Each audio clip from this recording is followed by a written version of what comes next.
welcome to the 30-Minute Drill. I'm Brian Dubow, alongside me Max Gold and Scott White. And we're going to talk about March Madness today. It's starting very soon. We're going to start talking about the East Conference. North Carolina, they're obviously going to beat the play-in winner. You never know.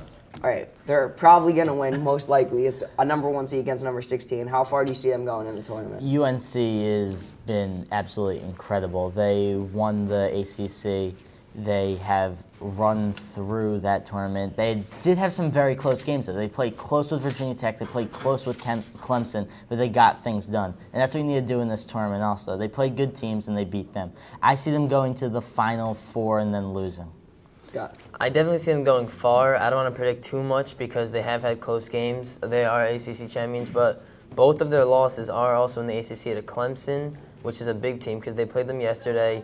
And towards the end of it was when they really showed that UNC is a beatable team. They started pressuring Tyler Hansborough, which really put UNC in a bit of a deficit.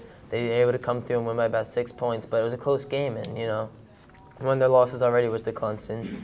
And I think that maybe down the road, even, what will it be? I think the Sweet 16, they'll see Clemson again probably, and that'll be a tough game. UNC is just dominant year after year. They're top 2 seeds probably, and this year's no exception. I see them definitely making the Elite Eight, probably a Final Four, as Max said.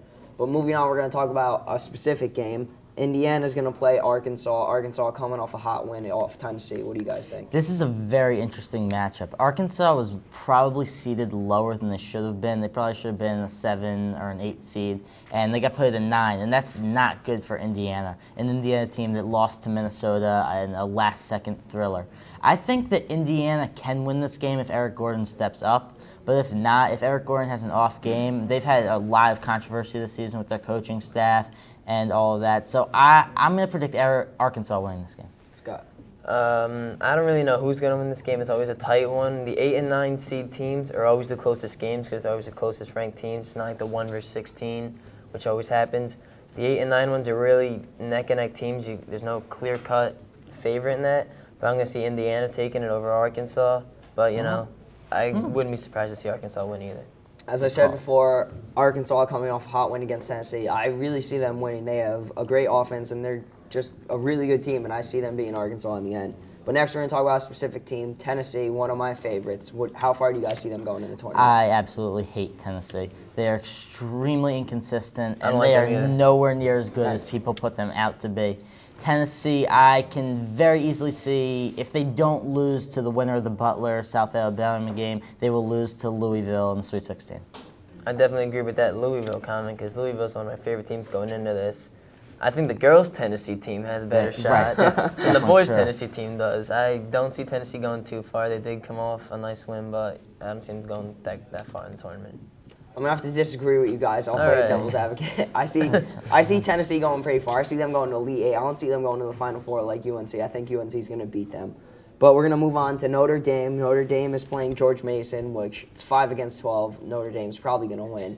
But moving on to the big picture, what do you think Notre Dame's going to do? I'm not a big Notre Dame fan either, and I like them playing George Mason just because a lot of people remember the old George Mason team and how they went to the Final Four and everything. And a bunch of people are going to pick George Mason, and this team this year is not going to be that Cinderella story anymore. I think Notre Dame's going to win this game by 20 points, but I can I don't think George Mason's a good team at all, and I can very easily see them losing to Washington State. I don't think they're going to go far at all. Scott? I don't see George Mason going too far either. Notre Dame isn't a spectacular team either, but they're a much better team than George Mason is this year. They have strong centers on the Notre Dame team. They're tall, big, but I don't see them going too far in the tournament. I see maybe Sweet 16 if that, but I don't even see them that good of a team. I see Notre Dame also as a Sweet 16. I don't see them going any further than that. They're a decent team, but I don't see them going. They're not a caliber team to make it to the Elite Eight or even the Final Four. So they'll make it pretty far, but not that far. Certainly not losing in the first round to George Mason. No. We're going to move on to Scott's team, Louisville, as you said before. They're playing Boise State, I believe, who they made the NCAA cover this year. But that's a different sport. Talk about Louisville. How far do you see them going? Louisville got gypped. Louisville should have been the number 2 seed instead of Duke. I'm also a big hater of Duke, and I like Louisville a lot. I think Louisville is very good, and my guess is they can make it to the Elite Eight. I see them going far. I see them at least, probably the Final Four. I don't know about national championship. I'd like to see them win big, but I see them going to the Final Four. Louisville's definitely a great team. I see them going Final Four as well. But that's all the time we have for now in this segment. Come back and we'll be talking about the West on the 30-minute drill. Stay tuned. Name an athlete that you would date. I really don't know. Are you actually recording? I'm not recording yet, but Mia Hamm. Amanda Beard. Knicks power forward Jerome James. Tom Brady. Sue Bird. Chris Paul. Serena Williams. If the Mets win the World Series, Wow, it's just a game. it's not just a game. I love the Giants. I love Eli Manning. but why? People love the drill for the same reason they love sports. It's competition, and it's there. Fridays, Tuesdays, Channel 77, 7 p.m. They know it's there. It's unconditional. And it's greatness. It's loss. I mean, it's not a scary loss or life loss, but it's loss. And it's real.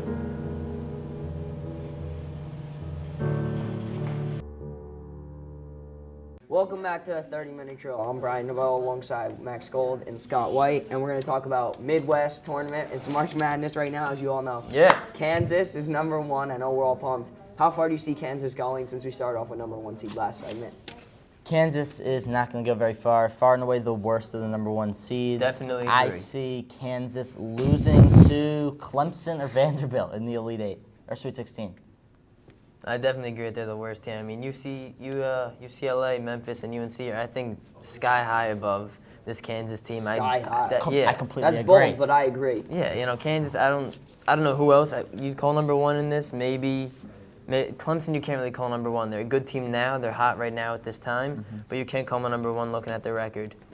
I do see them losing maybe to Clemson. Clemson's on a hot streak right now, or maybe even to USC down the road, but I don't see them going too far. Baby. Georgetown, I think, is a better team than Kansas, and I see Georgetown going farther than I do Kansas. They're definitely a number one seed that's not going to make it to the Final Four like UNC and Memphis, as everyone else is expecting. But we're going to talk about Clemson since you brought it up, Scott. They're a pretty good team. They're high caliber. How far do you see them going? I like Clemson. They did lose to UNC, but they played them tight, and they got some sick purple jerseys now, which are absolutely insane. I see them beating Vanderbilt and possibly even Kansas, moving to the Elite Eight, but I can't see them in the Final Four. I maybe could see them in the Final Four if they keep playing like they're playing. You said before they did lose to UNC yesterday, although UNC has only 2 losses, one of them to Clemson. And I do see Clemson going pretty far. I see them, if they play as well as they've been playing right now, if they keep the hot streak going, they'll make it to the Final Four. Clemson's definitely, they have no competition in the first few rounds. Villanova, they're going to obviously Vanderbilt? smoke them. Vanderbilt's no competition? It's a competition, but obviously Clemson's going to... Whoa. You don't think that Clemson's going to beat them? No, I think there's actually a pretty good chance Vanderbilt can take down Clemson. I don't think they're going to beat them. I think it'll be closer. I don't think it's an easy division. Not at all. I still think that Clemson's going to beat them. There's no easy ride. It's not an easy ride. Why'd I exaggerated with no No competition. easy trip to the Final Four, as they say. All right, USC is playing Kansas State in the first round. That's possibly one of the biggest games. What do you see? What are your predictions? This is easily the best game in the first round of the tournament. USC led by freshman O.J. Mayo, and Kansas led by Beasley, who's absolutely insane. I think Kansas State's going to win this game because I don't think anyone in the nation can stop Beasley. The nation? In the nation. I'm predicting 45 points for him, and I think he's going to win. I disagree. I think USC is a better team than people look at. O.J. Mayo, the freshman, I think he's going to put up a great game. I think he averaged about 24 points a game. And a lot of that team scoring in double figures every game. They're a high-scoring team, and their defense, if their defense steps it up, I think will be the factor to winning that game. Wisconsin, we're going to move on since they're one of my favorite teams. They're ranked number 3 this year. I think that's a pretty good ranking based on their caliber. But how far do you see them going? Sweet 16, Elite 8, Final Four? I like Wisconsin a lot, and they could have even possibly been a number 2 seed. But the only problem, they got a tough road. They got a really tough road. Davidson, they could play Davidson right now, who's very good. They could play Georgetown, who's also very, very good. And they're going to end up playing the winner of the USC-Kansas State game, who's very, very good. That's the only reason. Wisconsin, any other bracket, I can see them going to the Elite 8. Right here, I see them losing in the Sweet 16. Wisconsin is a good team this year. I think exactly what Max said. Their hard part of the schedule, which usually not for other teams, is at the beginning. Getting to the first round, their first 2 rounds, is going to be the tough part. I think it'll be easier for them maybe like when they get to the Sweet 16, that'll be one of their easier games, which is, it's odd for that to happen. Yeah. But I think if you look at the bottom of the rankings right there, the bottom of the schedule, they have a lot of tough teams that they can go up against depending on who wins and who loses. I see Wisconsin going far personally, and I think they're going to get to the Elite Eight. I know in my bracket they're going to be in the Elite Eight, but I play just for fun, so it doesn't really matter. No gambling. Obviously not. Don't promote it. We're going to move on real quickly. Our last team, Gonzaga. They're decent. They're number 7 ranked, I believe. You believe right. All right. How far do you see them going? Not that far. I like Davidson a lot. They're coming in on a 22-game win streak, the longest. And Gonzaga statistically does better in this tournament when they're an underdog team. They do better when they're the 13 or they're the 10 or whatever. And to see them as a 7, I think they're going to get upset first round by Davidson. I think they'll beat Davidson, but right away after that, they're going to lose to Georgetown. So really, that team's, I don't see them going too far because Georgetown's just too good of a team. I completely agree with Scott. Thank because you. once they win the first round, they're out the second round to Georgetown. So they're a good team, but they just don't have a chance. They got unfair ranking going up against Georgetown. true. Bad schedule. Hibbert cannot be stopped. All right. That's all the time we have for now on this segment, 30-minute drill. Come back and you'll see the wrap-up of the rest of the 2 brackets. Stay tuned.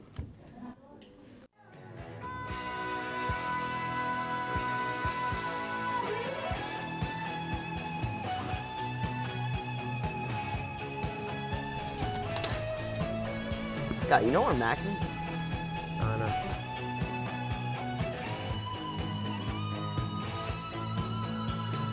Don't stop believing. Hold on to that feeling.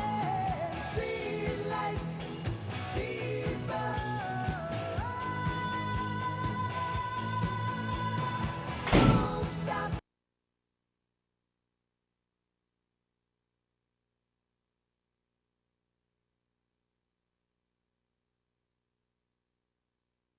Today at the drill, we're going to focus on something that's incredibly important, college basketball. Now, over the past week, there have been conference tournaments leading up to the NCAA tournament.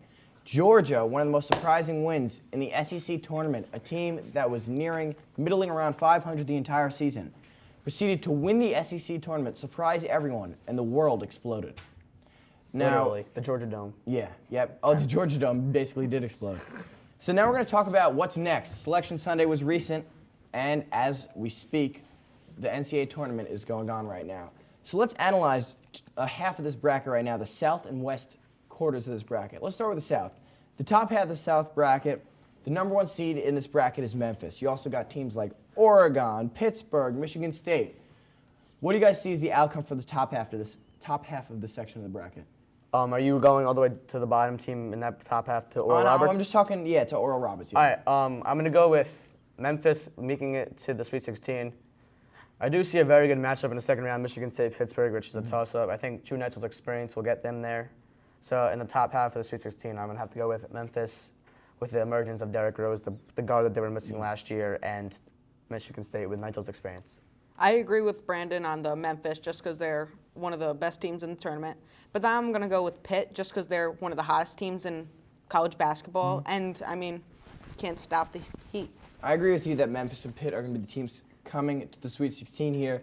Memphis, I think, is the best team in the nation, has proven so based on their record. Not only that, as you said, Pitt's very hot right now. I think they draw some easy matchups with Oral Roberts. And then in the game that they're going to play second after they win, I assume, I think Temple's going to be able to beat Michigan State. And the reason for that is I think this Michigan State team over the past few years has lost to some teams in the early rounds. George Mason, they lost to a few years back. And even though Tom Izzo, I think, is a great coach, I'm not sure how strong these individual squads have been, and this season they've had some losses. Now let's go to the second half of that bracket. You got Marquette bringing out the 6th seed all the way down to Texas, who's number 2. Inside it, you got Stanford, Miami, Kentucky, some exciting teams there, popular teams. Who's going to come out? I think in the top part, it's going to be, I think Kentucky's going to upset Marquette, and Stanford will beat Cornell. I do think Sam Aries will upset Miami, and then will also upset Texas to make it to the Sweet 16. So I'm liking Stanford versus Sam Aries in the Sweet 16. Bob? I'm going to go with Marquette beating Kentucky and then beating Stanford. I just think they have a solid team. And then Texas. I mean, they have a relatively easy schedule. I wouldn't say Miami's super easy. You know, Bob, one of the most interesting things about Texas, if they were to make the Sweet 16, they have home court advantage. I was thinking about that. It's very useful. I mean, They have the fans all right by the. Well, no need to copy my points. Okay. But if I were to analyze that part of the bracket, I would say that Stanford and Texas are the strongest teams. I could see either of them getting upset, but I think Texas is strong enough to get out of there, and with the home court advantage, maybe they'll succeed from there. Now let's move on to the Western bracket. At number 1, we got UCLA down to Connecticut at the 4 seed. We also got Drake mixed in there. What are the two teams going to make the Sweet 16, and who's going to come in the Elite Eight at that half of that bracket? I have UCLA playing Texas A&M. I have Western Kentucky with Courtney Lee upsetting Drake, who is just not a very good team. They've had a good record, but they didn't play very many good teams. Dr. Gross, what do you think? Well, UCLA. I mean, they're probably maybe second best behind, I don't know, North Carolina in the tournament. I think they're going to make it to the Sweet 16, and also I think it's going to be UConn. Drake, I think, will win in the first round, but I mean, they're one of the best mid-major teams, but UConn's just too good, and I think it's going to be UCLA-UConn matchup.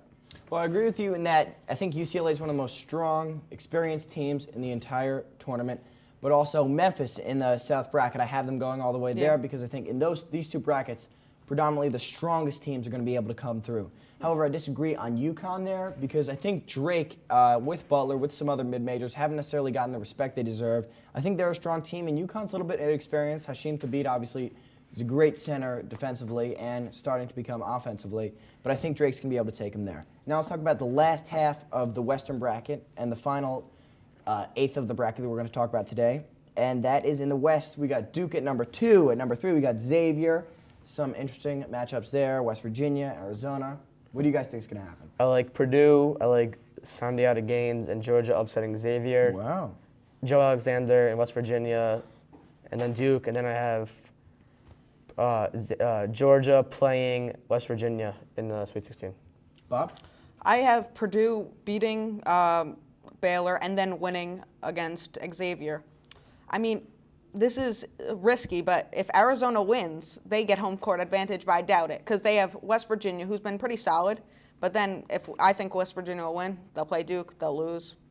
It'll be Purdue versus Duke. Well, I'm not really interested in the math and science of it, but I think Duke's going to come out of that bracket. Originally, I liked Xavier, but I think that Purdue presents an interesting matchup. I think Purdue may be able to slip through, even though I don't love that team. I like Duke going to the Elite Eight, UCLA taking that side of the bracket and that spot in the Final Four. And that's about all the time we have in this segment. But trust me, if you turn to any other channel, your life will spiral downward in a series of cataclysmic events.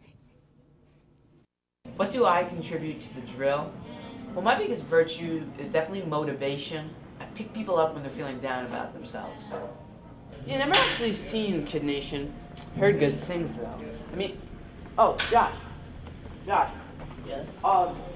Remember a few days ago, we were doing the drill, lightning rounds, forgot to switch to game 2? Mm-hmm. I'm just wondering, do you purposely suck at everything? Or is it genetic? Can you control it at all? I'm a peaceful guy. You know, I calm everything down. I soothe people. A chair? What? Bobby, why is there a chair? A chair blocking the door. I'm sorry. A chair. Hey, Alex.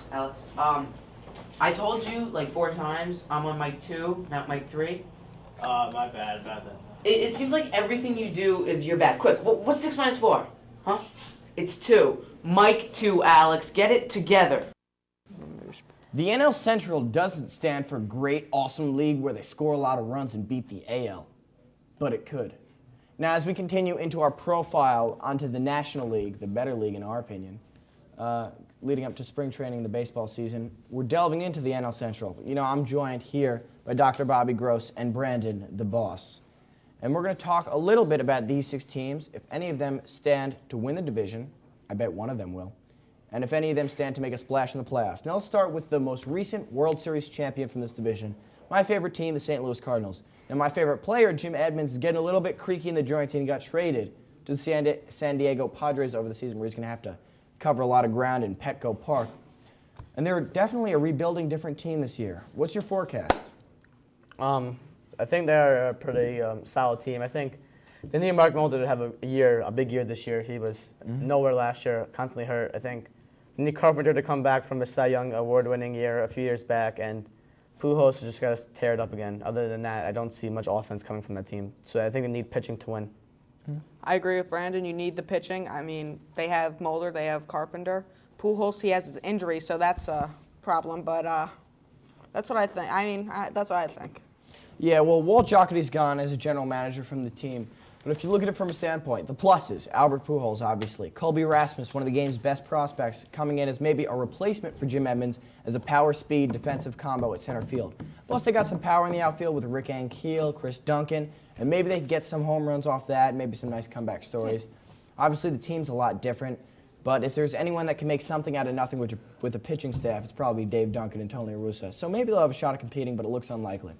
Now let's go to the next team. And careful not to fall asleep, because this might be the most boring team in baseball, the Pittsburgh Pirates. And I think it's... Oh, they still play baseball? Yeah, I think the best way we can describe this team is by not talking about them. So we're just not going to waste your time and move on to a new team. An exciting team, the Cincinnati Reds. Now this team has a lot of fans, a lot of excitement with Ken Griffey Jr. and a lot of stars, Adam Dunn. But they also have some youngins and young guns coming up to play in the major leagues. Guys, what do you think about this team's shot at competing? I think they have a pretty decent shot. They made some good trades to get some good bullpen help.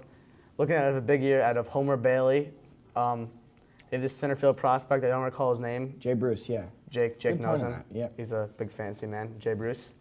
I'm looking they're going to mold him into center field with old Ken Griffey, maybe put him in left or right. Yeah. And I'm going to look for Homer Bailey just to have a solid year because his name is Homer Bailey, so he can't be bad. Bobby? It's impossible. Well, I don't know who you're talking about old Ken Griffey, but I know the good Ken Griffey. He's going to have a solid year, maybe 30 home runs, a couple stolen bases. No injuries, though. Break a leg at third base. Yeah, that's going to be impressive, having 30 home runs in 7 games played before he breaks his face and gets injured for the season. He's done magical things. Wait, I'm nothing. What else? They also have a good pitching staff, I mean, led by Aaron Harang, that I think can win. Oh, good old Okay, good point. Well done. Now let's talk about the incumbent team and the other most probable team to necessarily win this division. Number 1 is the Cubs. They won it last year. They got Kosuke Fukudome. Yes, I can pronounce it. It's in the dictionary, don't sweat it. And obviously they've sought to improve their team over the offseason, maybe trading for Brian Roberts still. But they have a similar team. Maybe they're growing a little bit. Felix PA in center field. Do you guys think this team is the favorite to win it all this year? At least if all is the NL Central. Yes, I do. Certainly, yes. I think Kerry Wood will have 29 wins. Mark Pryor will have 34 wins. And Dusty Baker will lose every time they play the Cubs. Yeah, that's a lot of wins. That's an incredible amount of wins. That's a great prediction. I would say a little less, maybe Kerry Wood with 13, maybe 15. I like Out him. in the bullpen? Oh, he's in the bullpen? Yeah. He'll be like that. I thought he was a star. I thought He got a lot of wins in the I middle of it. apologize. It Maybe- happens. Maybe 8. Yeah. And I think maybe Derek Lee, he'll have a big bat this year. Aramis Ramirez. Yeah, Aramis Ramirez. They They're- got hitters. I'm looking And for Soriano. Ramirez to have a 64 home run year. I think you're exaggerating. No, I'm serious. No, I'm looking seriously, like a 55 home run year. Somewhere between 100 55 and 1,000. Yeah, and 111 RBIs, maybe a 14,000 on base percentage. I'm looking for That's a great monsters on-base. here. Yeah, he's got a good year coming up if that happens. Let's talk about, we have 2 teams left. Number 1 on that gourmet resume is the Milwaukee Brewers. And this team has a strong infield, a strong outfield, not necessarily a lot of defense, and a questionable pitching rotation, yet a lot of people are pretty high on them. Yes, I was very upset when I heard the news that Prince Fielder was becoming a vegetarian. It just killed me inside. Yep. I think him not eating meat will just put his power numbers very, very low. Well, I think Prince Fielder probably should just become a humanitarian in the sense that he only eats humans. Those humans, specifically NL pitchers. Now, Bobby, let's hear your profile on a team that you're incredibly acquainted with. The Houston Astros. This team's got steroid users, old people, basically everything you want in a modern-day MLB franchise. What's your prognosis, Dr. Gross? I don't know if they're going to be that great. I mean, they got Tejada, but he's a steroid user. Who isn't? Yeah, honestly, who isn't? Who throws a shoe? I don't see them being that great. They got Oswalt, they got a few good players, but no one great. I don't think they have a shot for the division this year. Well, I think that wraps up our analysis. Now, just quickly, rapid-fire question. Who's going to win the division? Who's going to be MVP? Brandon. Division winner, Reds.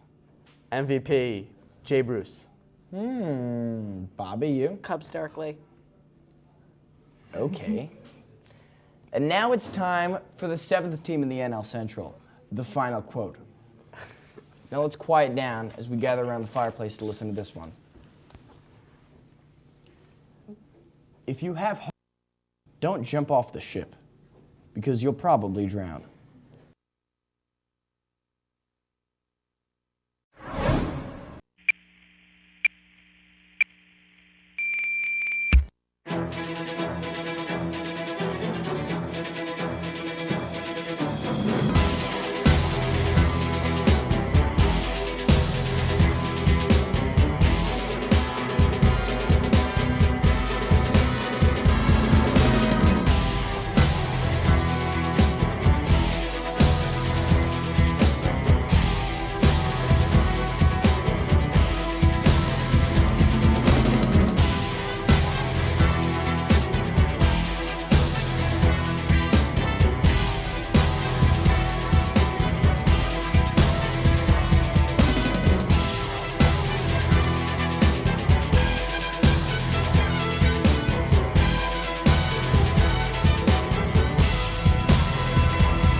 Hello, and welcome to the 30-Minute Drill. I'm Max Gold, here with my guests Jordan Kessel and Kyle Folbrect. Today we're going to recap the first 2 rounds of the NCAA tournament. What are you guys' feelings on the Oklahoma-Louisville game? It was a good game. What do you think, Kyle? Well, I picked Louisville to win, and they did. So, I'm pretty happy about it. Relatively close game. It was a pretty close game. Why'd you pick Louisville to win, though? I know a lot of people at Oklahoma winning that game.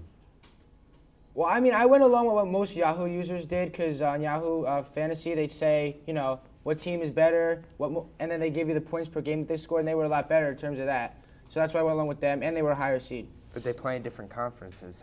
The points per game would be completely different. That's true, but, going along with the majority doesn't hurt. Okay, we'll move along to our next game, the Butler-Tennessee game. An incredibly close game, went into overtime.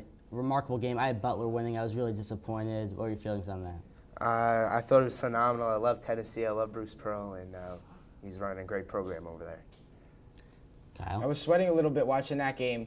I'm so happy Tennessee won. I have them in the Elite Eight, and I'm glad they at least, won that game. It would have been a heartbreaker for me because I had them going so far, but well, I it was think good. Tennessee's a dramatically overrated team, and I think they should have lost that game, and they will be crushed by Louisville. Oh, yeah. Next, 2 major upsets. Tampa Bay was a great place to watch games this weekend. Vanderbilt being completely upset and actually outplayed by Siena. Is that, how did that happen? Well, in the Tampa area right now, I'm more focused on the women's Final Four that's coming in a couple of weeks. I don't know about everybody else, but I look for UConn to be there along with Tennessee, and we'll see how that goes. I know they're playing on this week. They're both playing tonight, and it'll be great. My brother will be down there, my cousin will be down there, and they're gonna love that Final Four over there. Kyle, back to men's. What is your feeling on Vanderbilt-Siena? Now, Vanderbilt being a 4 seed and Clemson a 5 seed, losing to a 12 and a 13 respectively, I am really upset about that. I had Clemson in the Sweet 16. Obviously, they didn't get anywhere close, and to lose in the first round to a team that isn't nearly as good as they were makes me a little upset. I agree. I picked Vanderbilt going to my Elite Eight. I don't know why, but I did. Vanderbilt was not a very strong team. They came in on a pretty big losing streak going to the tournament. Clemson did not surprise me too much. Clemson lost to Villanova, as most people know. Villanova in the Sweet 16 right now. And Villanova, I think, is a quality team, and I'm hoping they beat Kansas. Now we're going to go probably to the best game of the tournament, in my opinion, or what should have been the best game of the tournament, is the Kansas State-USC game, the matchup of the 2 dominant freshmen, O.J. Mayo and Michael Beasley. Your thoughts, Jordan? Well, Beasley was phenomenal. Mayo did all he could for his team, but what are you going to do? The guy's name is orange juice and mayonnaise. They don't mix. So I'm surprised that they didn't win. Kyle. OJ Mayo had a really good game, so did Beasley, and I didn't really watch the game that much, but I can see that obviously Kansas State came out on top. They did great. They did better than the other team, so they deserve to win. Beasley was a dominant force. He was hard to stop. Luckily, Wisconsin, my national champions, got to stop them and took Kansas State down.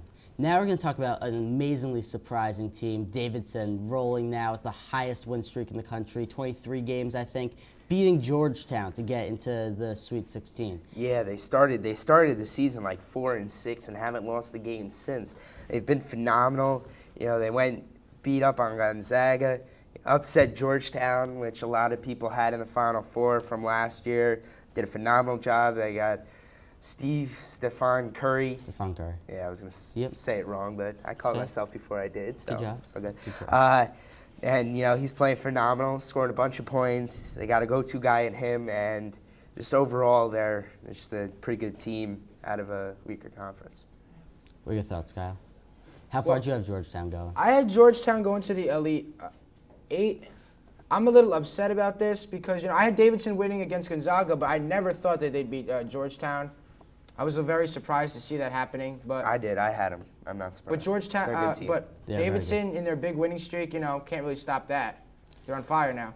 It's very true. Davidson has played remarkably. Now back to the Indiana-Arkansas game, a quick first-round game. Any quick thoughts on that? I thought Indiana should have won that game. Yeah, They're they a much really better should. team. They played terrible, but what are you going to do? That's true.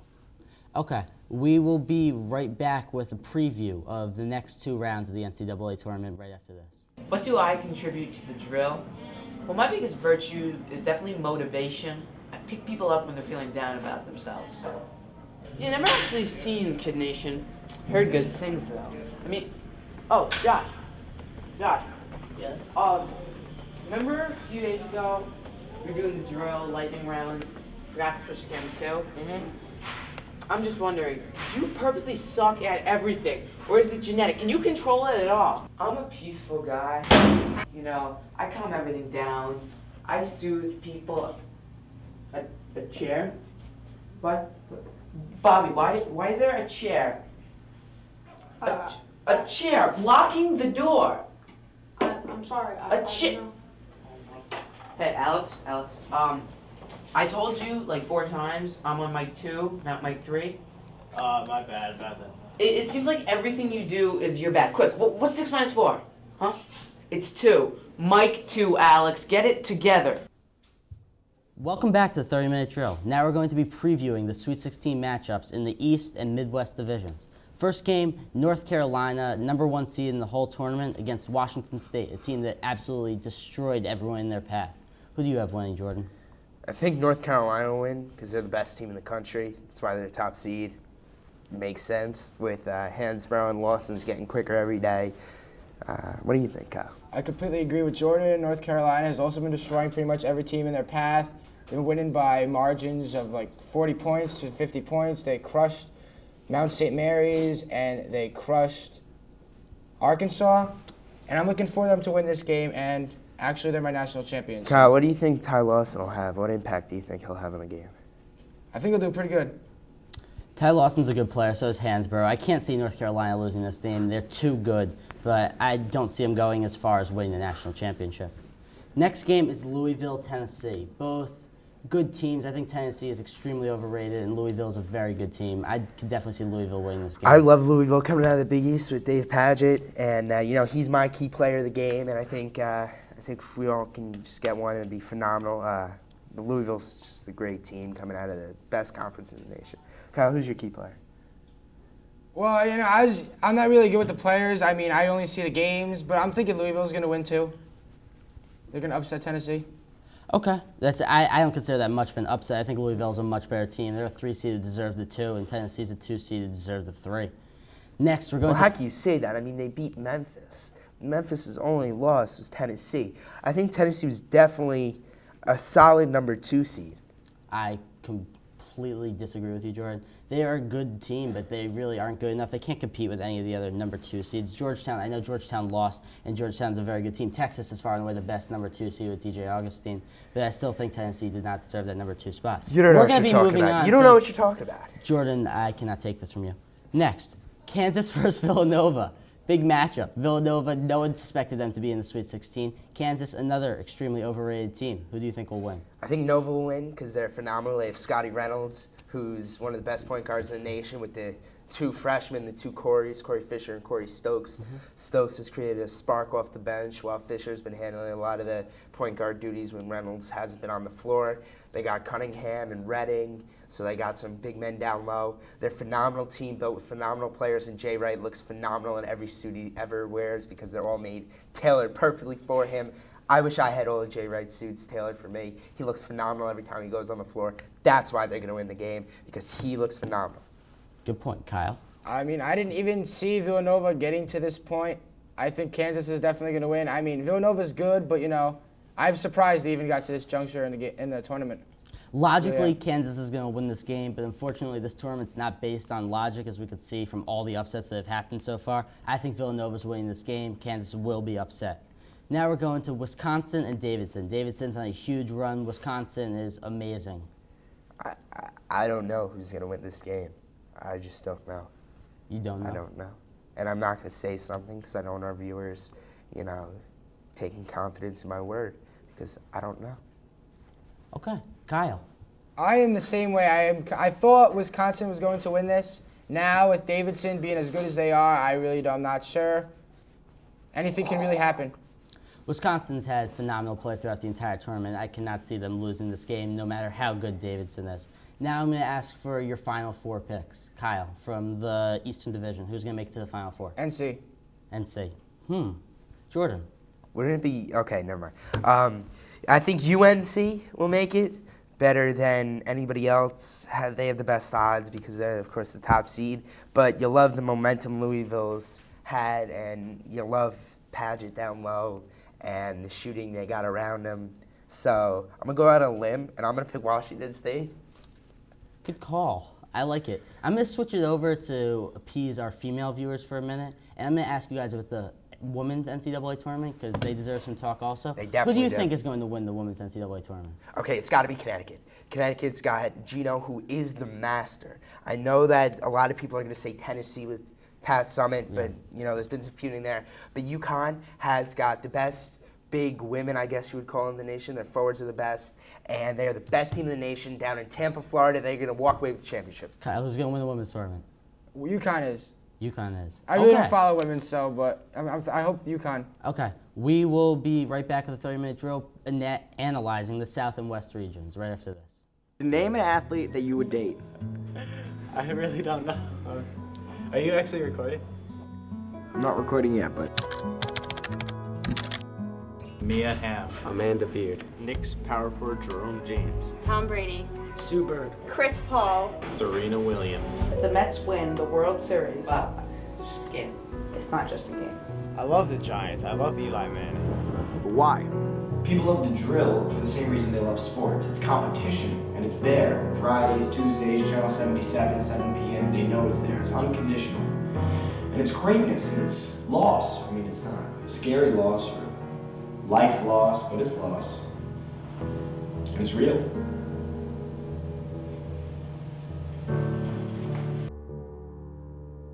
Last year, more than 0 people died in polar bear accidents, or accidents with polar bears. I wasn't one of them. So today we're going to talk about the NL West. The NL West is a division in the National League and MLB baseball, what we're going to talk about today. Now this division is one of the strongest in the league, maybe the first strongest, if not maybe the second strongest.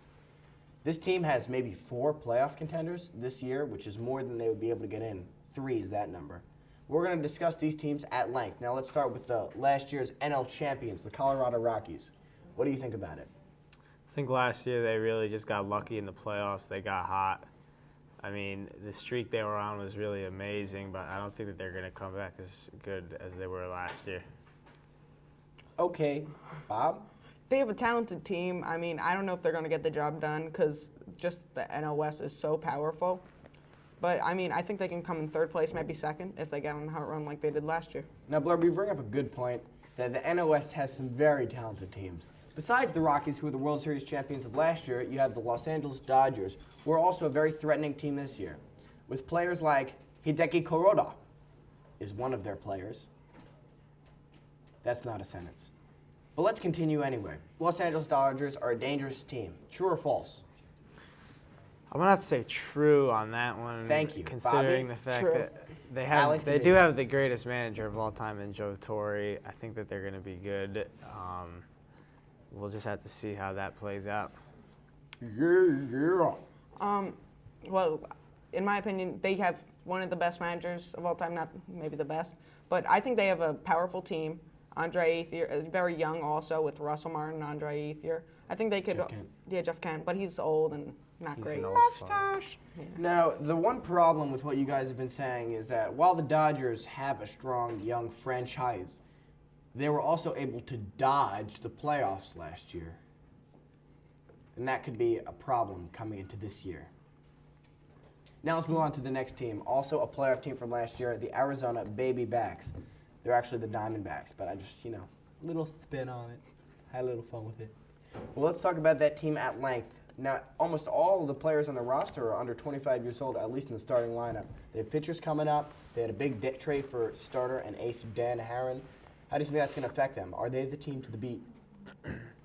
Well, I don't think this year's in particular is going to be their year. I think it's going to take a few seasons for the young team to develop. I think that definitely within the next 3 or 4 years we could see them making a push for NL title. I think they have a definite shot of making the playoffs. I'm not positive because, their hitting isn't that great, but their pitching is just so dominant with the 1-2 punch of Dan Herron and Brandon Webb. I think they're going to be a real contender. Their main opponent is probably going to be the Padres with a great pitching staff. Okay, Bobby. Now let's move on to the next team, the San Diego Padres. Words, music, Padres. That's the motto of the team this year. Question?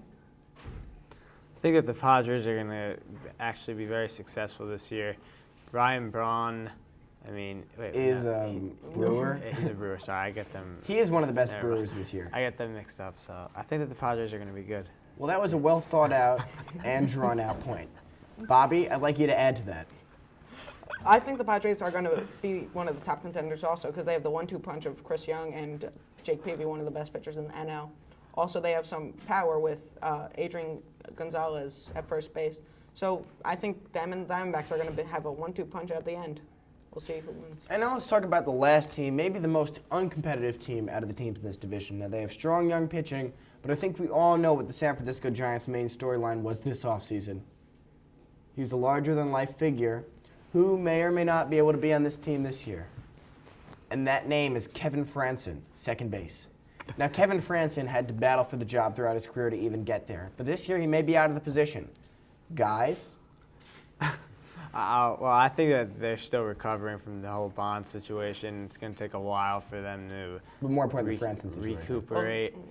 And I really don't think that they're going to be any good this year or the following years after that. Blurb into it? The Frandsen injury isn't that great. It doesn't help the team at all. They've lost major players. They're just not a solid team like they used to be. I don't think they're going to get the job done. I think they're going to in last place, and they're going to be bad. Thanks, Bob. Now, I know that was a point, but I was more mesmerized by your charm and your honest goodwill that you put into every phrase that you always put on the show. Thank you. Thank you for that. Now, last question, all right? Let's just go through quickly. Who's going to win the division? Who's going to be the MVP? Alex, I want your answer at approximately now. The Dodgers and Jeff Kent. Jeff Kent. Mustachioed Hunter. Wild man. Bobby? Padres, Jake Peavy. And when we come back, we're talking NCAA tournament, West and South. Black and white polka dot tunic. Great job. Alex loves basketball, cheerleading, and spending time with her friends. Alex is escorted tonight by Cindy Esser and Andrew Axelband. Danielle looks great in this free. It is a perfect outfit for any summer outing. Kim enjoys drawing, playing sports, especially lacrosse, and hanging out with her friends. Her escort tonight is Kevin Barcat. Kevin enjoys. Richard the Lionhearted once said in the 13th century, you can't pick too many upsets in your brackets because then they don't work. Now let's talk about the West and the South. That's in the NCAA tournament. Now, these divisions have come out with some fruitful results in the Sweet 16. 8 teams are left from these two divisions combined. One of them is UCLA. Alex, obviously they had a close call in their last game against Texas A&M. Do you think their win was deserved? Do you think they're going to be champions? I have them as champions in my bracket. I really don't think they deserve to beat Texas A&M. They got very lucky in the end. I think that they're going to come out strong their next game, and I think they'll be fine. Alex, that would be a good opinion if I respect your point. But let's talk about Brandon. Brandon, do you think UCLA has it in them to go very far? They have it in them because, like the great Jim Valvano said, win, survive, and advance. So, like, no matter really how you win, they do have the players to win it all. I do not think they will win it all. I think they got lucky with a few calls. I think Darren Collison fouled Donald Sloan coming down the lane to tie it. But they won. They're going on. I do think they will beat Western Kentucky pretty badly. So I do think they'll still make the Final Four. I do not think they'll win it all, though. All right, so as of this recording, obviously, the Sweet 16's been decided, but the Elite Eight and Final Four haven't been, and while this is going to be shown, the Elite Eight will be decided. However, we know that that's true, but let's talk which teams have the best chance of going to the Final Four from that division. You got UCLA left, Western Kentucky left, you got West Virginia left, and they're playing Xavier. Now, obviously, all these teams have some pretty close games. Which team's emerging? West Virginia really has been hot. I mean, had a couple big wins in the early rounds. I think they're going to continue their hot streak. I think they can make it to the Elite Eight and possibly make a run for the Final Four. That's probably not going to happen, but I mean, it's your opinion, and what happens will happen. Well, hey, whoever's hot is that's who The gets one to thing the you can Final say Four. about the NCAA tournament is everything that probably doesn't happen happens. Still is unlikely to happen, but sometimes it happens, you know? And then, obviously, we still got Western Kentucky in. That's another improbable team. Do you think it's going to be Xavier or UCLA? Do you think that UCLA is making it to the Final Four? Definitely? Definitely. Definitely. Okay. Good point. Now let's move on to the South. In the South, we got some teams. The number one team left in the South, Memphis. Memphis, I have winning my entire bracket. And I think they're going to go win it all. But obviously, at this point, they haven't necessarily played great, but they still got a shot. Guys, do you think Memphis is strong enough to emerge from the South or no? Definitely. They've been great all year. I think they're going to definitely emerge from the South and represent them. Brennan? No. They don't. They shoot free throws terribly. They barely escaped against a very underestimated team that underestimated Mississippi State. They only won by 3. They're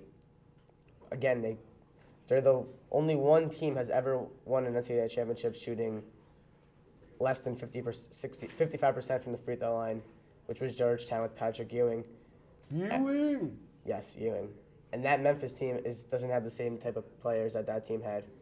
So I do think that they will lose to Michigan State in a very big upset. Well, obviously, Michigan State's been surprising, and they've been a really successful team in the tournament, beating Pittsburgh, which some people didn't think they would do.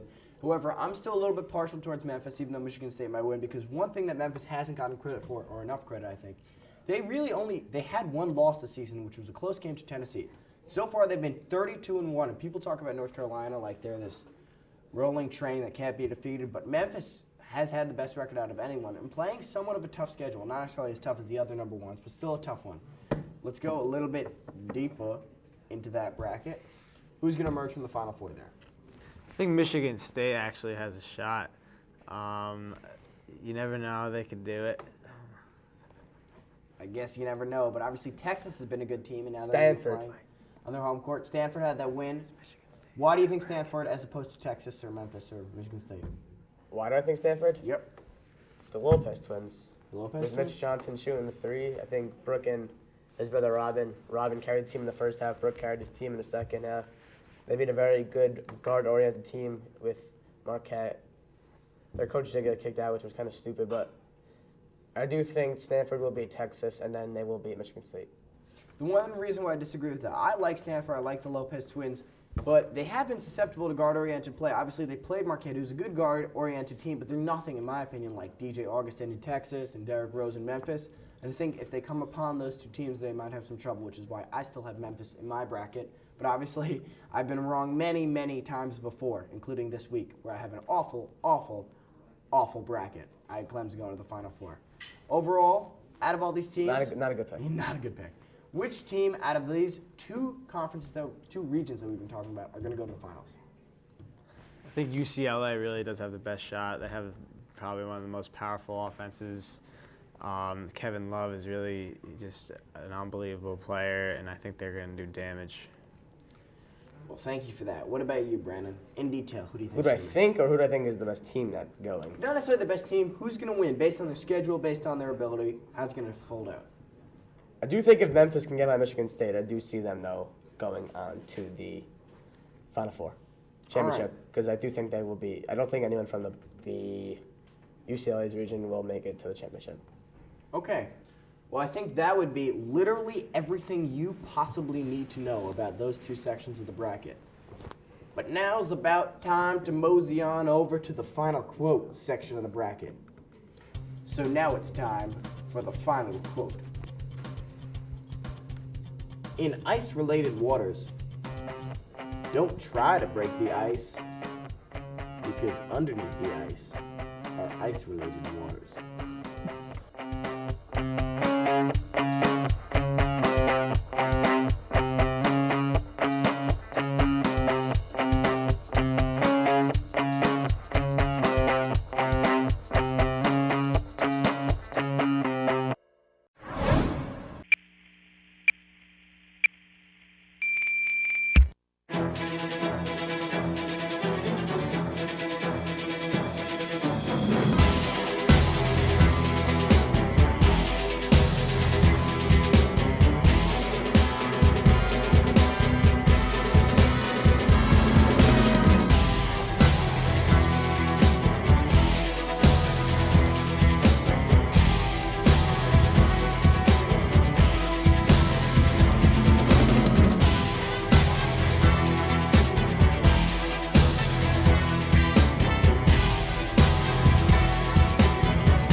Hello and welcome to the 30-Minute Drill. I'm Brian Dubow, alongside me special guests Mike Levine and Scott White. And we're going to recap March Madness today. It's history, first seed ever. Number one seeds are all in the Final Four. What are your thoughts on that? I mean, they're great teams. We got UNC, Kansas, Memphis, UCLA. They're great. They just played good games. They all, some luck, not UNC, but I mean, Kansas had a good game against Davidson, so. Scott. I mean, this was supposed to happen, really, in an ideal situation in the tournament, but it is the first time, which is somewhat surprising that all the best teams would win, which is what should be expected. But a lot of these teams, like Mike said, didn't really get here by just skill alone. I mean, a lot of teams had some teams had better roads than the other teams, but a lot of teams got there out of just pure skill and just dedication. Like you said, Scott, I mean, they're just phenomenal teams. But UNC, obviously, everybody expected that. Everybody had them winning in the bracket. I did as well, but UNC's dominant. But the other ones, it's just pure skill, and that's how UCLA, I think, actually did pretty well. That's how it's supposed to be, as you said. But Kansas played Davidson yesterday, and it was a 2-point game, and it went really close like all the other games. Is Kansas bad or is Davidson good? Well, I think Davidson's just a great team. Kansas, I mean, they played well, but Stephon Curry, insane player. I mean, if he would have kept dribbling on that last play, I think Davidson would have had a chance to tie up the game, would have had a great chance to win, and I just think that Davidson had a better game than Kansas, down to that. Scott? I mean, I don't know how you could say Davidson had a better game because they didn't win, but even though Kansas did win, they only scored, 54 points, I believe. They're not going to beat any of these other number one top-notch teams at 52 points or 54 points. I mean, to be among the elite among the elite teams in this tournament, you have to score at least 60, 65 points a game. And if they're going to score that many points, they have to have the best defense in the tournament, which they do not. So I don't see them going past much of what they've been through already. I completely agree with you, Scott. Some of the better games, they're going up to 80 points, and with a 57-point game, it's not going to get you very far, especially going up against these number one seeds like UNC. You know you're going to be facing them. But we're going to go for the bigger picture. Who do you think is going to be the champion of the entire March Madness? My champion is UNC. I mean, they have Tyler Hansbrough, veteran player. He knows when to shoot, knows when to dish it off. Got Ty Lawson, great point guard, and UNC is just a better team out of all the number one seeds. UNC all the way champion. Scott? I do see UNC beating Kansas to get into the national championship. I think most people see that happening for sure. And I also see UCLA beating Memphis. But unlike you, I see UCLA winning. I know Kevin Love is a dominant player. If you watch him, he's just so smooth with his shots. He hits almost every jumper inside the paint. And I just think that team's a better overall team. They don't have a lot, like they do have Kevin Love, which is a key player, but I think they work better as a team. I'm going to go with the favorite like Mike. I'm going to disagree with you, Scott. I'm going to say Figures. It does figure, but they're the favorite, and I think they're going to win. UNC is a dominant team. As Mike said, they have Hansbrough. He's a great player, and I just think they're going to come away with it. We're going to move on. Who do you think is your most outstanding player at March Madness? Well, mine is from a team that already got out. It's Stephon Curry, amazing player, hits all the threes, and then he knows when to pass. He knows when to have a nice layup, and he's just the best player. I just think that he is the best player. Scott? He is a good player, I agree. But like I said before, I think Kevin Love is the best player from UCLA. I mean, you could say a player is very good, but he was on a good team that just kind of puts him above everyone else, I think. Because to be good, I think it's important to have good players around you. As Davidson is a good team, but I think UCLA is a better quality team. I think they have better players around you to get you the ball when you need it, and that make nice make nice plays. I think it's definitely a benefit to Kevin Love. I think he's the best player. Scott, I'm going to agree with you there. I think he's the best player as well. You're just hands-on today with me, and I think that everything you're saying is right. But we're going to move on. Which team do you think had the toughest road in all March Madness? My team is Memphis. They had to go through a hard game against Michigan State. They had to go through, who'd they play in the? Played Texas. Oh, Texas. That was a tough game. Now that was the toughest game. I mean, they have a great team. They put up massive points against all the teams. Memphis beat Texas by 20, I think it was. About that. And they're a nasty team. So Scott, real quickly. I do see Memphis doing good in that tournament. They do have a tough road, but I also see I think Kansas has the hardest road. Davidson a great team. Georgetown, Clemson, those are all hard teams. I'm gonna go again. I'm gonna go with Memphis too. They versed Michigan State and they just dominated. But that's all the time we have for now in this segment. We'll be back with tomorrow after this.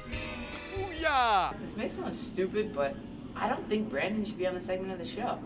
I mean, it's supposed to be about information, right? And he's always using these newfangled street terms. Yeah, Eric, you're right. That is stupid. Yeah, Eric, Brandon is the cool part of our show. How else will we hit the younger demographic? Bobby, only 11 people watch the show. Yeah, but 6 of those 11 people are between the ages of 15 and 25, Josh. 6 of them are us. And without Brandon, think about all the stuff we would never have learned. The Crip Walk, the Rockaway, Soldier Boy. I guess you're right. Eric, I think you should stop criticizing people and start doing things that you're good at. Like chugging water or losing at fantasy football. Andy Moss is really rad this year. I'm really feeling his flavor. Yeah, Randy Moss has been doing really well this year. Word. I don't know why you would say that. Hello and welcome back to the 30-Minute Drill. I'm Brian Dubow alongside Max Gold and Scott White, and we're going to talk about the playoff systems. March Madness is one of the most hyped up events of sports in the entire year. The college football, they're thinking about adopting it. What are your thoughts on that? Oh, I hope they do. March Madness is like the only playoff system where everyone's excited like the entire month. Football, it's kind of exciting, but everyone just waits for the Super Bowl. Basketball's not really even that exciting. because it's a series system. But like March Madness, everyone watches every single game of the tournament, and it's very exciting. And college football is kind of like anticlimactic. If you look at it, I know, woo, big word. You know what that means. You go, like it builds everything up, and then it just like drops it down. There's all these bowl games, and no one really cares, and it's the national championship. They put like the 16 best teams or the 32 best teams in a tournament. It'd be so much more exciting. Scott? I definitely agree with that. I mean, the college basketball tournament is one of the most watched, and like it's one of the most, I think, one of the most exciting happenings in sport, besides the Super Bowls and the good games like that and bowl games. But I think if college football did adopt it, it would change a lot of good teams into maybe better teams. A lot of teams that go into these bowl games versus not as good teams. You often see bowl games where you have a top-notch team versus like a mediocre team, and it's just a blowout. I think if they had this tournament, it'd be more of a fair, exactly, much more competitive. A lot more teams would be making it into this tournament, which I'm not entirely sure how many teams they would have yet. But I think it'd be more competitive, and you'd have a much better game and a much more exciting system. It's true also. Playoffs, everyone's waiting for the upsets, and they love the upsets, and that's what excites people. But the fact that for college football, let's say like the underdog wins one bowl game, and then it's like done, and no one really cares about it. It was just like, oh, they upset them. If it was a tournament system like Boise State, if Boise State made their run during a playoff system, it would have been so much more exciting. College football, I think their system's very flawed. There's so many bowl games, people don't follow it. Even like the NFL, they have a Super Bowl, it's one game, or March Madness, they go up to a championship. They have many bowl games, so people don't really focus on it. They have Penn State in them, which are mediocre teams, they're not as good. So you want your two best teams But they playing. do have the national championship. Yeah, that's true, but they have a bunch of bowls. Yeah, and a lot of times I don't even agree with the national championship teams. Yeah. So we're going to move on now to the NFL. The NFL's changing their system so more teams actually try harder at the end of the season instead of just putting in their secondary to avoid injuries. What are your thoughts on them changing the system? I actually like this a lot. Unfortunately, if they had this system in place this season, the Titans probably wouldn't have made it to And the the playoffs. Browns would have made it to the playoffs, thank you. Yeah, but that's not how life. it was. Yeah, it stinks for the Browns. Titans made it far. Okay. So the playoff system is actually a very good idea by the NFL. And it's just so that teams try at the end of the season so they get like a home game. And I think it's very good. It keeps the whole season competitive instead of just like the first 14 games or whatever. I like the system. I definitely like this change. If it was in place last year, the Colts in their last Week 17 game, I think Peyton Manning was in for about a series maybe, and they just laid down the entire game and lost. And if they did play their hardest, they would have won the game, and the Browns would have been in the playoffs over the Titans. Yeah, but the Titans scored the only points when they beat the Colts to get into the playoffs. But we're not talking about it. That's when the game mattered, though. When the Browns couldn't handle it, they didn't get into the playoffs. But this is a playoff system. Okay, but I do like the new playoff system a lot. I think it'll make it so that the teams that are more deserving also of home field advantage and things like that do get it. Like last year, the Jaguars didn't have it against the Chargers when they should have. And, I just think it'll be a more well-rounded playoff system. I think it'll definitely bring more excitement to the NFL, even though Super Bowl, a lot of people watch it now. It's one of the most watched games of all time. So they don't have as much problems as college football. But I still think it's going to help any sport if you change it. Yeah, definitely. Which we're going to move on to NBA. The West is completely stacked. The East isn't as stacked. Some people say it's harder to get in. So what are your thoughts on them changing the system? I don't think that the NBA can change their system. The NBA has two different conferences, and the West is clearly better. Almost every single team in the Western Conference could probably beat the 5 through 8 seeds in the Eastern playoffs. The East has the Celtics, the Cavaliers, and maybe the Pistons, and no other really good teams, but I don't think they can change it. Scott? A lot of teams, a lot of sports do have this kind of problem from time to time. I think that they can change it right now if they wanted to for this year, particularly. They're looking at it as a big deficit. But, every sport has their ups and downs in years. A lot of teams do get better and do get worse. But I think all right, Scott, I'm going to have to cut you off there. That's all the time we have for now in this segment. We'll be back with more 30-minute drill after this. Name an athlete that you would date. I really don't know. Are you actually recording? I'm not recording yet, but... Mia Hamm. Amanda Beard. Knicks power forward Jerome James. Tom Brady. Sue Bird. Chris Paul. Serena Williams. If the Mets win the World Series, Wow, it's just a game. it's not just a game. I love the Giants. I love Eli Manning. But why? People love the drill for the same reason they love sports. It's competition, and it's there. Fridays, Tuesdays, Channel 77, 7 p.m. They know it's there. It's unconditional. And it's greatness, and it's loss. It's not. scary loss or life loss, but it's loss. And it's real.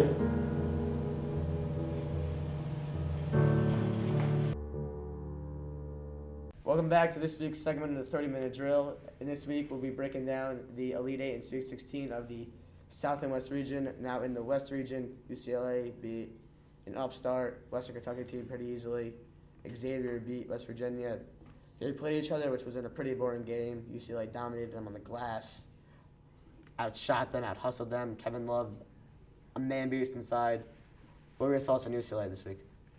I think that UCLA did exactly what they were expected to do. They just came out strong. Kevin Love again, really unbelievable athlete. His inside presence and his outside ability to shoot, I think UCLA is going to definitely win the championship. Did that help out your bracket? Absolutely. Roberto? UCLA is a force to be reckoned with. They are just too dominant with Collison and Love. They just always win. I honestly think they're going to win the championship. I have them winning. That's in your bracket? Yep. That's big. Yeah, that is That's big. points. That is points. That's money. No. No, caught you. Caught me. All right, now in the South region, Memphis beat Michigan State pretty easily. Texas beat Stanford and the Lopez twins, one of them who is dating Michelle Lee, Robin. I'll just give it out to Robin for dating Michelle Lee. So what were your thoughts on Memphis' pretty easy win over Texas? Well, again, Memphis, they did exactly what they needed to do in that game to win. I think that's usually what you need to do in those type of games. You need to win.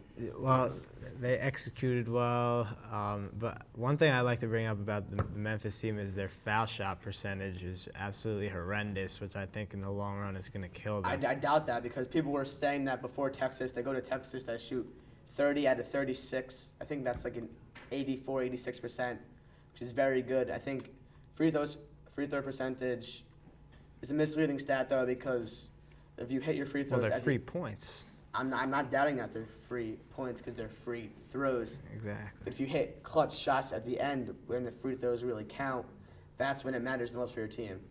Now, thank you for that comment. Bobby, thoughts on Memphis? Memphis, I thought Texas was going to win with their killer guards, but Memphis. They don't kill people. I just think they're dominant. All right, that's good. Memphis just didn't do anything wrong in that game. They moved the ball around quickly. They shot perfectly. Well, not perfectly, but pretty well. And I think that's how they prevailed. All right, so the Final Four was set. Memphis, UCLA. Who's going to win? Why? Most outstanding player. Big plays. Anything that could possibly happen. Definitely UCLA because, again, Kevin Love, I said all I can say about the guy. He's really just unbelievable. I definitely think UCLA will come out on top over Memphis. I agree with Alex. I think UCLA is going to win. Kevin Love dominates everywhere he plays, and also Collison. If Memphis can somehow cover Love, then Collison will have to come up big. Also, I have Memphis winning my bracket, but my bracket is so far bad, it doesn't really matter very much. I do think UCLA is going to win. Kevin Love, Collison, you have players Luke Richard, Ama Abute, Lorenzo Mata coming off the bench is a very good player. Russell Westbrook, another experienced guard. I do think the key, though, for UCLA winning is the experience. Third straight Final Four. I do think the freshman center, Kevin Love, will prevail over the dominant freshman point guard and Derrick Rose. Which leads to my next point. Who do you think will be the better NBA player, Derrick Rose or Kevin Love? As great of a college basketball player that Kevin Love is, I think the Rose is going to be more successful in the NBA just because he really has the ability to take his team from under and come out on top. His clutch ability is better than Kevin Love's, and I think that he's going to be better. I don't know about Rose. He's a questionable player. You're not sure because he's in an easier conference than. Yeah, but Memphis did have a pretty hard strength of schedule, so he did play some very good teams. Yeah, I would compare him to maybe like Baron Davis, but I would compare Kevin Love to more like a mixture between Amari Stoudemire and Dirk Nowitzki because he can dominate down low, but he can also. Yeah, I just don't think he is as athletic as those two. Yeah. All right, last question before we got to wrap up the show. Who's going to win the whole thing? UCLA. UCLA. Against? UNC. UNC. The Love-Hansborough battle. Oh, look at these two friends. They're friends. They don't like the same baseball teams. Which leads us to my next point. Coming up in the next segment, Bobby versus Alex, Mets versus Yankees. Who's going to win?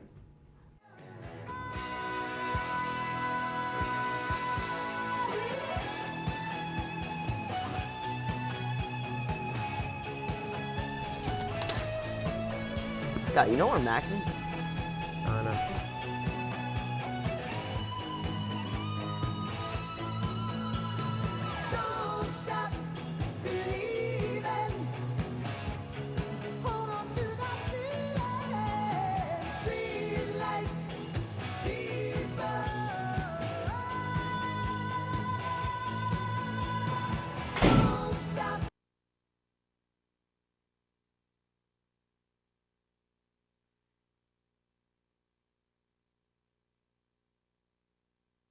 Hello and welcome back to the 30-Minute Drill. I'm your host, Eric Orenstein.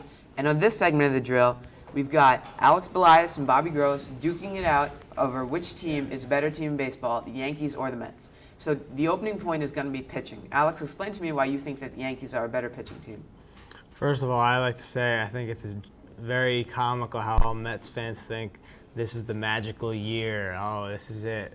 We're finally going to win the World Series. Johan Santana was a great pickup, but I think that the Yankees have more depth in the rotation. You have Ching-Ming Wang, Andy Pettit, two experienced guys. I think that they're going to lead this pitching staff to a successful season.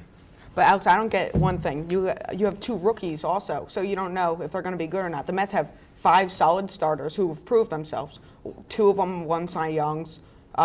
John Maine, who had a great year last year. Alvar Perez. Had So a shaky. shaky year. He was like 13-7. Say that John Maine looks good in the preseason, but I don't And know he looked how good that's last gonna year. carry And over. also their bullpen's more solid. I mean, the Yankees have Jabba, but you don't Yeah. know how much he's going to Yeah. pitch because you don't know how Girardi coaches. He might overthrow him.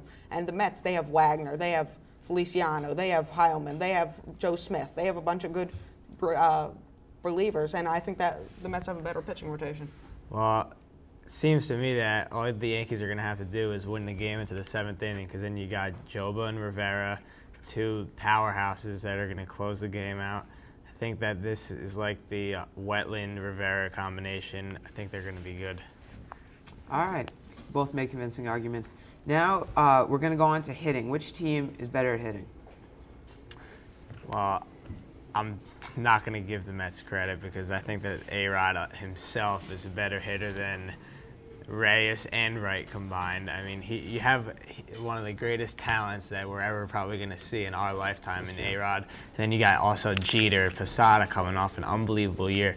The Mets have, I mean, they're still a little young, Wright and Reyes, but I think that experienced guys like A-Rod and Jeter are going to carry them. I'm not going to lie, A-Rod's probably the best player in baseball right now. But the Mets, they have all this youth that's coming in their infield. They have Reyes and Wright. They have an outfield that's pretty solid. They have Church, Alou coming, he has to come back from his injury, and Beltran. I mean, they're a little shaky because they've gotten hurt from injuries, but I think if they come back and they stay healthy this year, I think they can win. Mm-hmm. Well, when it comes down to it, Alex, do you think that A-Rod can really, with his hitting, carry that team as opposed to the Mets who have, so like as Bobby said, Reyes, Alou, Wright, so many like solid players? Do you think A-Rod can Well, carry? I don't think that A-Rod's going to necessarily need to carry the team because He you carried still. them last year. No, you had Jeter who had a great year. You had Posada, best hitting career in his life, batted .339. Then you got Cano, who's going to come out. He's developing. He showed that he can hit last year.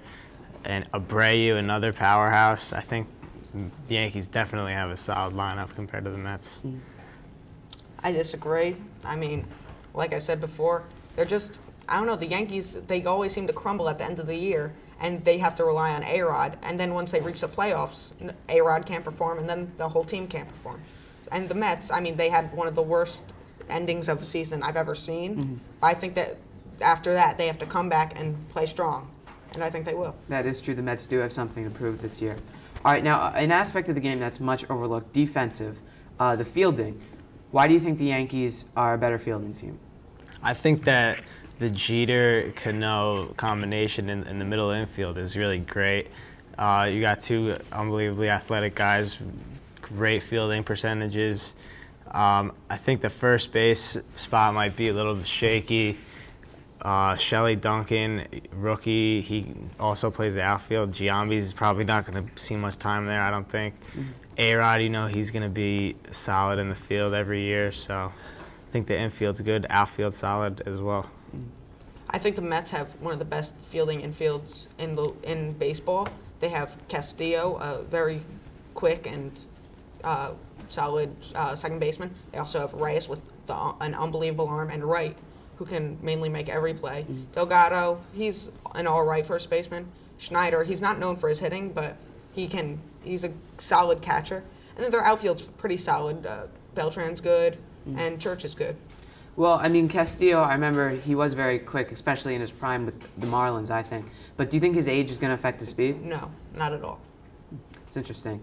Well, I'm going to stop you guys there. And that's all for this week's episode of 30 Minute Drill. Thanks for watching.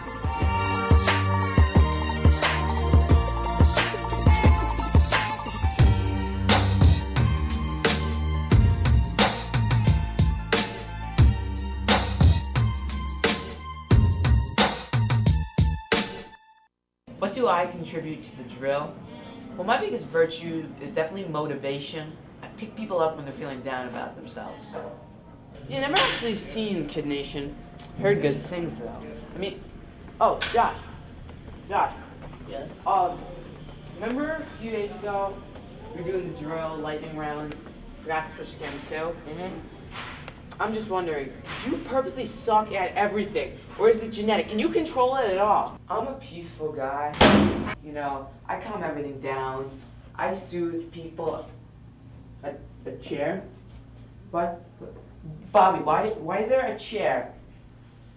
A chair blocking the door. I'm sorry. A chair. Hey, Alex, I told you like 4 times I'm on mic 2, not mic 3. My bad about that. It seems like everything you do is your bad. Quick, what's 6 minus 4? Huh? It's 2. Mic 2, Alex. Get it together. Black and white polka dot tunic. Great job. Alex loves basketball, cheerleading, and spending time with her friends. Alex is escorted tonight by Cindy Esser and Andrew Axelband. Danielle looks great in this. It is a perfect outfit for any summer outing. Kim enjoys drawing, playing sports, especially lacrosse, and hanging out with her friends. Her escort tonight is Kevin Barcat. Kevin enjoys.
Hello and welcome to the 30 Minute Drill. I'm Jordan here with Mr. Berkowitz, and we're going to talk baseball.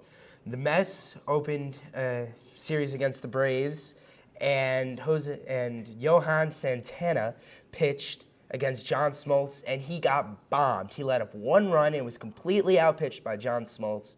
The Mets lost, and they're sitting at 2-3 as of now. What do you think they need to do to get better?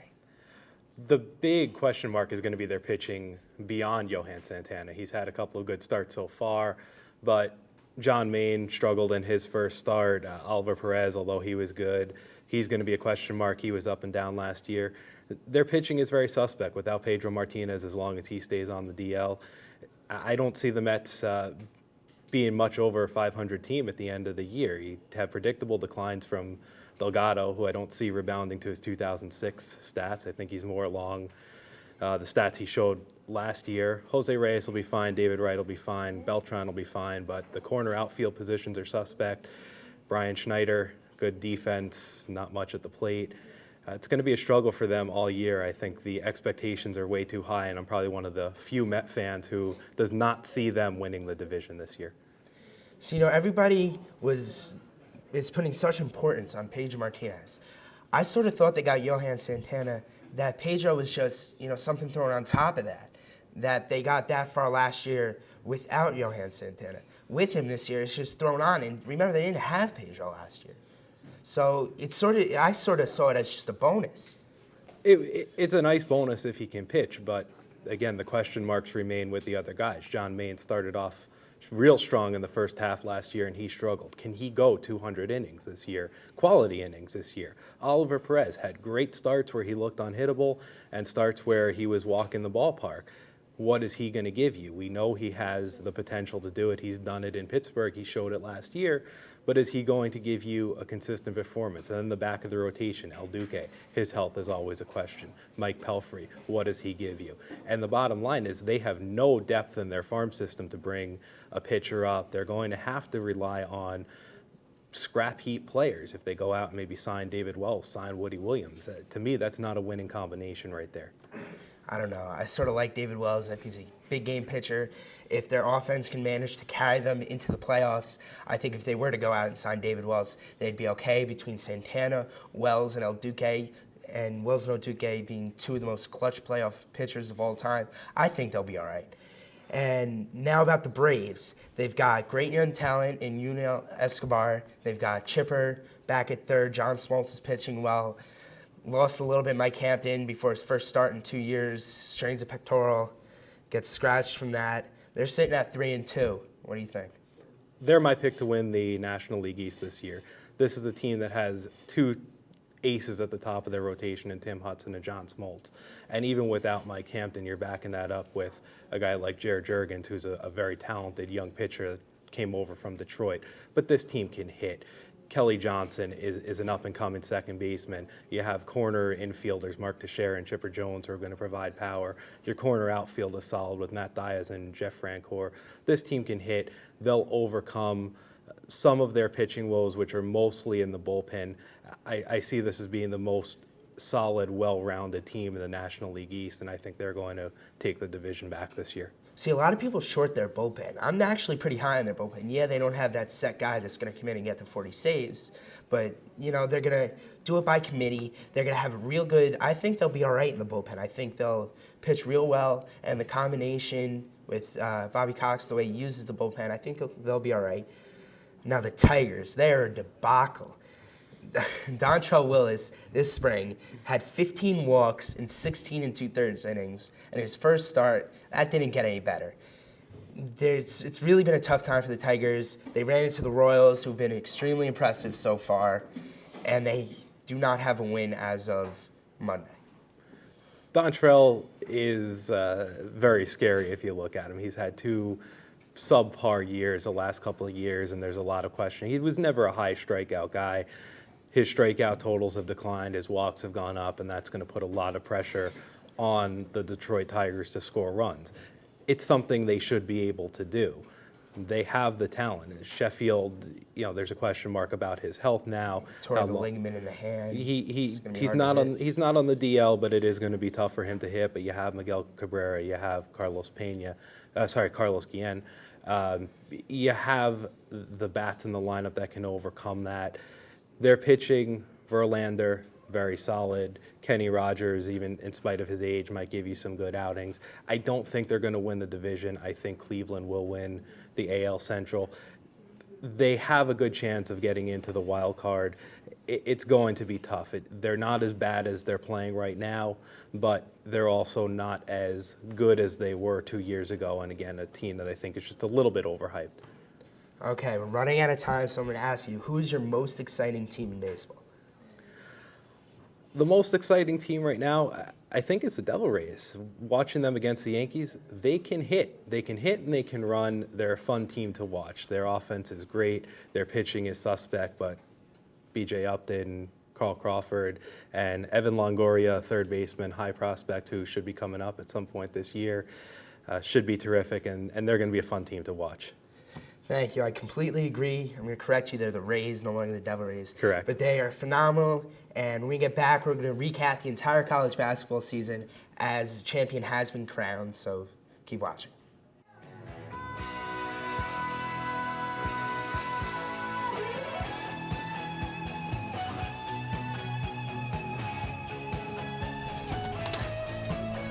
Scott, you know where Max is? I know.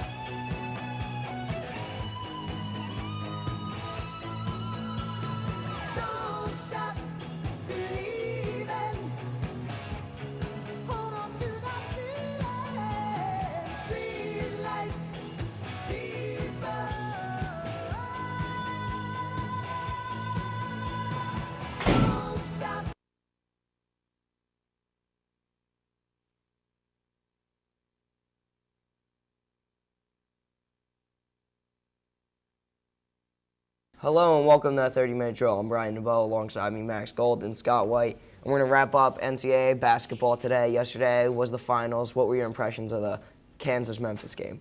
It was absolutely horrific and horrendous.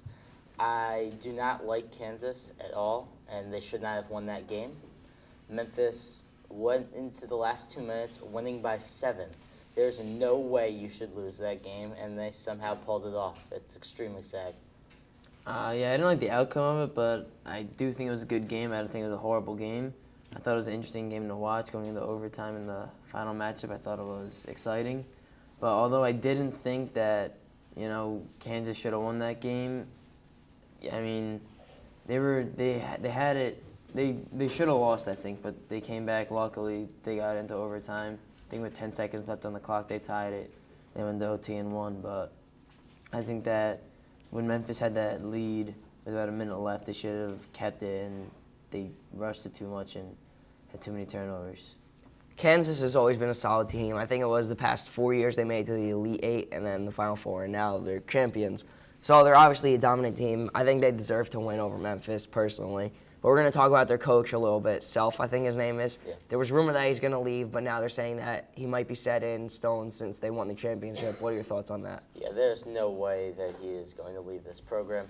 He is a good coach, and he can never get over that hump. He never even made it to the Final Four before this year, and now he finally made it past that hump to get into the Final Four and won a championship. After you win a championship, there's no way he's going to leave. There were rumors he's going to Oklahoma State, I think, but he is staying at Kansas. I think that if he was to leave Kansas, he'd be done for good, which I don't think is going to be the case. I think if you win a championship with a team, it's very rare that you're going to leave that team to go to another team. If you win a championship and leave, usually what would happen is if you leave and retire for just that being a coach of NCAA basketball.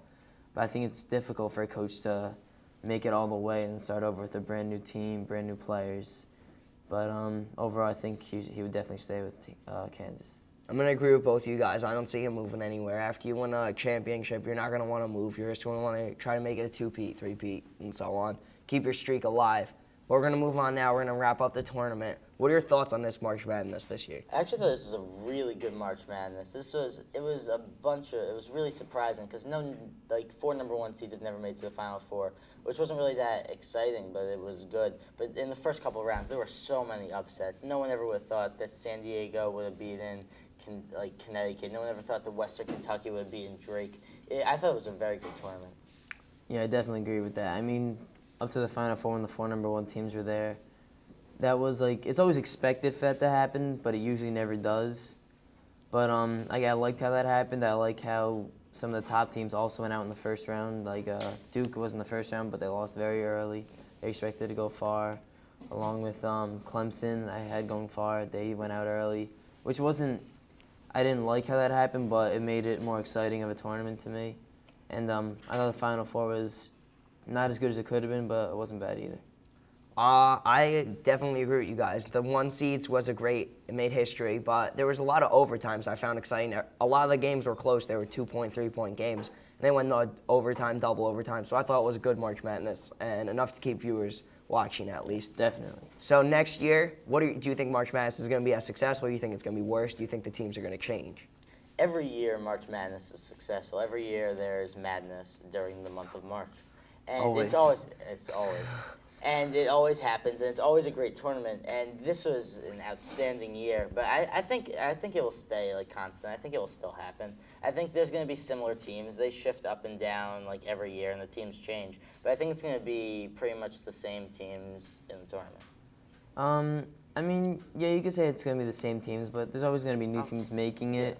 And I doubt it's going to be any new teams making it too far. It's usually the same 10 or 12 teams making it to the Final Four or the Elite Eight or so. But, I mean, there of course be those random teams getting in, conference teams getting in, bubble teams or whatever. But I would rather see next year some of the lower seed teams make it a little farther into the tournament. I mean, it was nice to see how the number ones get so far, but at the same time it was a little boring, I thought. It was more fun. I'd rather see upsets than just the best teams always making it, personally. I agree with you, Scott. This year was good, and you see good games at the end of the tournament, but the year when George Mason made it to the Final That Four, was just the there was best. nothing like that. Yeah. That was incredible. People don't watch March Madness because they want to see the number 1 seeds win it every time. They watch it for upsets, and they want to see The action. underdogs to win. Exactly. So they don't, like this year it was nice because it's a change of pace, but as far as next year, they're not going to want to see the same thing every year over and over. So we're going to keep sort of on the same question. Do you see those teams being as successful? Memphis, Kansas, UCLA, UNC? I like a bunch of these teams. Kansas, it pretty much depends on if Rush comes back next year. If he does, I think they can still be an extremely successful team and go far in the tournament. And I think UNC, if Hansborough comes back, they will also be an extremely successful team. I mean, all these teams are always going to be successful. They're always going to be good. They've been very well for the past few years. They're always making at least Final Four, Elite Eight. But, yeah, a lot of it depends on what seniors stay or juniors even stay. And it depends a lot on what players come back and which players don't. All right, guys, thanks for that expert analysis. We'll be back with more 30-minute drill after this. Stay tuned. Name an athlete that you would date. I really don't know. Are you actually recording? I'm not recording yet, but... Mia Hamm. Amanda Beard. Knicks power forward Jerome James. Tom Brady. Sue Bird. Chris Paul. Serena Williams. If the Mets win the World Series. Well, it's just a game. It's not just a game. I love the Giants. I love Eli Manning. But why? People love the drill for the same reason they love sports. It's competition, and it's there. Fridays, Tuesdays, Channel 77, 7 p.m. They know it's there. It's unconditional. And it's greatness. It's loss. I mean, it's not a scary loss or life loss, but it's loss. And it's real.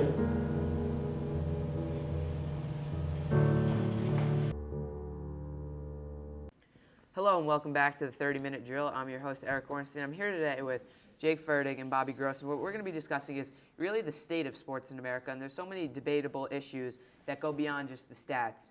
So our first topic is which sport, in terms of its influence and its pastime, best represents America? Well, I think it's as it's written. Baseball is America's pastime. There can be no argument.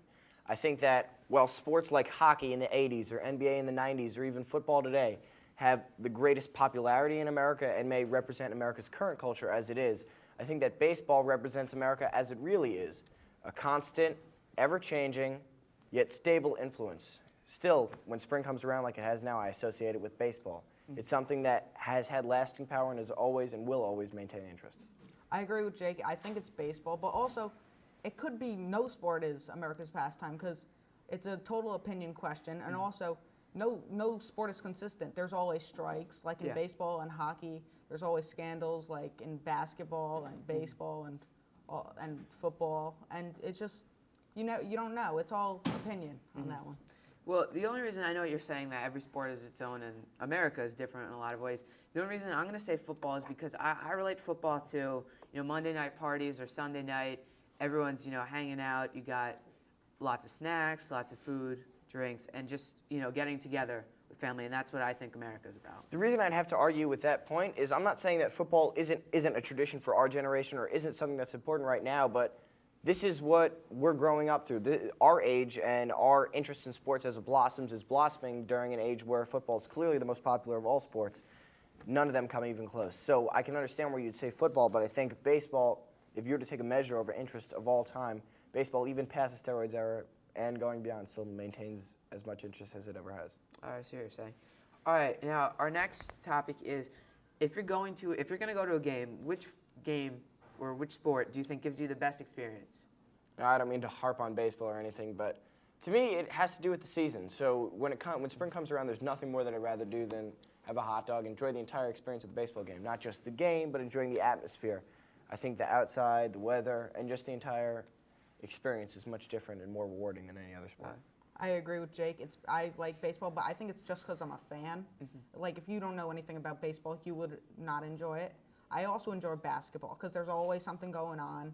There's always something to watch. And also hockey. It's always moving. I like it. It's entertaining. But Bob, the thing that I would disagree about with what you're saying is that of all the sports, of course there's excitement in football or at a basketball game. That's why their tickets may be more expensive than a baseball game. But at a baseball game, it's not like the action, the sport is the only thing that can be enjoyed. Oh, yes, of course. So I think the analogy of it going to a baseball game and enjoying every part of it is something that lasts because there's many different things beyond just the layer of sport. Yeah. Like, I think baseball, no question. And, I mean, I like baseball. I don't know too much about it, like what you're saying. But to me, it's night and day between going on a summer afternoon or a spring night, being there with family, getting a hot dog and everything, or football where I think the game is more exciting, but then you're cold, you're in a jacket. Sometimes if it's boring, you might not even want to be there. Yeah. So, all right. Now, next, each sport keeps the stats in a different way. Which sport do you think does the best job? Well, I think baseball, but not for any of the aforementioned things that I've been talking about for how good of a sport it is. Baseball is most consistently evolving and the most technically proficient sport in terms of keeping stats. Obviously, all three major sports, have stats that are obsolete. Baseball relying on wins. Football still doesn't have an accurate way to judge how good of a quarterback and who's the best quarterback in the league and any of that stuff. The passer rating is virtually obsolete. And basketball, obviously they have averages, but it doesn't take into account durability, which is, in my opinion, another talent that you need to have to be successful in sports. However, baseball, even after it has problems and flaws, it still looks to correct them. New stats keep emerging, stats like OPS, on-base percentage plus slugging percentage. New stats gain new importance as things are determined. Even ERA, which many people thought was the most consistent stat, is being proven wrong as we speak, and baseball just catching up. Plus, it does have cumulative stats just like football does. Bob? I agree with Jake again. I think baseball, because even if you go 0 for 4 one day, if you're a hitter, you can make it up in 2 days. And then as the season goes on, as it's such a long season, it shows who's been a solid player. If you're hitting 330 and hitting 30 home runs, that tells that you're an all-star. But if you do that for consecutive seasons, you're obviously a great player. But if you hit 250, 240 and not get it done, you could tell that player's not that great. Yeah.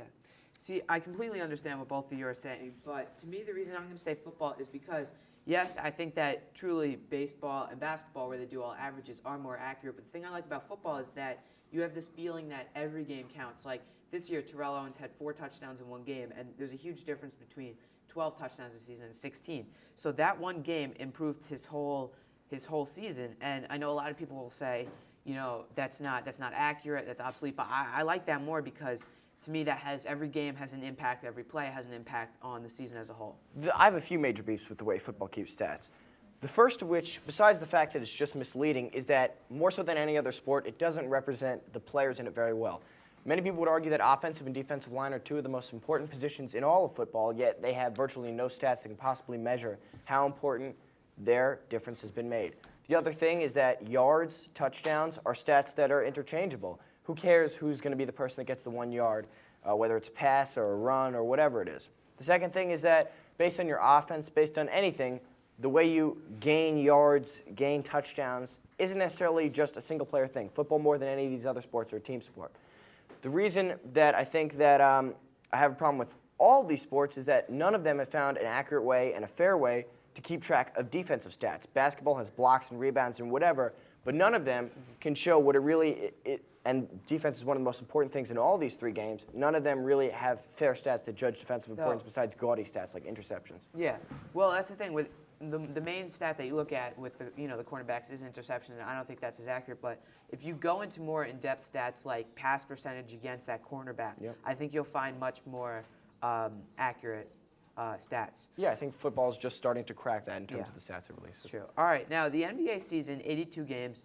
Some say it's too long. Some say it's just right. Some say it's not long enough. What's your take on this? Well, I think the NBA season is way too long. And personally, I usually enjoy sports the way they are, but this is one of the things that is incredibly deteriorating NBA's popularity.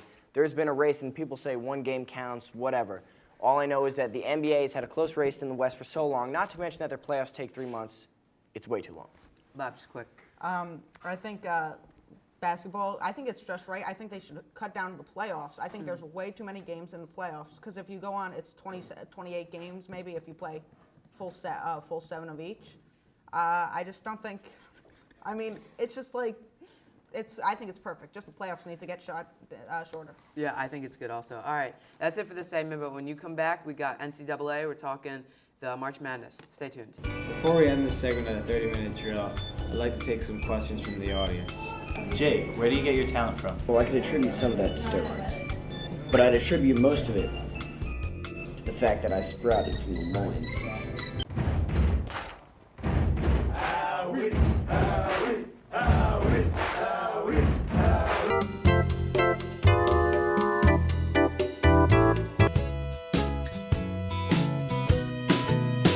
Sweet pea. He was born on Mount Olympus. He's 60 feet tall. He bathes in lava. Howie Fertig is Godzilla. His knuckles are denser than steel. He exists in all 4 states of matter. He wrote the Bible. He invented the robot. He out Chuck Norris Chuck Norris. Breathes fire out of his nostrils. He ate Old Zealand. His nickname in college was White Chocolate Thunder. This past week featured a game of magnanimous proportions. So great, in fact, that I lost $40 on it in the stock market while the game was going on. But this game was very important. It was the NCAA championship game, the culmination of all of March Madness. And as Kansas beat Memphis in one of the most dramatic finishes ever, we're here to analyze it for you. Brandon, what do you think was the thing that gutted Memphis the most? Oh, God. It just makes me very upset talking about this game. I did lose a lot of money in the stock market as well as you did. Yeah. Yes, could have made some money. But, hey, stock market heads up and down. I think it was the free throw shooting. It killed them all year. They were in the bottom 3 of the whole Division I. Finally, in the tournament, they shoot well, and then in the clutch, their 2 best players shoot themselves in the foot and lost them their game, basically. Mm-hmm. And it's interesting they use the metaphor shoot themselves in the foot because one of the most interesting things when they were taking the foul shots that the announcers were talking about was as the game was continuing, as they got more nervous in the shots, as they became more necessarily clutch and they kept missing it, their feet would back up as they would shoot the shot. And as a lot of basketball analysts say, when you start getting nervous, you start moving back as you take your foul shot, and that caused a lot of misses. That's a good point. And eventually a loss. Bob, would you say that this was more of a Kansas win or a Memphis loss, and why? I'd say it was more of a Memphis loss. They missed so many good opportunities with all the free throws. You got to make the free throws to win the game, and they just blew it. I mean, Kansas played a great game. It's just Memphis blew a lot of opportunities just to put the game away, and they didn't. Okay. Well, that's an interesting perspective. Now, let's just have a quick review of the tournament in general. Did you think this was a more exciting, more interesting tournament than usually and in years past? Bob or Brandon, I don't care. I think it was a typical NCAA tournament. There were upsets. Generally, the teams who you expected to make it made it. I mean, it was a surprise that all number 1s, but you'd expect that. I'm surprised more people didn't. I thought it was typical. Well, I think, and this is something that I've always thought about the NCAA tournament, people talk about winning the championship, the Cinderella, and one shining moment, and all that stuff. I think the NCAA tournament really peaks within the first 2 weekends because that's the exciting thing. Yeah, the upsets and teams coming out of nowhere to beat what most people think are better teams. Do you think that this championship is as large of a scale, Brandon, as, let's say, the college football championship or even professional sports championships? I think it's at more of a scale than college football because there is a tournament where, like, if, say, in football, a team, like the third-ranked team, gets left out to win the national championship, in the tournament, 65 teams get a chance to win it.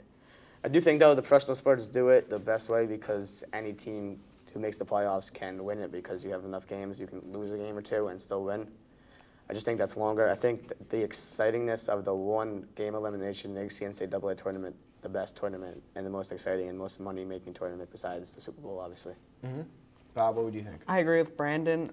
It's better than college football, but less good as than sport professional. Because in college basketball, all you need to do is win your conference tournament to make it. Like if you're a lower seed, and I mean, a team that has a great regular season but losing like the first round of their conference tournament may not make it. That's why I think it's better in the professional sports because then the best teams make it to the playoffs, and then you could really see who's the best team. Well, that's an interesting, brief point that you made there, Bob. Thank you. I think that this is the second exciting national championship of this year. Obviously, the Super Bowl was a very exciting one with the Giants winning.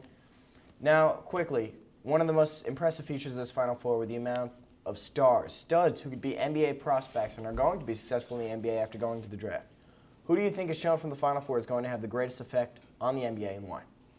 Derrick Rose, hands down. He can shoot, he can pass, he can play defense, and he's tall for the position that he plays. I think he'll be a top 3 pick in the NBA draft if he decides to go out. I agree, Brandon. It's like they say in the Nike Spark commercial. My better is better than your better. You know, you're quick as D's and stuff like that. Derrick Rose, when he gets onto another level, is a playmaker like nobody else. And that's about all the time we have right now in the 30-minute drill, which brings us to the last topic, the final quote. You know when you're in an airport and you're going through security and then it beeps, but you don't actually have anything metal on you, and then you need to, walk back and walk through the metal again, and then you don't beep? I hate when that happens.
Hello and welcome to the 30-minute drill. I'm Jordan here with Max, and we're going to talk the Masters. It was a big tournament this weekend, first major of the year. Trevor Immelman, the South African, comes away with the win, shooting 8 under. Max, how do you feel about it? It was a huge win. He's apparently a very good golfer. I've never heard of him before, but he's apparently a very, very good golfer. But he's never really gotten that fame that people like Tiger Woods and Vijay Singh and big golfers have gotten. And I think this is really going to boost him into that category. From this weekend, you could see he is really a very talented golfer. So I think from now on, he's going to be one of those big players. Yeah, he's had a bunch of top finishes, but he's never been able to pull off a win. Finally gets to pull it off. And Tiger Woods didn't putt well in the tournament. His short game was not good. He was driving the ball well. It looked like he was hitting it good, and he was 5 shots back with 2 days left. You figure Tiger's got it in the bag, but he missed a lot of easy putts, and he wasn't able to pull off the win, finishing 3 back in second place, the runner-up for the second straight year. Well, that's a problem. Everyone before this tournament pretty much had Tiger written down as Tiger was going to win this tournament. And most people thought that, and it was probable. Tiger's done absolutely insane this year. People thought this would be the year he would get he would win all 4 Masters. Right, so he'd be able to get I guess he just all 4 was major concentrating tournaments. on all 4 major tournaments, and I guess he just couldn't pull the first one off. But it was clearly his short game and his putting. His drives every single time, great drives, great long game. He'd get it on the green, and he'd miss 6-foot putts that Tiger never misses. You know, it seemed like he was putting a lot of pressure on himself. That's when it really shows, is the short game. Yeah. Because, you know, there was so much pressure because everybody had him being able to walk away with this tournament that, you know, he figured, all right, well, I have to now. Everybody's putting me down that I have to. I'm Tiger, but I'm still a human. Exactly. I'm not perfect. I'm not going to be able to win every single tournament I play. Yeah. It's physically impossible. That me as a human being is going to go out and be so dominant that I win every single time I step out on the golf course. And that pressure that he put on himself affected his short game, and he was not able to play well. It's very normal. Tiger's just loose. He goes out there, and he does win pretty much every single tournament. But when he's loose and he's not so stiff and he's not so tense. He goes out there, he plays his long game like he did yesterday. He can also make his putts. So if Tiger he was disappointing to all the fans out there, everyone who thought that he was going to win. Yeah, you know, now he's got to find a way to be more relaxed when he's playing. I'm going to talk again about the pressure, and he's just got to find a way to relax, and this is really when the training comes in. When he's got to find a way to say, you know what, I just got to put all this past me, and I got to play good golf. I just got to go out there and play the best game that I can, because I'm expected to win, but I can't put all the pressure on myself. I can't expect myself to win. I have to go out and put myself in the underdog position every time I go out there, so that way I have that feeling that, all right, nobody's expecting me to win. Now I can play relaxed golf, I can play my game, and I can win. Right. It's like you said, he is a human. And although it may seem that he's some super golf phenomenon, amazing player, as from like his last tournaments, he is human. And he cannot win every single time he steps onto the golf course. But his fans need to realize that he just can't come out there every single time. He can't shoot 17 under or whatever. He only got 5 under this time, and he didn't play at his usual level. Well, credit Tiger, that 5 under is a very good score at Augusta. Yeah. The winds normally swirl. They weren't swirling as much. This weekend the weather was actually nicer, made for a little bit easier golf. And, you know, Tiger, you got to understand, you got to really know golf to be able to understand what Tiger has to go through. It's an individual sport to where it's all you, it's nobody else. You can't, if you're not playing well one day, you can't rely on somebody else to carry you. Yeah. Let's say in baseball, a pitcher's not that good, you can always pull him out and go to your bullpen. You have other people to pick him up. You can score some runs to make up for that. Basketball is a team of 5. One person's not doing good, you pass to the other 4 people. You put them on the bench. But golf is completely different. It's all about you. You have a bad day, that's all on you. You don't have anybody else to come pick you up. You got to rely on the rest of the field to shoot as bad as you. You can't do that. No. It's extremely difficult to do. And, you know, I credit Tiger for all that he's done. He's a great player, and his work ethic is above and beyond everybody else's. And it's just hard for him to go out and win every time. I give him as much credit as I can for winning as much as he does. And, you know, he's a great golfer. But it's the course also. The course, Augusta, it's so hard. And if you looked at some of these holes, the water and the traps everywhere around the greens makes it so hard to even lay up to the green to get a good shot. And if your putting's off like Tiger was yesterday, there's no chance that you could be successful. I was listening to him talk yesterday. He said if you don't hit the putts perfectly, they're not going to go in. You can't hit them even by the slightest bit, and they'll go in. But anyway, when we come back, we'll be talking NBA, and me and Max will be discussing on the playoff picture. Stay tuned. Name an athlete that you would date. I really don't know. Are you actually recording? I'm not recording yet, but Mia Hamm. Amanda Beard. Knicks power forward Jerome James. Tom Brady. Sue Bird. Chris Paul. Serena Williams. If the Mets win the World Series, Wow, it's just a game. it's not just a game. I love the Giants. I love Eli Manning. why? People love the drill for the same reason they love sports. It's competition, and it's there. Fridays, Tuesdays, Channel 77, 7 p.m. They know it's there. It's unconditional. And it's greatness, and it's loss. I mean, it's not a scary loss or life loss, but it's loss. And it's real.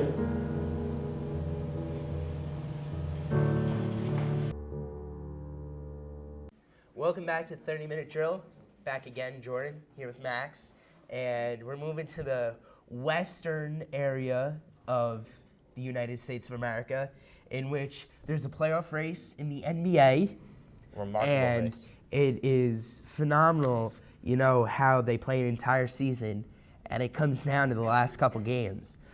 We're going into the last game of the season. We still don't have an 8th seed. We still don't have a 1 seed. Nothing's really set.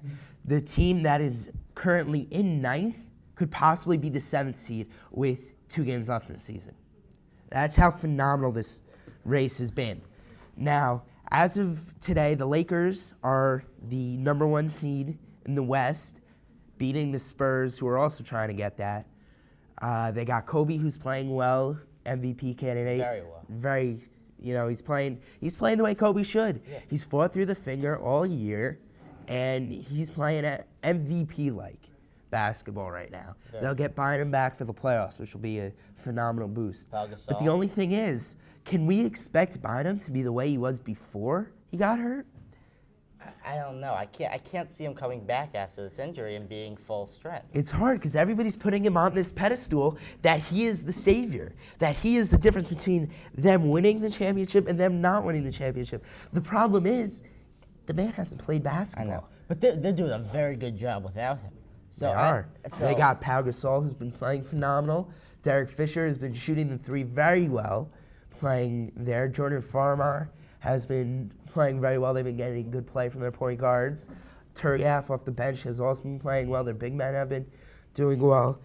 And I see them winning the number 1 seed. The Hornets have faltered as of late, so you can't put them up there. I see the Lakers getting it. Max, what do you think? I'm a big New Orleans Hornets fan. Love them. Chris Paul, CP3 for MVP.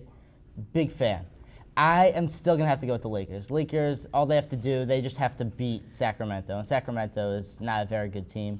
So they just have to go to Sacramento and beat them. I don't think that should be very hard. Playoffs, however, I see the Hornets being more successful. They're too good of a team. Chris Paul is absolutely insane. Peja Stojakovic can hit the 3 from pretty much anywhere. But what's your answer for the big diesel? Tyson Chandler is my answer. Tyson Chandler is an underrated center, an underrated forward. He's an underrated big man, and I think that he can compete with some of the better big men in the West. Even the diesel? Yes. I don't think he can play with Big Daddy.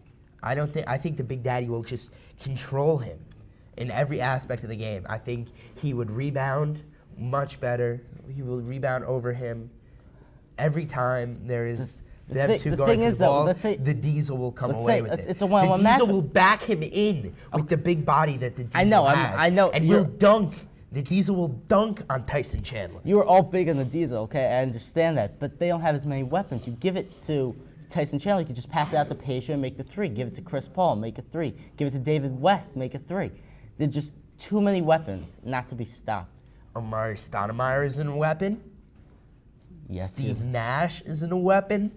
Yeah. You're basically telling me that they're not any good. No, I'm from not. What you're saying the Hornets are like this phenomenal team, the best there ever was. Correct. Meanwhile, the Suns can't play with them. Let's forget about the Suns for a second. Let's go to the Lakers. Yes. You think the Lakers can't play with them in a 7-game series? I think, they can play with them. I'm not saying they can't play with them. I'm saying that they won't beat them.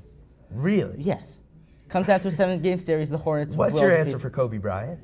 Chris Paul is my answer. You think Chris Paul can outplay Kobe Bryant? Yes, he can. You are crazy, my friend. You have no idea what you are talking about. Look at Chris Paul. He's Yeah, look he's at his phenomenal. stats. But His when stats Kobe are- Bryant goes and scores 81 points on them, I mean, how? What's your answer for an 8? He's not gonna. That's absolutely unrealistic in a playoff game. That He's is not not gonna score 81 points. unrealistic. Kobe Bryant is Kobe Bryant. Kobe could put down 100 on any given day. No, he can't. It's never happened. He's never put down 100 points, and he But will he not put could. down 100 points. If it's never happened, how can he do it? He's not going to be able to do it any single day if he's never done it before. Any given day, Kobe can come out and shoot from 3 and be phenomenal and just keep dropping the threes in, making it rain, per se, and dropping 100 points. Do I think it will happen? No. But it possibly could because he's just that good. You say Tyson Chandler, okay, he could stop Pau Gasol. If Bynum comes back even half as good as he was from the beginning, what's your answer for him? What's my answer? The outside game. David West, Peja Stojakovic, Chris Paul. Yeah, you're nuts. You don't know what you're talking about. And so the Hornets are the team you think is going to win it. Yes, that's my team. A team not so highly looked upon, going deep in the playoffs, who would it be? My dark horse of the West would be the Dallas Mavericks. No, everyone's written these Mavericks out. They're a great team, and even since the Jason Kidd trade hasn't worked out as well as they wanted it to, I think Jason Kidd's going to come into the playoffs, work with Dirk Nowitzki, and perform to outstanding levels. See, I think the Suns are going to be that team. I think the Diesel will carry them. They are built for a playoff run rather than just the regular season, which is why they haven't played well. They're built for a 7-game series. That's it for the NBA and the Western Conference. When we come back, yes, hockey is still going on. There is a Stanley Cup playoffs, and we will be talking about that. What do I contribute to the drill? Well, my biggest virtue is definitely motivation. I pick people up when they're feeling down about themselves. Yeah, never actually seen Kid Nation. Heard good things though. I mean, oh, Josh. Yes. Remember a few days ago we were doing the drill, lightning round. Forgot to switch to game 2. Mm-hmm. I'm just wondering, do you purposely suck at everything, or is it genetic? Can you control it at all? I'm a peaceful guy. You know, I calm everything down. I soothe people. A chair? What? Bobby, why is there a chair? A chair blocking the door. I'm sorry. A chair. Hey, Alex. I told you like 4 times I'm on mic 2, not mic 3. My bad about that. It seems like everything you do is your bad. Quick, what's 6 minus 4? Huh? It's 2. Mic 2, Alex. Get it together. Welcome back to the 30-Minute Drill. I'm your host, Eric Orenstein. I'm here today with Brandon Rosenblum and Bobby Gross. Now, the NBA is nearing the close of its regular season, so we're going to discuss the playoffs, specifically in the Eastern Conference. Now, who would you say is the top team in the East? Celtics, Big 3, Pierce, Allen, Garnett. Good point guard with Rondo, a big key pickup, and an experienced guard in Sam Cassell. I think Kendrick Perkins is maturing into a big man. I think they're the best team in the East and in the NBA. Yes. Bobby? I think there are 5 top teams: the Magic, the Wizards, the Cavaliers, the Pistons, and, as Brandon said, the Celtics. They all have at least 3 dominant players on each team. I'm going to have to agree to disagree. Actually, no, I wouldn't say the Cavs have 3, because, I mean, they have LeBron, but he's like 8 people. and in one. Magic actually don't, because they... That's not true. I mean, yeah. Rashad Lewis, Hida Turkoglu, Dwight Howard. Yeah. Those are 3 So I'd legit say players. those 5 teams all have a very good shot of winning. Yeah, but if you had to pick one, who would it be? I'd probably pick the Celtics. Just because of the killer 3. That is true. All right, now, the Hawks are in the playoffs for the first time in a while. Yes. Discuss what they did this year differently than the years where they didn't make it. I think consistently getting top draft picks. They've drafted good players. That the thing they were lacking was a point guard.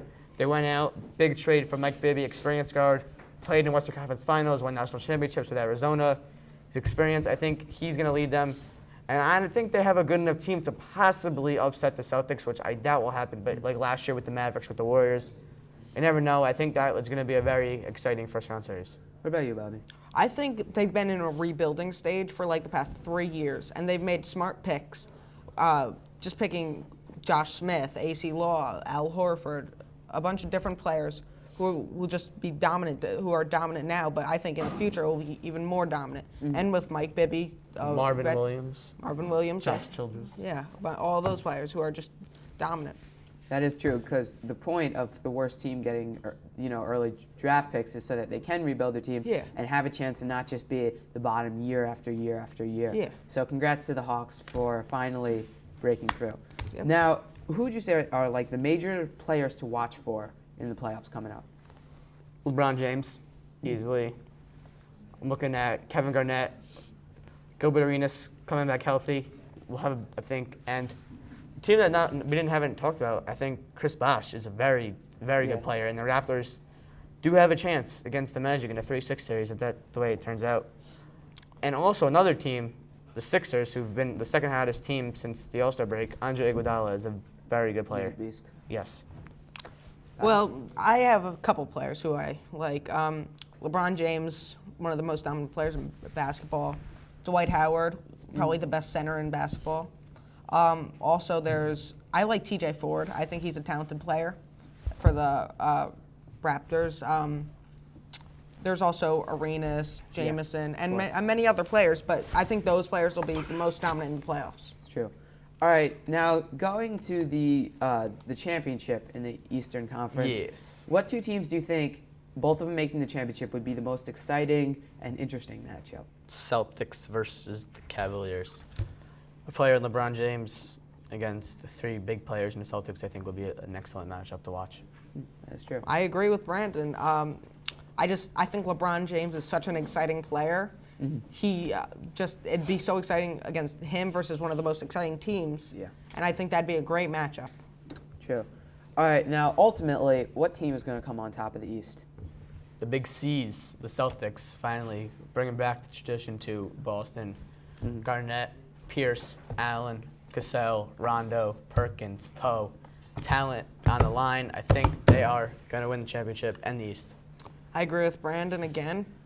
I don't see a part of the game where they're not good. They can rebound, they can move the ball around, they can shoot, they can do it all. Go down low. They can pretty much do it all. I don't think any other team really has a shot. I mean, there might be a surprise one though. Yeah. There could be. Never know. Speaking of surprise teams, looking back on the regular season in the East, which team do you think really surprised everyone? I think honestly the Nets. They've had people were picking them to maybe come out of the East. They had people were saying the three best players in the backcourt: Kidd, Jefferson, Carter. I don't know. They just never meshed well together. Kidd got traded. It was just a bunch of turmoil and dysfunctionalness going on. So I think the Nets disappointed me the most. Okay, Bob. I like the Knicks. They disappoint. They're just a terrible. They're at the lowest point in their. That's just a segment that can just be. Yeah, they're just. I thought they could have done better. I thought they had the talent to do better. Maybe go have a pretty good season. Just never happens. Yeah, bad coaching, bad overall. All right, real quick, East MVP. East MVP. Oh, LeBron James. LeBron James. True. All right, now that's it for this segment of the 30-minute drill. But when we come back, we've got hockey. You may see some new faces. Stay tuned.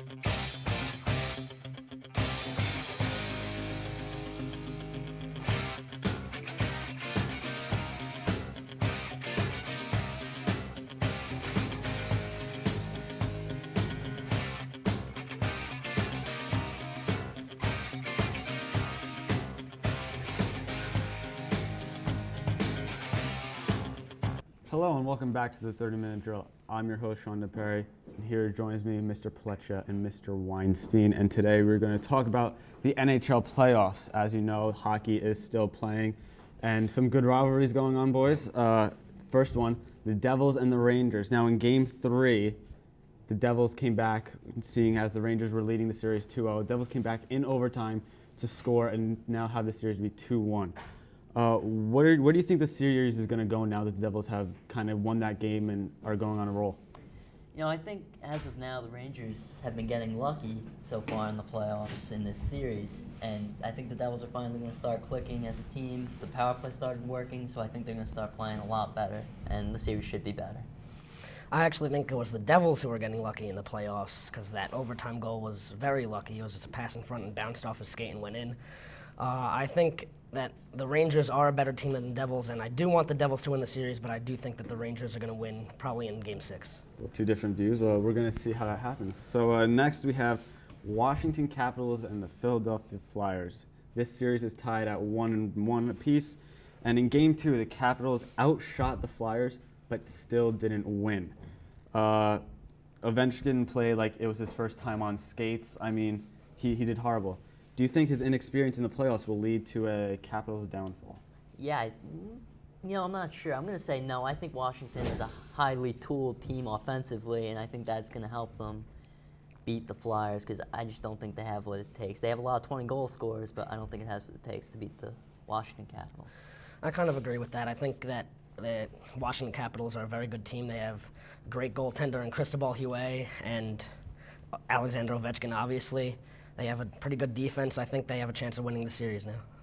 All right, well, finishing up our last topic for the East, we have the Montreal Canadiens and the Boston Bruins. Montreal leads this series 2-1 as well. And Carey Price, the rookie goaltender for Montreal, has been exceptional but was beat in Game 3. Now that he has his first loss in the playoffs, do you think this is going to change anything? No, I think once you get that first loss, it gets easier because there's no more pressure. Now you can get a couple more wins, and he's really good. He arrived at the trade deadline, and he took the place of Cristobal Huet, and he was okay. But I think Carey Price is really a good goalie. He had 21. He's really shown some skills in the playoffs, and he has a great defense around him, so I don't think he has anything to worry about. I think the Canadiens are also going to win this series. Carey Price has been playing like one of the best goalies in the NHL right now, and he's also probably the youngest. And Montreal is just a better team than Boston in general in almost all aspects of the game, so I think Montreal's going to win this series. All right, well, we're going to jump over now to the West, where we have San Jose and the Calgary Flames. The Sharks are down in the series, 2-1, and Calgary has had a big comeback in Game 3, down by 3. Even with a low seed, is Calgary still a dominant team? I think Calgary is playing some truly inspired hockey right now, and they put in the veteran Cujo, Curtis Joseph, and he really played some good hockey last night, and it led to a win. So it's hard to tell who they're going to pick as the next goalie for the next game. But I'm really hoping Calgary wins. San Jose is pretty overrated. I mean, they have Jeremy Roenick, stuff like that, really old players. So I don't think they have the energy or the morale to win this series. I think the win for Calgary in Game 3 is a big confidence booster for them, and I think it's going to kill San Jose's momentum in the series, and I think it's going to give Calgary a shot at winning this series. Okay, well, the next game we have is the Dallas Stars and the Anaheim Mighty Ducks, or now the Ducks. Sorry, movie, love it. Dallas leads the series 2-0. It seems like Dallas just dominates now in this season. I mean, one of the top teams. The Devils beat Dallas in the playoffs, I believe, in 2000. Stanley Cup. In the Stanley Cup. That's true. Do you think this is the year for Dallas? Yeah, I mean, the organization knows what it takes to get to the Stanley Cup finals. So I think this year might be the year for them. The defending Stanley Cup champs, the Anaheim Ducks, aren't playing too well. I mean, J.S. Jaguar can't do everything for that team. That's all I have to say about that, pretty much. I don't think it's their year. I mean, they're dominating the Ducks in this series, but Marty Turco has been very bad in the playoffs in recent years. I just don't think he has what it takes to go all the way for Dallas. All right, well, the last game we're going to cover quickly is Colorado and Minnesota. This series is tied 1-1. What are your guys' opinions on where this is going to go? I like Minnesota as a team. I think their fan base is extremely strong, and I think just going into that stadium, it's hard to play. So I'm going to root for Minnesota on this one. I have to agree. Minnesota's been playing very well lately, and I think Colorado's going to keep it close, but I think Minnesota's going to come out with that one. All right. Well, that's all the time we have for the 30-minute drill this week. Join us next week for more sports analysis. See you next.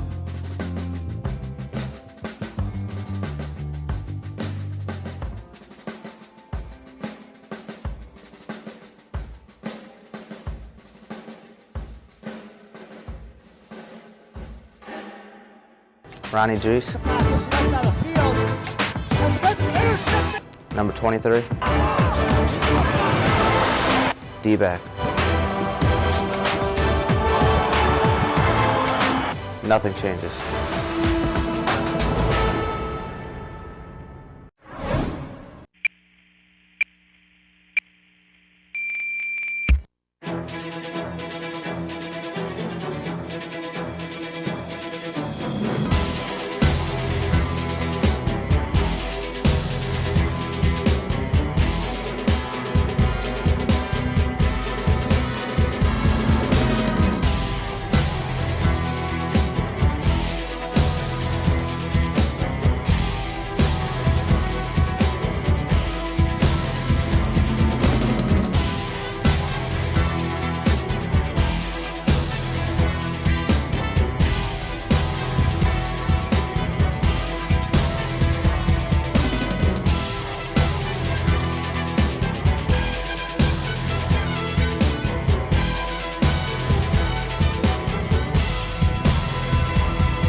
Hello and welcome to the 30-minute drill. I'm Brian Dubow, one-on-one with Scott today as Max is in the control room. We're going to do an NFL draft recap and our thoughts on the draft. So we're going to start out, which team do you think's made out best from the draft? I think Atlanta had the best draft. They had a big-time struggle last year in their NFL season.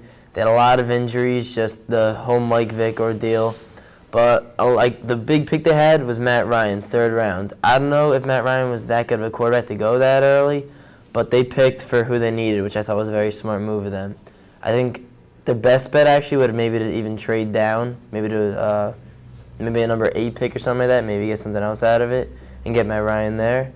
But I think it was good to have him there, and also got Jeff Oda from UMass, I think it is, and he's an offensive tackle. That's 2 guys in the first round. I think they were the only team to have that, 2 guys in the first round. And having an offensive line, which is, I think, what builds a team more than just getting a skill guy and hoping, either he does great or he's a bust.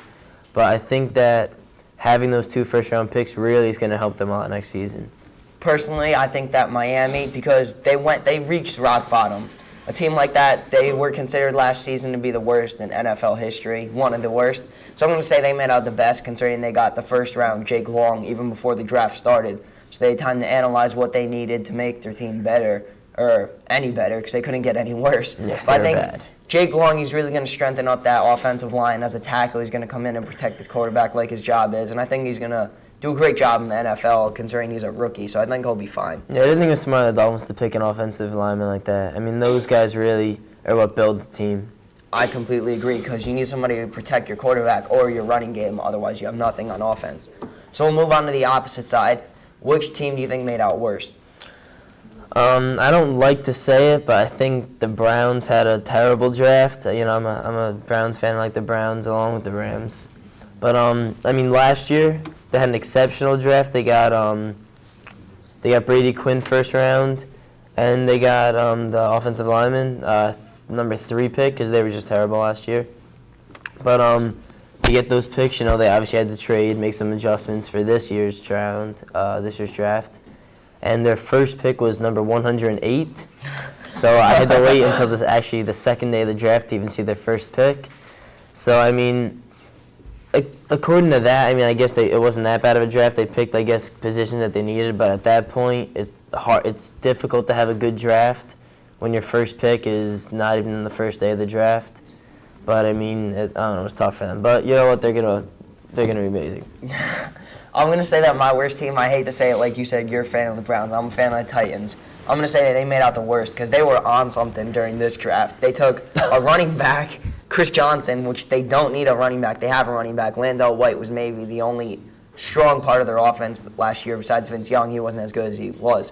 But they really needed a wide receiver because Vince Young, he's a scrambler, as everybody knows. He likes to run the ball, but sooner or later they're going to blitz their linebackers, and he needs somebody to fall back on. And as of now, it's Justin Gage, which Justin Gage, he's all right, but he's a nobody in the NFL. I don't even know who that is.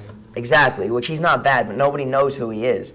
And he could make a good secondary receiver, but he could never make a primary receiver. So they needed a wide receiver. But we're going to stick on the wide receiver note, considering in the first round of the NFL draft, there were no wide receivers taken. What are your thoughts on the lack of wide receivers? I mean, it just wasn't a big wide receiver year. I mean, there's some years where there's not a lot of quarterbacks, or some years when there's not a lot of running backs. This year was just one of the years when the wide receiver core was pretty weak. I think Mario Manningham might have had a chance to go first round if he had that little drug incident about a week before the draft, which I think set him back a lot. But I mean, not having a wide receiver in the first round is pretty odd to me. According, Titans, they were desperate for a wide receiver. I still don't know why they didn't pick one. Detroit's been picking wide receivers first round for the past 4 years, I'm pretty sure. And I think it's a pretty odd position not to pick because it's usually a pretty high position to have in the NFL draft. It's usually a pretty popular pick. But, I guess just wasn't a lot of good guys this year. I guess, like you said, the teams just analyzed what they needed, and none of them thought they needed a wide receiver. But as I said before, the Titans, and there's teams that you can always use a good wide receiver. It's not. Yeah, it's just really you have to decide as a team if you're going to pick for the best player or to pick what your need is. It's just one of those things you have to do. Exactly. It's just a decision to make. But I really don't know what to make of it. Next year, probably there will be a wide receiver, but it seems, looking at the draft sheet, there was a lot of linemen picked, but there wasn't a lot of receivers, which there's really no explanation. But we're going to talk about Matt Ryan. You touched on him before. He went in the third round. What are your thoughts on him going third? Yeah, third pick. I'm sorry. What are your thoughts on him going so early? I don't think he is a third pick quality quarterback, but what I do agree with is that Atlanta needed a quarterback desperately. So I think that was a good pick for him to pick that early. Like I said before, I think they could have traded down a little maybe to still get him because none of those guys in that, I guess, 1st to 10 range needed a quarterback that bad as Atlanta did. But if he has a good season, then, why not? Why not pick him third pick? Because, if he has a good season, then he's worth anything. Atlanta was in desperate need of a quarterback. I understand them picking a quarterback. Matt Ryan, maybe he's not up to the par with the other first-round quarterbacks. But Atlanta was in desperation since that Michael Vick incident. I think you said that before. So they need a quarterback. I understand it. Matt Ryan might have not deserved to gone so early, but they did the right thing for their team as opposed to what Matt Ryan needed for his own personal career. But that's all the time we have for this segment on the 30-minute drill. We'll be back with more after this. Stay tuned. Paul Drake. He is sacked by Paul Drake. Number 59. Defensive end. Jansen, back to pass, and he is sacked by Paul Drake and Carlton Monson. Nothing changes.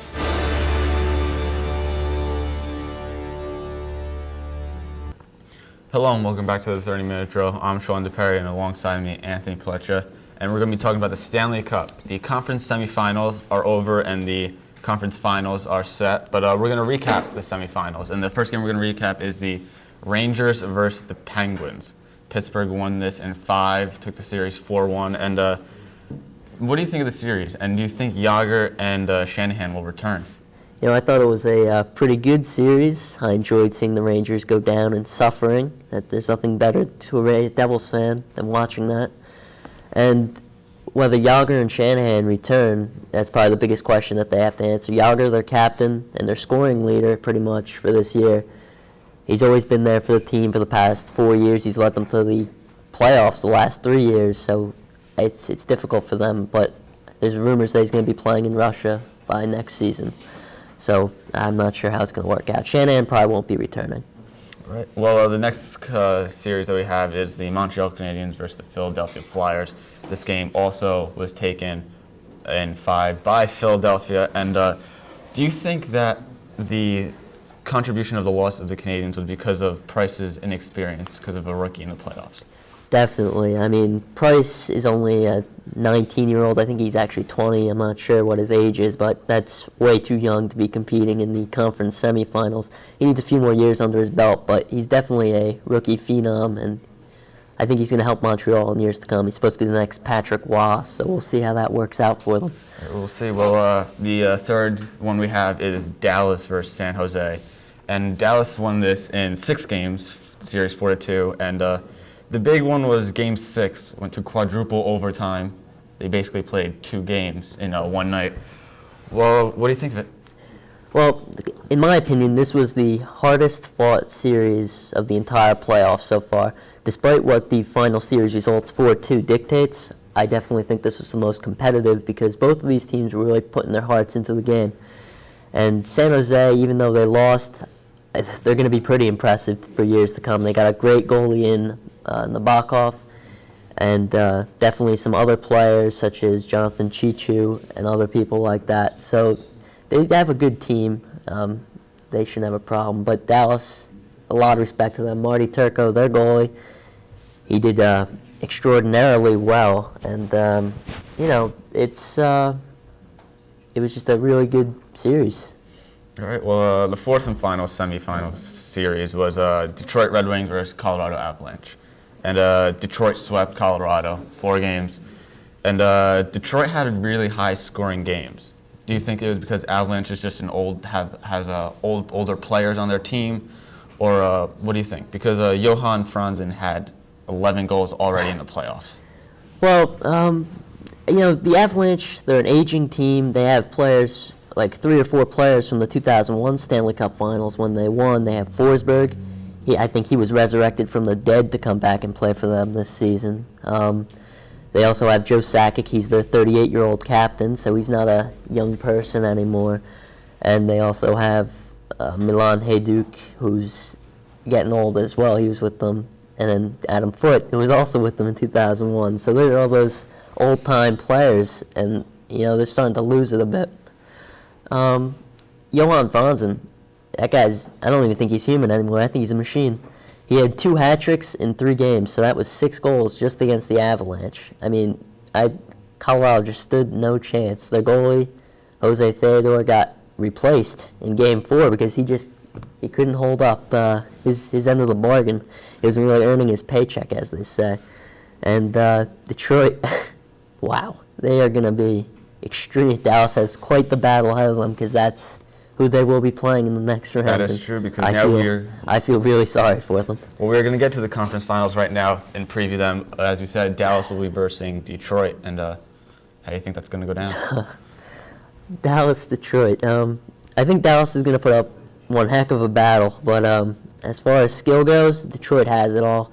They have the 45-year-old Chris Chelios, who's still producing for the team. I mean, 45 years old, can't beat that. And they have other players, defensive scorer Brian Rafalski. They have that guy Johan Franzen, 11 goals so far. He's going to be quite the Conn Smythe candidate, which is the MVP of the playoffs. And just, I don't think Dallas has it. I mean, they have their captain, Brendan Morrow. He's good. And they also have Mike Madonna, who's getting old, but he's still able to score some goals. But to be all honest with you, I think Detroit has their number on this one. All right, well, you're predicting Detroit will win this. So the that next was my one guess from the beginning, yes, so Detroit. The next one we have is Pittsburgh and the Flyers. Philadelphia, how do you think this The one's Battle going to of Pennsylvania. This is going to be entertaining, to say the least. You got Pittsburgh, who has an extremely young team, but very talented. They have Malkin, Crosby, Hossa, and Gonchar, all very skilled players. I mean, it's going to be rough for Philly to keep up with them, but Philly has R.J. Umberger, who has 9 goals so far in the playoffs, which is extremely good at this point. As to terms of goaltenders go, Marty Baron is a bit better than Fleury. So, I mean, it's going to be a good series. Battle of Pennsylvania, it's going to be very entertaining. All right, well, that's the wrap-up of the Stanley Cup so far, and that's all the time we have for today. Pletcher, it's been a pleasure, like always. Thank you, Sean. Stay tuned for more for 30-Minute Drill after this. Ahoy, Dan Cohen here. Where am I? I'm in a sea that's surrounded by the following countries: Russia, the Ukraine, Bulgaria, Romania, and Turkey.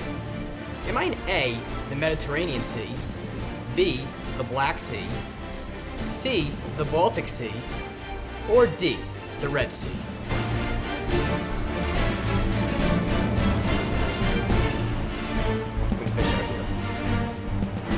You said B, the Black Sea. You're right.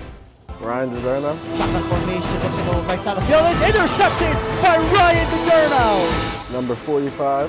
Patriots stacking the box. Rowe in the backfield. As a handoff, there's a Jamie Rowe out to the right. As Rowe is stuffed by Mike Roman and Ryan DiDerno. Middle linebacker.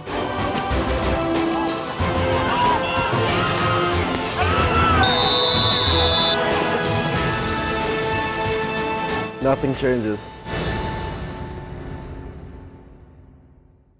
Welcome back to the 30-minute drill. I'm your host, Bobby Gross, and I'm here with Alex Bellias, and we're here to talk about the MLB.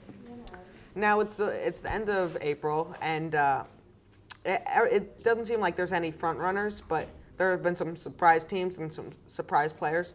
Who's been the most surprising team, in your opinion? I'm impressed with the way the Diamondbacks have come out this year.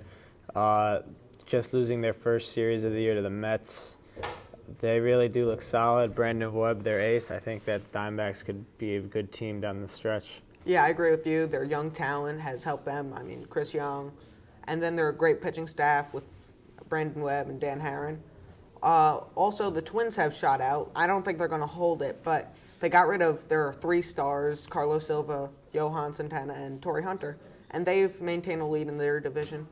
Those are pretty much the big teams in so far this year. Now, who have been some of your surprise players?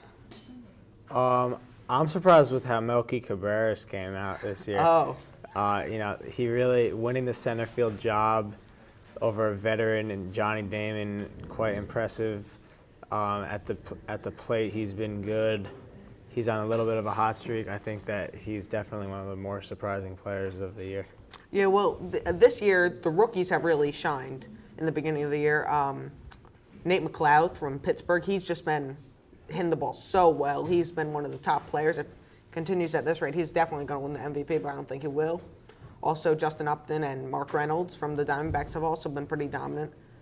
Now, who do you think is going to win the NL East? I think the Phillies are going to win the NL really? East. Possibly a wild card for the Mets. But the Phillies, Aaron Rowan, he's just really going to carry these guys. I think that they're going to be good, and I don't see how the Mets are going to catch them later on. Yeah, I mean, I don't know. I hope the Mets do, but I'm not positive. I mean, they've gotten hurt by injuries, but the Braves, they haven't been playing up to par, and the Phillies have no pitching staff. What do you think about the NL Central? The Cubs, they have big predictions. They've been dominant. But also the Cardinals came out of nowhere and started playing great when no one expected them to. Who do you think's going to win that one? I think the Cubs are going to come away with the Central this year.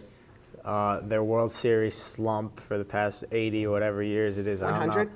Yeah, 100, I guess. I don't know if that's going to exactly happen for them yet, but I think that they're going to maybe get past the first round of the playoffs, and who knows what could happen from there. Yeah, and then there's the NL West, the Diamondbacks. They've pretty much been dominant, and it's a pretty tough division. What do you think? Do you think any other teams will come out and surprise? I don't really think that. I think that the Diamondbacks are definitely the favorites. I don't see the Padres. I don't see anyone else really catching them. They've really gotten off to a great start, and if they could keep this going, they're probably the favorite for the NL side of the league to go to the World Series.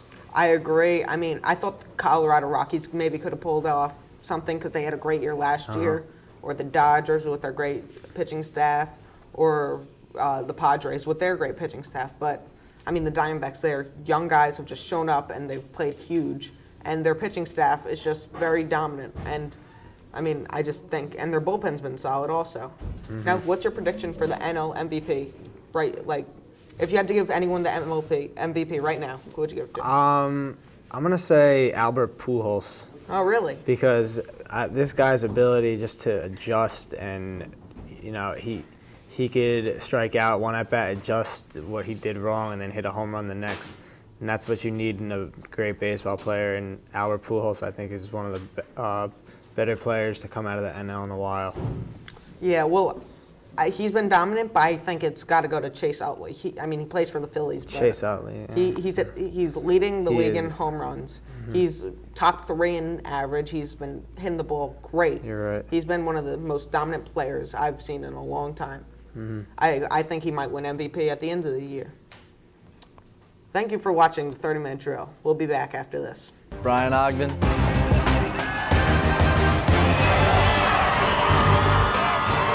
Number 5. Wide receiver.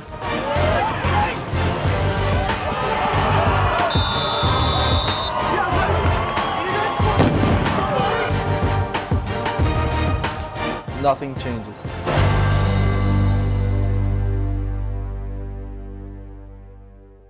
Ronnie Juice.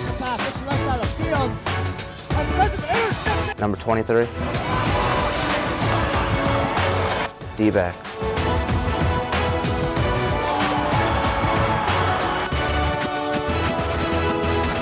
Nothing changes. Welcome back to the 30-minute drill. And period 8 is now going to give their opinion on the NFL draft.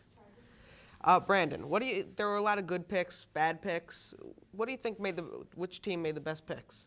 I like what the Chiefs did. 5th pick, they had I think the best overall player dropped to them. Teams like the Falcons, Raiders, and Rams passed up on explosive, lightning quick for a big man defensive tackle out of LSU, Glenn Dorsey.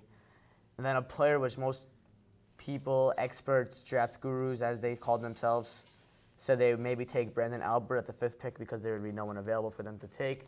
They trade back into the 1st round, 15th pick, take an experienced guard out of Virginia, play left guard, right guard, can do it all on the offensive line, which solidifies their line, offensive line and defensive line, and that's how you usually build your teams out from the offensive front and defensive front. And I also like what the Steelers did. Not many needs that they really needed. They get a compliment to Willie Parker, fast running back, but a little durable at times. They get pounding Rashard Mendenhall, a bruiser, who also has speed himself. And then Ben Roethlisberger has been complaining for a big-time, tall, fast playmaking receiver like he had with Plexico Burress for that 1 year. So they go 2nd-round steal, Linus Sweet out of Texas. And also they get Dennis Dixon, a Cordell Stewart-type player who they can fit in, like a Seneca Wallace out of Seattle, do little gadget plays. So I like what the Steelers did in the AFC North and the Chiefs in the AFC West, the 2 best teams. I agree with you on the Chiefs. I like the pick of Dorsey, and then Brandon Albert fell back to 14th pick. They felt like that was a good opportunity to pick him. They did, and then I like Brandon Flowers, who's the talented cornerback from Virginia Tech. Now, who do you think's some of the most overrated players? Joe Flacco, Delaware quarterback, Ravens. I think they had a terrible draft. I don't understand the pick of Ray Rice in the 2nd round. I did not think he was worth the 2nd-round pick. Joe Flacco coming out of a small Division I AA school. I didn't think he was anything special. He played a lot of his snaps in the shotgun, so I don't know if he can see the field as well from under center and also take in snaps out of the shotgun, which sometimes you do in the NFL. I just don't think he has the experience to play, and he won't be learning from veterans, like other quarterbacks like Aaron Rodgers, who's learning under Brett Favre, Eli Manning, who had Kurt Warner for a year or 2. I just don't think Kyle Bowler and the other quarterbacks that have Troy Smith, who they drafted last year, will teach Joe Flacco. So I think he got put into a bad situation in Baltimore. I agree. They traded up for him. I don't think they needed to. I think he's at best a 2nd-round quarterback. I think he was overrated. He was playing in a Division II team. He could have been a good Division I quarterback, but we don't know. Also, Ray Rice. He might be a good complement to Willis McGahee, but you don't know because of his size. Now, who do you think are some of the more underrated players? More underrated players. Mike Hart, 6th-round pick to the Colts. Teams passed on him because he didn't have a good combine day, but you don't play the game at the combine. You have pads on. You have to have the smarts for the field, the feel for the game. I think him with Joseph Adai will be a good 1-2 punch. I think Hart has the experience. He is an athletic monster. He loves to win. I think he will help out the Colts. I also like what the Chargers did, getting Antoine Cason, another cornerback that they needed to help out that team. I think that team is set and ready to win the Super Bowl, and they are my pick to win the Super Bowl. I think their draft was solid, nothing spectacular, but they got players that they needed to fill extra roles that they needed for their team to be successful. Yeah, I thought a more underrated player was Brian Braum. I mean, he was picked pretty early, but I think that was a solid pick by the Packers. I mean, they lost Favre, so they need a little more depth. And if Aaron Rodgers doesn't work out, then they still have Braum. On the quarterback situation, I think going overrated. I don't think Matt Ryan was a number 3 pick. I don't think there were any quarterback who, in this draft, who could have been a top 10 pick.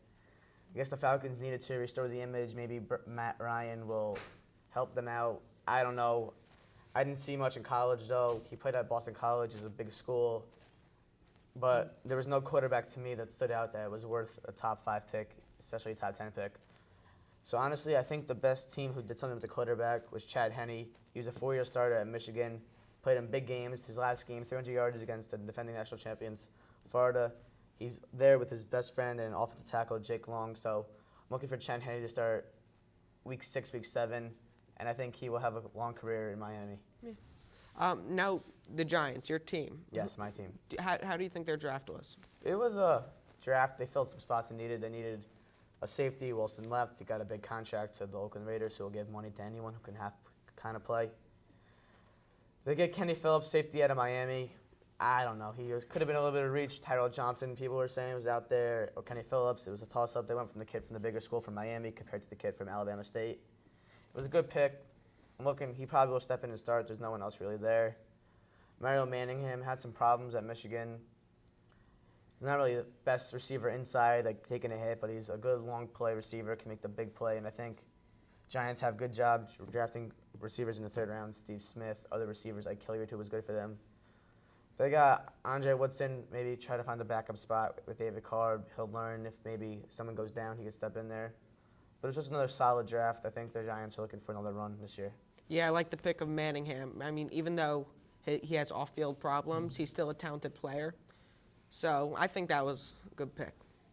Thanks for watching the 30-minute drill this week. See you next week.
Hello and welcome to the 30-minute drill. I'm Brian Dubow, alongside me Max Gold and Scott White, and we're going to do a 2008 NFL mock draft today. Who do you guys see going in the 1st round?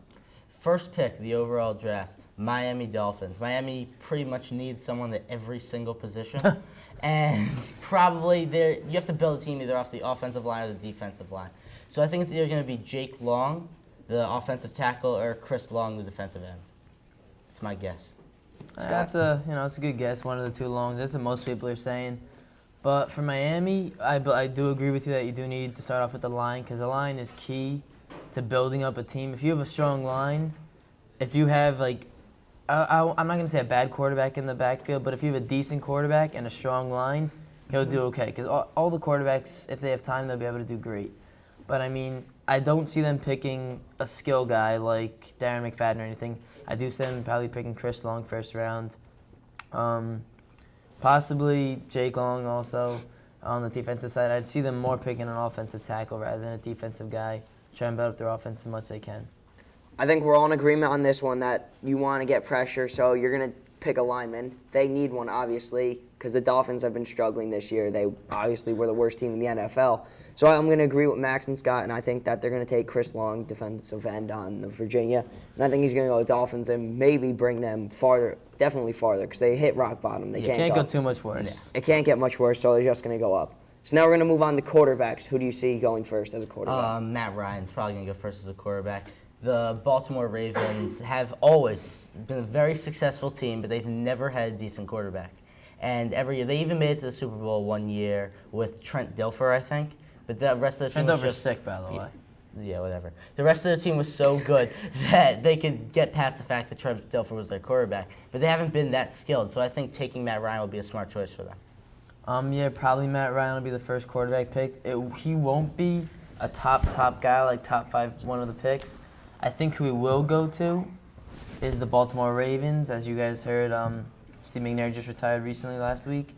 So I think that they almost are obligated to pick a quarterback. And if not Matt Ryan, I see possibly Colt Brennan from Hawaii, maybe John David Booty at USC. Just depends on who they choose. I agree with you, Scott, completely. After McNair's retirement, he was in his prime on the Titans, but then once he moved to the Ravens, he wasn't as good as he was. Too injury prone. Exactly. So yeah, I actually didn't see him good on the Titans either. Okay, whatever. He went to the Super Bowl with them, but whatever. He lost. He was amazing. Yeah. All right. Anyway, he left, and he wasn't a stable quarterback as it is, so you're going to want to pick a quarterback regardless of his retirement. But he did retire, so now they're in a drought. They need a quarterback. They're going to take Matt Ryan. He's going to go to the Ravens. It's just bottom line. So we're going to move on to wide receivers. Who do you see going first? Wide receivers. The teams can go in a couple of different angles. Mario Manningham out of Michigan, great wide receiver, very talented player, incredible hands. And also Malcolm Kelly out of Oklahoma, very skilled wide receiver also. I think one of those two will be the first wide receivers. I also agree a little. I see Mario Manningham going first. If not him going first, I see Devin Thomas going first, also wide receiver from Michigan. Maybe not have the stats-wise as Mario Manningham did. He played a year less than he did. Although he's a much bigger receiver. I think he's about 6'5", 200, 220. 6'6", I believe. 6'6", I apologize. I think 210 pounds or something like that. Yeah. He's just a prototype wide receiver, kind of like last year Calvin Johnson was. I think that he'd be a good pick either way, just from his body size. I completely agree with you, Scott. My pick is Devin Thomas as well out of Michigan. He did a great job there, and as you said, statistics-wise, he's not the greatest, but I think he's a good team player, and I think he's going to bring the team far. So we're going to move on to team, mine and Max's team, the Titans. What do you think they need to make it farther into the playoffs, as they beat the Browns this year? But they need to go to a Super Bowl and win, which they will. Oh, they need to go to a Super Bowl. The Titans have one desperate need, and that's wide receivers. As of right now, I think their number one wide receiver is Justin Gage. I don't even know who that is. Most people, have no clue who that is. He is pretty skilled, though. He's a good wide receiver, but he definitely can't be a number one wide receiver on a Super Bowl winning team. The Titans need to develop a better wide receiving team.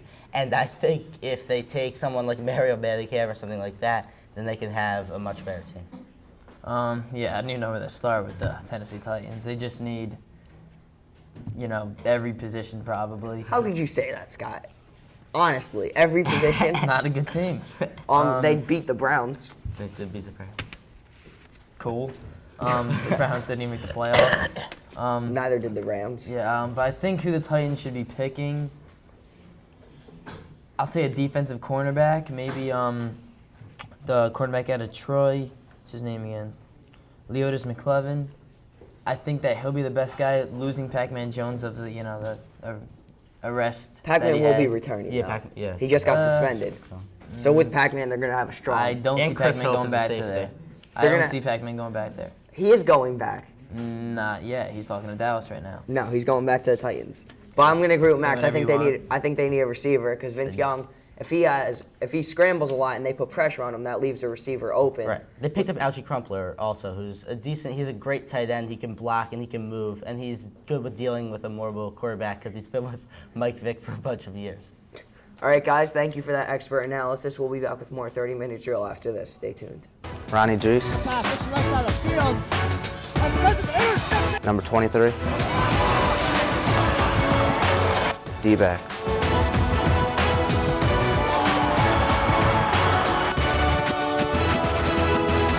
Nothing changes.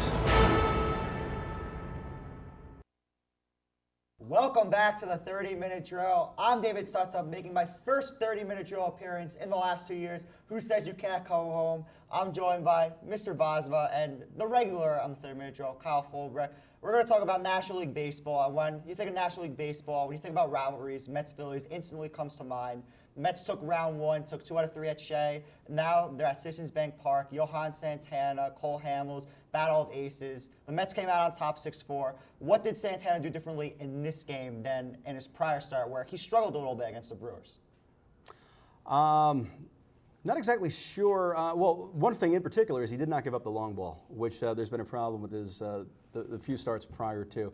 And, this was a money game. We really needed, as our new ace, we needed for him to come in to shake off the monkey from the shoulder that the Phillies have been, and to give a good account, to bring the team into contention with a very strong Philadelphia team. I know personally firsthand how hard it is to play at Citizens Bank Park if you're on the Mets. And Johan Santana had a fabulous game. 10 strikeouts, didn't give up the long ball as Mr. Bosma said, and he really needed to do that. Very important game for the Mets. Cole Hamels always been a tough pitcher, great changeup, and the Mets got to him. I'm very surprised because Cole Hamels usually beats him, but, it was a very good game for them. And also, if I might add, the fact that, again, we're paying Santana the big bucks to take us late into the game. He did that once again. Went 8 strong innings, I believe, handing it right over to our closer, Wagner. And Wagner shows he's a gamer, can handle the pressure in that ballpark. Well, Mr. Bosma, you bring up a great point. Santana, he's been an inning eater machine for the Mets. Pitched 7+ innings in this game before giving away to Aaron Hyman. Hyman actually gave up a 3-run homer to Greg Dobbs. How important is it that Santana could come out here, not only against a big rival like the Phillies, but go into a game where the Mets really needed innings because the night before they put a 14-inning game. Talk about how important it is for Santana to give the Mets a lot of innings, and also what's been the key for him for racking up all these strikeouts? Well, excellent point. And again, that's if we could credit the Mets' disastrous collapse last season to one thing in particular, it was probably the overworked bullpen. And again, I think that usually there's a transition for an American League pitcher coming into the National League, and it seems that in the case of Santana, he knows he doesn't have to make his adjustments based on on one batter to the next. He knows where he wants to throw the ball. He hits his marks, he changes his speeds well, and he's, the learning curve in this particular instance has been phenomenal. So I think that as long as he's on his game, which he's been so far, with the first game didn't quite go at Shea, didn't go quite how we wanted it to, but I think overall that we're looking at above 15 wins for the season. It's very important for Johan Santana to go deep into the games, as Mr. Bosma and Dave have said. The bullpen, Jorge Sosa, Joe Smith, Hyman, they haven't been cutting it so far. And, Santana has been getting much better as the season progresses. He's going late into the ball games, not giving up many home runs, striking out a lot of guys. And Billy Wagner has been phenomenal so far as a closer. So he needs to go deep into those ball games and do as best as he can for that Mets team to stay in the game. Moving on to Game 2, it was a matchup of Perez, and then Jamie Moyer. The Mets took that game 5-2. Jose Reyes has been a huge catalyst for the Mets coming back from the leg injury. What's been the difference of the Jose Reyes now and the Jose Reyes that we saw towards the end of last year during the collapse and the first week and a half of this season? What's been the big difference for Jose? Well, much has been made that, he started off a little slow this year, and it seems that ever since Beltran apparently had a little conversation with him, telling him that, whatever the criticism that he suffered last year as a result of being a little bit too animated with the celebrations and what. He's toned that down. He's playing his game. He's not focusing on peripherals, and the series, he was just on fire. Well, Mr. Bosma, do you agree with Beltran in telling Reyes to bring back the handshakes and all the celebrations? So long as it's down in the dugout and not up on the playing field. Jose Reyes is one of the most important cogs on that Met team to make it work. He gets on base, steals second, possibly steal third. You got to run right there. If Jose Reyes does not do well, the Mets team will not do well at all. Jose Reyes, great hitter. He's been improving. He got, I believe, a double and a home run in that game. He did really well there.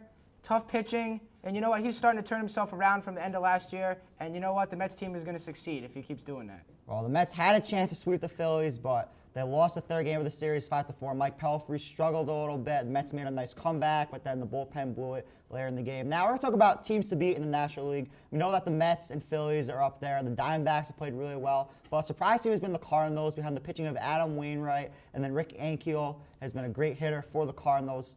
Do you have any other teams that you think should be among the top teams in the National League? And can the Cardinals sustain the pace that they've been playing at early in the season?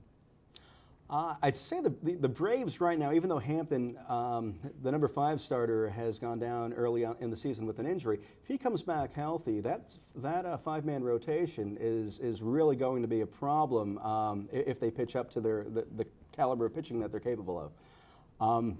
The East is competitive. You know, the Phillies are going to be, and one thing too, when we go back to the Phillies, you know, even though we've taken 4 out of the last 5, it's all been without Rollins, so that there is an X factor, and there's a little asterisk on the games that we've happened to win. And so until we can show the same sort of success against Philly with Rollins back in the lineup, you know, nothing's a given.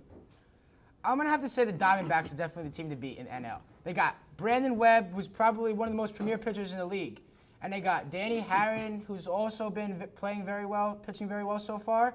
And they got the big units coming back. Randy Johnson's been pitching well so far. Mark Reynolds has been doing great so far. Stephen Drew, Chris Young. They have a great young team. And you know what? Bob Melvin, the manager, great guy. He's been coaching them well. I think the Diamondbacks are going to do really well and win the NL West and possibly go and win the pennant out there. Mr. Bosma, Kyle, thank you for joining me. And we'll be right back with more 30-minute drill after this. Don't go away because the NFL draft is coming up. Who will the Dolphins take with the number 1 pick? Who will the Jets take at number 6? Will the Giants go linebacker or safety?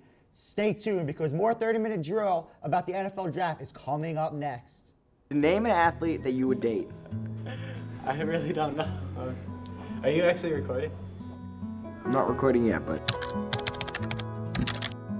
Mia Hamm. Amanda Beard. Knicks power forward Jerome James. Tom Brady. Sue Bird. Chris Paul. Serena Williams. If the Mets win the World Series, Wow, it's just a game.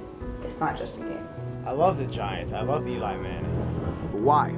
People love the drill for the same reason they love sports. It's competition, and it's there. Fridays, Tuesdays, Channel 77, 7 p.m. They know it's there. It's unconditional. And it's greatness, and it's loss. I mean, it's not a scary loss or life loss, but it's loss. And it's real.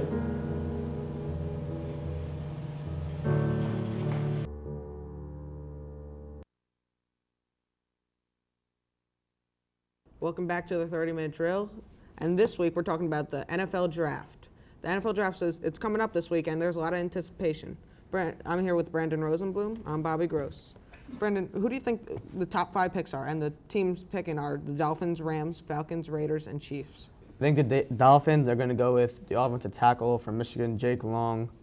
He's a big 6'6", 300-pound, athletic-moving monster, hole-making machine.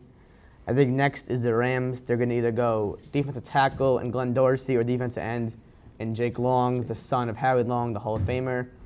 Next, the Falcons. I think if the Rams go with the Dorsey, they'll take Brian Braun as the quarterback. But the Falcons are really high on Glenn Dorsey, so I think Dorsey will end up falling to them, and they'll take Dorsey. I think next is the Raiders, who I think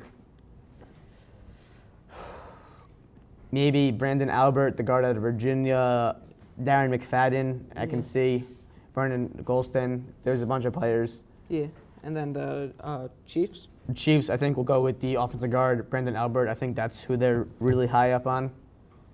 The Jets, I think it's crazy, but if Brian Braun falls to them, I think they will take them. He'll take the Jets will take Brian Brom. Well, I agree with you on those, but instead of the Falcons saying Brian Brom, I think they're going to take Matt Ryan. Now, Brandon. Yes. Matt Ryan. I was confused. Matt Ryan is the highly rated quarterback, not Brian who do you Brom. think the most overrated players are in this year's draft? Most overrated players. I think Linus Swede, one of the receivers out of Texas. I don't think Glenn Dorsey is going to be a very good NFL pro. I also think Mendenhall and Jonathan Stewart are a lot of talk, and I don't think they're going to be not very good players as running backs. Yeah, I think Joe Flacco isn't all that he's built up to be. He came out of a small school like Delaware. I'm not really sure. Yeah, I think ever since people like Tom Brady's came out of nowhere, they always try to find that one person, and I just don't think that's just a rare occasion. Yeah. Now, who do you think the most underrated players are? I think John David Booty, USC. He's been he played in that great offense, which had playmakers, and he was a winner there. I think also the running back, Chauncey Washington. They said maybe another Terrell Davis, like a big school but not drafted high. He's a bruiser.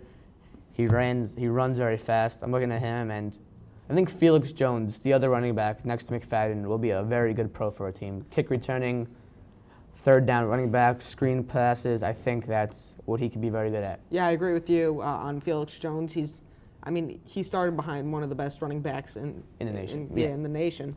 So he was just overshadowed, but he had a great year last year, and I think he could be really solid. I agree. Yeah. Now, who's your favorite player in the draft? Favorite player in the draft? I'm a very, very, very big fan of Ray Rice. I've always liked Rutgers. I like Ray Rice as a player. I think he can help a team out. I don't know, maybe he should have stayed in school, but I guess he needed the money. I'm a big Ray Rice fan. And I really want to see Joe Flacco make it. Yeah. And Glenn Dorsey's a good player. I don't know. Yeah. We'll see. We'll see. I'm a fan of Vernon Golston. I like how he can play two separate positions, not like each other. Like Jake Long. Yeah. Chris Long. Chris Long. Yeah. And I just like how he's not a great pass defender, but he's solid on the rush defense. Also, one of my favorite players was Dennis Dixon. He got hurt. He was a senior, so he doesn't have any more year of eligibility in school. They're looking 5th, 6th round. I think, honestly, he has the tools to be a good NFL quarterback if he can get healthy and get in the right system. Okay, last thing. Who do you think the Giants are going to pick? Giants, they were really up on Antonio Rodgers-Cromartie, but since he was from a small school, a lot of people started hearing about him, and he had really good workouts. So I'm looking at the safety from Arkansas State, Tyrell Johnson, or either Gerard Mayo, the linebacker from Tennessee, or Dan Connors from Penn State. Yeah, I was hoping they were going to get Cromartie, but I don't know. And we'll be back with the baseball after this. Paul Drake. He is sacked by Paul Drake. Number 59. Defensive end.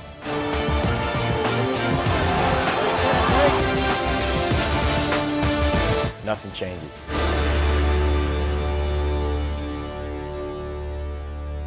Welcome back to the 30-Minute Drill. I'm your host, Bobby Gross, with my guest, Alex Bellias, and we're here to debate the AL East. Now, Alex is a Yankees fan. They're a pretty bad team. I like the Red Sox. I'm a Mets fan, but I root for the Red Sox. I think they are the dominating factor. Alex, what do you think? Well, previous years the Yankees have gotten off to a slow start, but they've came around. And they've lost in the playoffs. Well, okay. And they've came around, and you know what? I think that they have a powerful lineup that is coming together. It's the same lineup as last year. Pitching staff will be good. But they're all young players. Bobby, shut up. I think that they'll be fine. The Red Sox, they look good as always, as it kills me to say, but the Yankees are gonna definitely be a playoff team this year, and I don't see how they can't. Well, Alex, I agree with you because they'll be fine, but they're not going to be good. The Red Sox, I think, are just probably the best team in baseball. They just have killer lineup, Manny and Big Papi. They also have the great pitching staff. But the Yankees, I just don't see anything special. They get players after their prime. Their pitching staff, it's two rookies who you're not sure.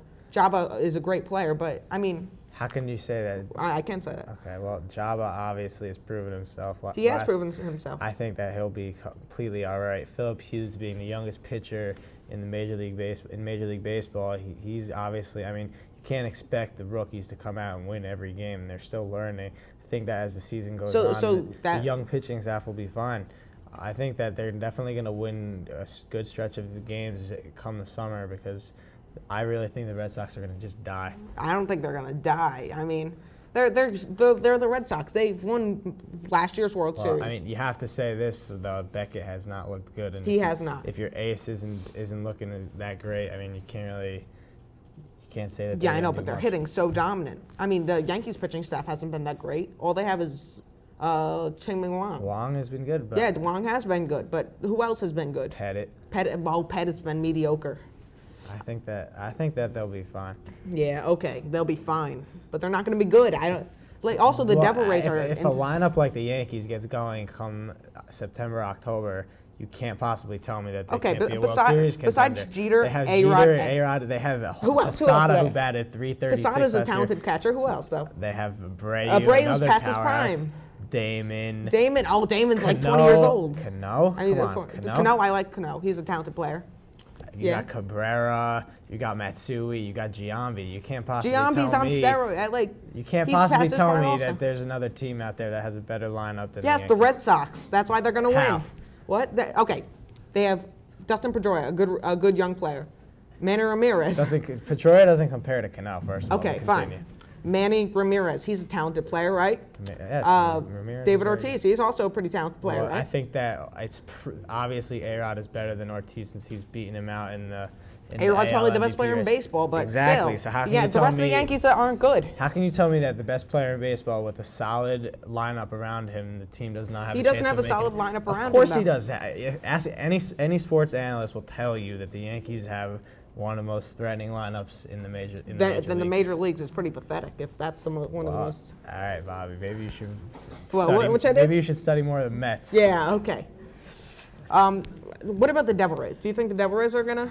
The Devil Rays, they looked decent in the first series against the Yankees. I mean, their talent with B.J. Upton, Carl Crawford.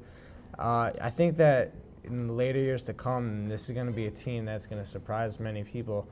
I really don't think that they're going to win over 60 games this year. Yeah, but I mean, they have a talented young team, which I think can win. In the future, maybe, yeah. Yes. Well, that's all the time we have here. Have a nice spring break. Goodbye.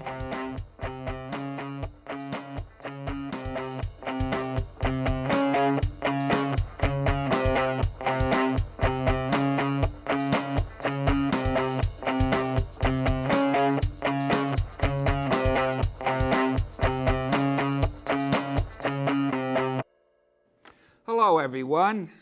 This is Al Raffini again with the Wayne Township Environmental Commission's Environmental Minute on this beautiful, beautiful month that has Earth Day in it. Once again, I'm focusing on us, you and I, and the things that we can do. We really don't understand what we can do individually. We can do a lot individually. One of the things we can do is plant a tree. A tree in its lifetime will store 55 tons of carbon dioxide for us. Okay? What a wonderful thing to put a tree somewhere. Plus, not only will trees store carbon dioxide, they'll lower our air conditioning bills in the summer and lower our heating bills in the winter. Isn't that nice? Just plant a tree. Another thing we can do is to maybe once a week eat a veggie meal. No meat. It is unbelievable the amount of methane that a cow can burp into the atmosphere. Unbelievable. That methane holds 20 times the amount of heat that carbon dioxide does. So if we can reduce by 1/7 our meals, just raising meat, poultry, chicken, pork takes an enormous amount of energy. We can really reduce our carbon footprint on this planet. So, have a veggie meal. There's nothing wrong. Vegetable lasagna is delicious. I eat it all the time. Another thing we can do with our automobiles. Guess what? If we do the speed limit, heaven forbid, if we do the speed limit, we can reduce our carbon imprint by 12%, increase our gas mileage by 12%.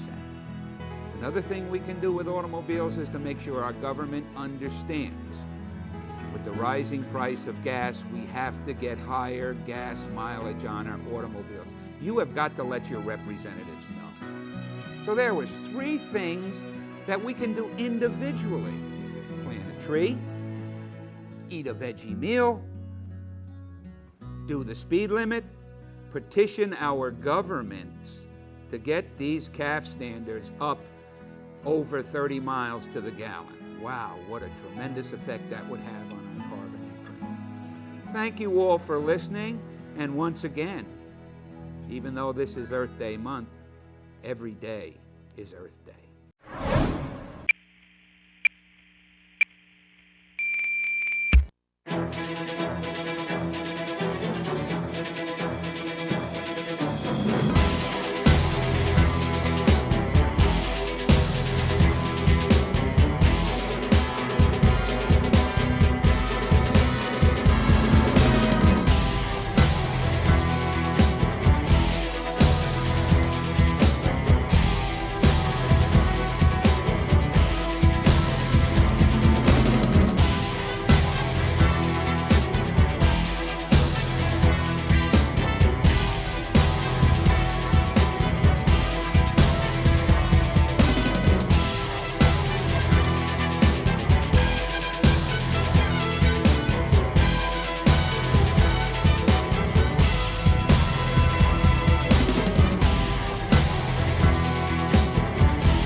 Hello, 30-minute drillers out there. I'm Jordan with Mr. Berkowitz, and we're talking American League of the MLB. Mr. Berkowitz, who's your biggest surprise this year? My biggest surprise so far is the Oakland A's. This was a team that traded their best pitcher, Dan Herron, and traded one of their better hitters, Nick Switcher, in the offseason, and everybody pretty much pegged them for maybe not last place, but third place. This is a team that's sitting towards the top of the AL West right now. They're getting tremendous starting pitching from Greg Smith, Dana Evelyn, Justin Dukeshire, guys who you wouldn't think of, and Rich Harden, who's one of the best pitchers who never pitches because he's always on the DL, hasn't pitched this year. He's been injured. On top of that, their hitting's been surprising everybody. This team gets on base. They're 4th in the league in on-base percentage. Right now, they're 3rd in the league in runs scored. They're scoring runs with guys like Kurt Suzuki, Jack Cust, Emil Brown, but they get guys on base. They have guys on when Emil Brown comes up. He's driving them in, and that's why he's one of the league leaders in RBIs. Yeah, it's one of the major things that, teams don't realize and fans don't realize is situational hitting. You got to be able to hit when there's guys in scoring position. You got to be able to get runners over, and that's what the A's are doing. They're playing small ball. They're getting guys to score runs, and you don't need that guy to come up and hit the home run every single time. I mean, you just got to manufacture runs with a stolen base, a bunt, a hit and run, a run and hit, anything. And the A's philosophy is get guys on base, and they maximize their offense. They don't have a great batting average. They don't have a great slugging percentage, but because they keep putting guys on base, they're maximizing their hits and they're scoring runs, and that surprised a lot of people. But when you look at the Oakland A's history and the Billy Beane philosophy, that's what he's done. It's been successful. It's working again. Yep, and I have to say my biggest surprise would have to be the Tampa Bay Devil Rays. I mean, everybody knew they were good. We just didn't know how good they were going to be, how soon. They really surprised. A lot of people came out real early, and they're pitching well. They have Shields, who's came out with the stuff to be an ace of major rotation. Casimir is finally off the DL, pitching well. His last start against the Angels was phenomenal. And, they got the hitting. They got Pena, Iwamura. They got Longoria at third, who's coming up. They got Crawford. They're just set at almost every position. The relievers, this was the worst bullpen in the major leagues last year, has transformed itself to become one of the best. Troy Percival came alive from the dead, and this zombie is pitching phenomenal from the closer role for the Tampa Bay Devil Rays. And their middle relief's been real good. J.P. Howell and Dan Wheeler have been outstanding, and they're really making a difference. Oh, they've been phenomenal. But, some teams are not living up to their hype, and who would you say would be the biggest disappointment? Biggest disappointment for me is the Detroit Tigers. This is a team that people expected to challenge along with the Indians for a division title this year, and everybody's looking at them and saying offense, offense, offense, offense, offense. It's not the offense. They're at the top of the league, or one of the top teams in the league in terms of run scores. And Jim Leyland's tweaked the lineup, and people keep looking at they're not producing. Their pitching's been a disaster. Their pitching ranks at the bottom of the AL in ERA. They are at the bottom of the AL in walks. Their pitching has been awful. Their best pitcher is Armando Galarraga. Everybody's looking at Verlander, Bonderman, Kenny Rogers. They have been horrific. They're putting guys on base. Their bullpen is a disaster so far. If you have to look at the Tigers' problems, it's not their hitting. Don't worry about the offense. The offense is there. Find solutions to your pitching problems. And, that's exactly right. I mean, teams don't realize, fans don't realize that, it's not always, you can't score 11 runs every night. You're going to have some off days, where you're not going to come out and score a bunch of runs. And that's when your pitching has to bail you out. And they haven't had that this year, which has been really disappointing. And I really have two disappointments this year. Out in Seattle, the Mariners, everybody thought they were going to be a lot better than they are. I mean, they got young talent coming up. They got enough people there. And, some of the moves that they've made have been questionable, but what are you going to do? I mean, it's just a lot of people pick this team not only to win the division, but to win some games in the playoffs.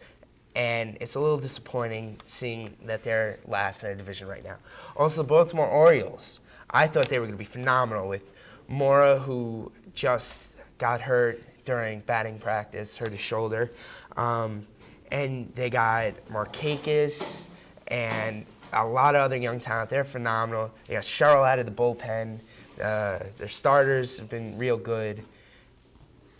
It just didn't work out, and I'm really upset. I'll share in your disappointment with the Baltimore Orioles, but I'm disappointed that they're not as bad as I thought they were going to be. I thought this was going to be one of the worst teams in the league. Funny. They're playing better than they have.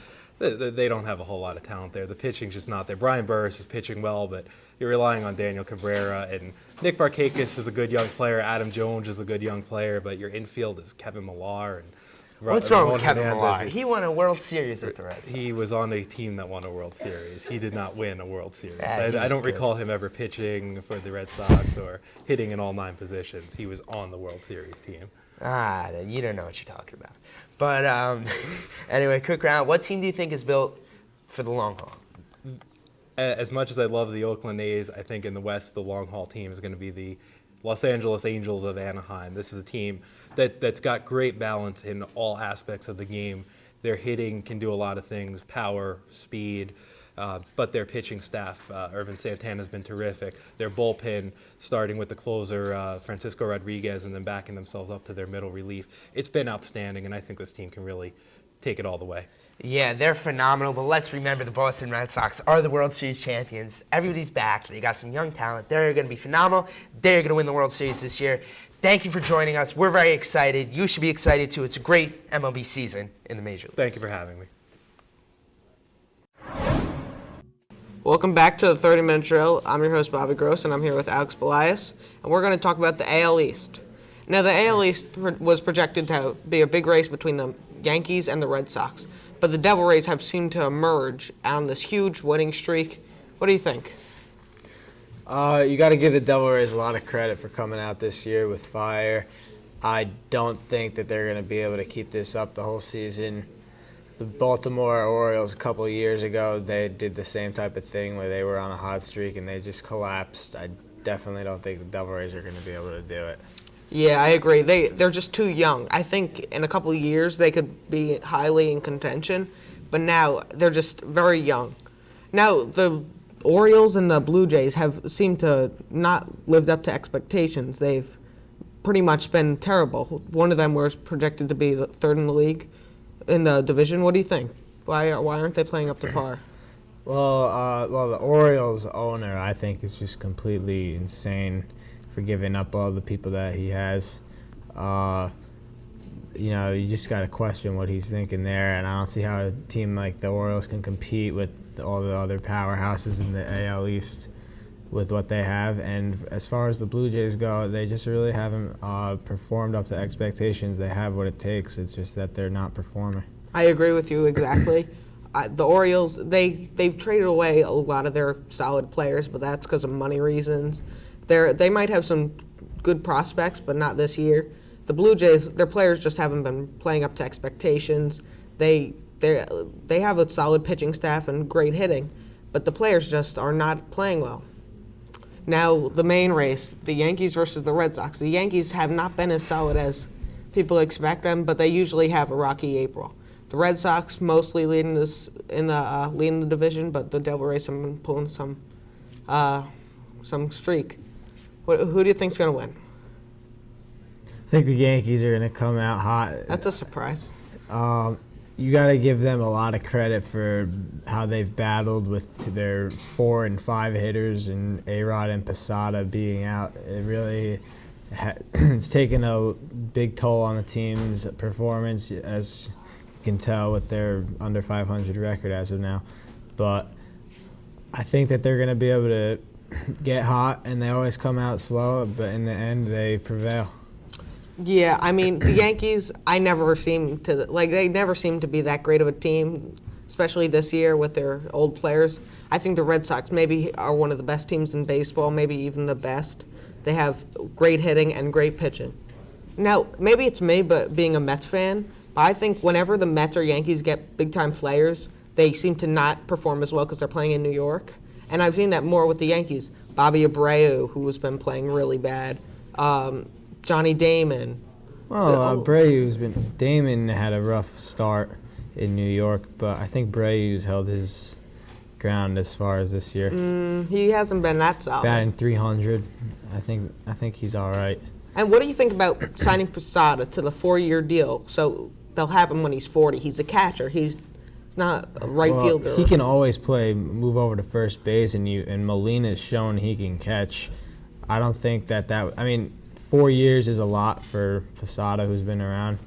I think that he can definitely DH or play first base for them in the future, though. Yeah. Now, the Red Sox. What do you think? Do you think they have any shot of winning the division? I think it's going to be a race that comes down to the final weeks.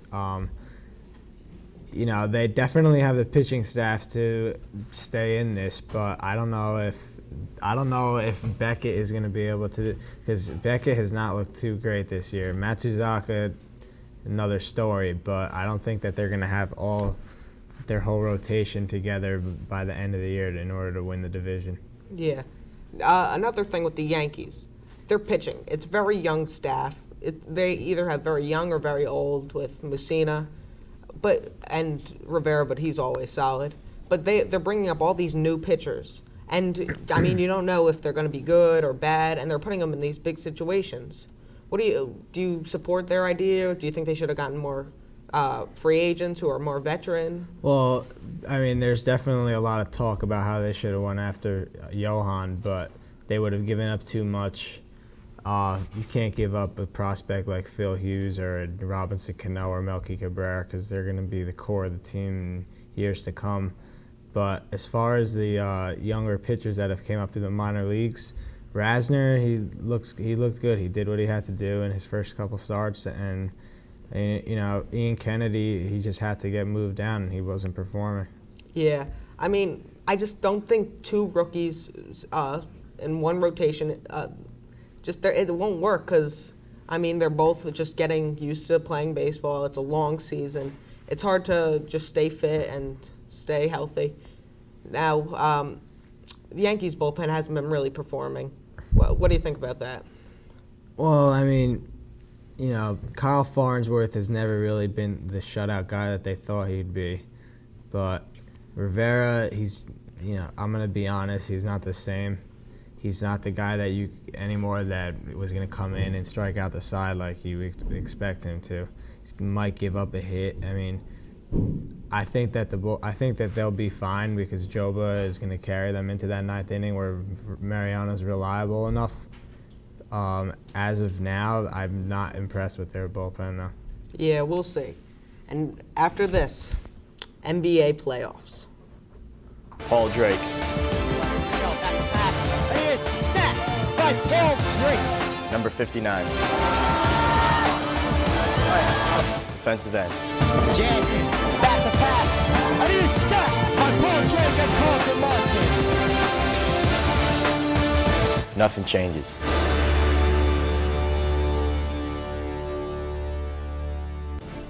Ahoy, Dan Cohen here. Where am I? I'm in a sea that's surrounded by the following countries: Russia, the Ukraine, Bulgaria, Romania, and Turkey. Am I in A, the Mediterranean Sea, B, the Black Sea, C, the Baltic Sea, or D, the Red Sea?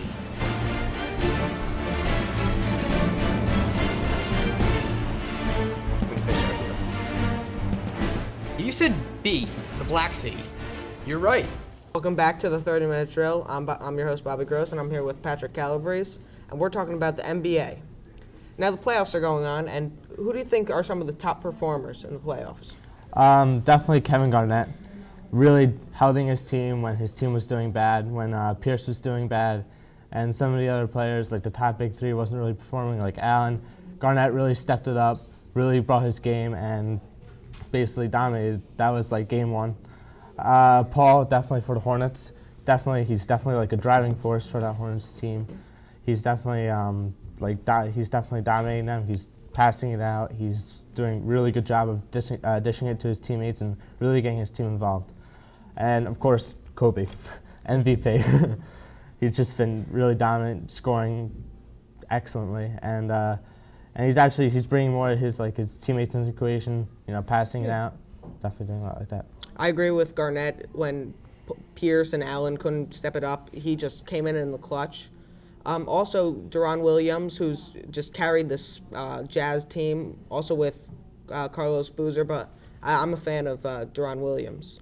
Now, the Knicks just made a hire in Mike D'Antoni. It was between the Knicks and the Bulls. The Knicks showed more money, so I think he went there. People were expecting him to go to the Bulls just because they have a more solid team, and the Knicks have just been in turmoil. They haven't had good players, long-time contracts. What do you think about that? Well, I mean, I'm not a fan of Mike D'Antoni at all. Yeah. But I definitely want him. I think he actually did make the right choice going to the Knicks. They definitely have a big salary cap, and with LeBron maybe going to free agency this year, maybe they can pick him up and basically maybe build up the Knicks team, maybe make them a competitive team. Yeah, I'm a fan of the Knicks. I mean, I didn't love I wanted Mark Jackson to coach. I'm a fan of Jackson. I think he could do good things. But D'Antoni, he's a solid coach. I mean, he's helped the Suns, and if he makes some moves, he can get some young players and build them up and make some really solid players. Now, who do you think is going to be in the finals in this year's NBA Finals? Who I want is Lakers versus Celtics. Definitely Kobe versus the big three. That's what I want. It's going to be very, very good to see. The MVP versus basically Garnett, top defenseman in the year. Definitely be able to see that. Be a very good matchup. I think a good matchup would be Kobe versus LeBron. I mean, it's doubtful to happen, but that'd be an entertaining game to watch. Definitely. Now, speaking of Kobe, he won the MVP. Some people thought he didn't deserve it. Some people thought he did. What do you think? I think Kobe definitely did deserve the MVP. He really did. He didn't have any competition with it. He really did a good job of scoring. He scored a lot of points this season. Definitely got his team involved. And if he wasn't as dominant as he was, I don't think the Lakers would be as far as they were. Yeah. At first, I thought it was Paul. Mostly through the season, he carried his team. Also, LeBron, who carried his team. But then once the Lakers got Pau Gasol and Kobe wasn't complaining as much, and he started to pass more and dominate, he was just now that he wasn't such a threat because they could throw it down low to Pau Gasol, he could shoot at the three. it just helped Kobe out so much more. Definitely like with the team chemistry and stuff, because now you have like Gastul down low and stuff. He could pass it off, and definitely, Yeah. he definitely deserved the MVP, I think. Okay, now for this season, what was your All NBA team for point guard first? We'll start. Point guard, Chris Paul. I'll have to agree with you on that one. He's definitely a dominant player. He's carried, as you said, he's carried the Hornets team through the season, now through the playoffs. Yeah. Now shooting guard. So yeah, shooting guard, Kobe, MVP. Yep. Small forward, let's say. LeBron. Even though I'm a Celtics fan, LeBron definitely is carrying his team through this playoffs right now. Yeah, he's one of the most dominant players in basketball. I mean, there's no one who's really like him in the NBA. No, definitely not. What do you think about powered forward? Powered forward, Dwight Howard. Dwight Howard? Yeah.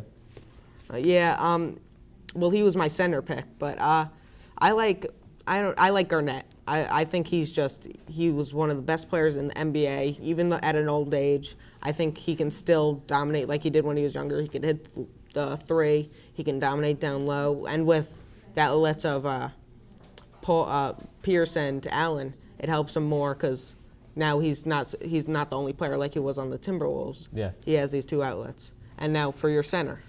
Center, I kind of screwed up positions. It would be Dwight Howard for center. Dwight Howard is definitely dominant plays for the, just definitely the dominant player for the Magic. I mean, just really good.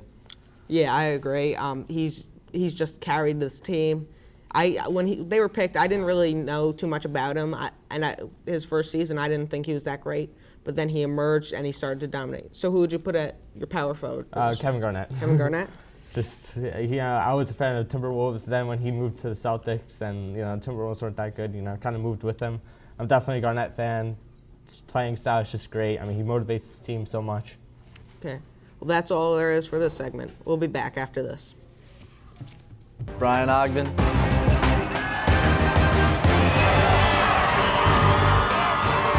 Number 5. Wide receiver.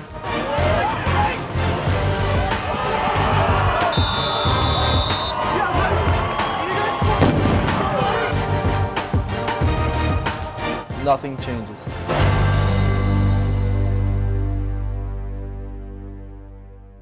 All right, here we go. I'm Jordan here at the 30-minute drill, and we've been sitting around thinking for a long time, wondering, what our viewers think about us.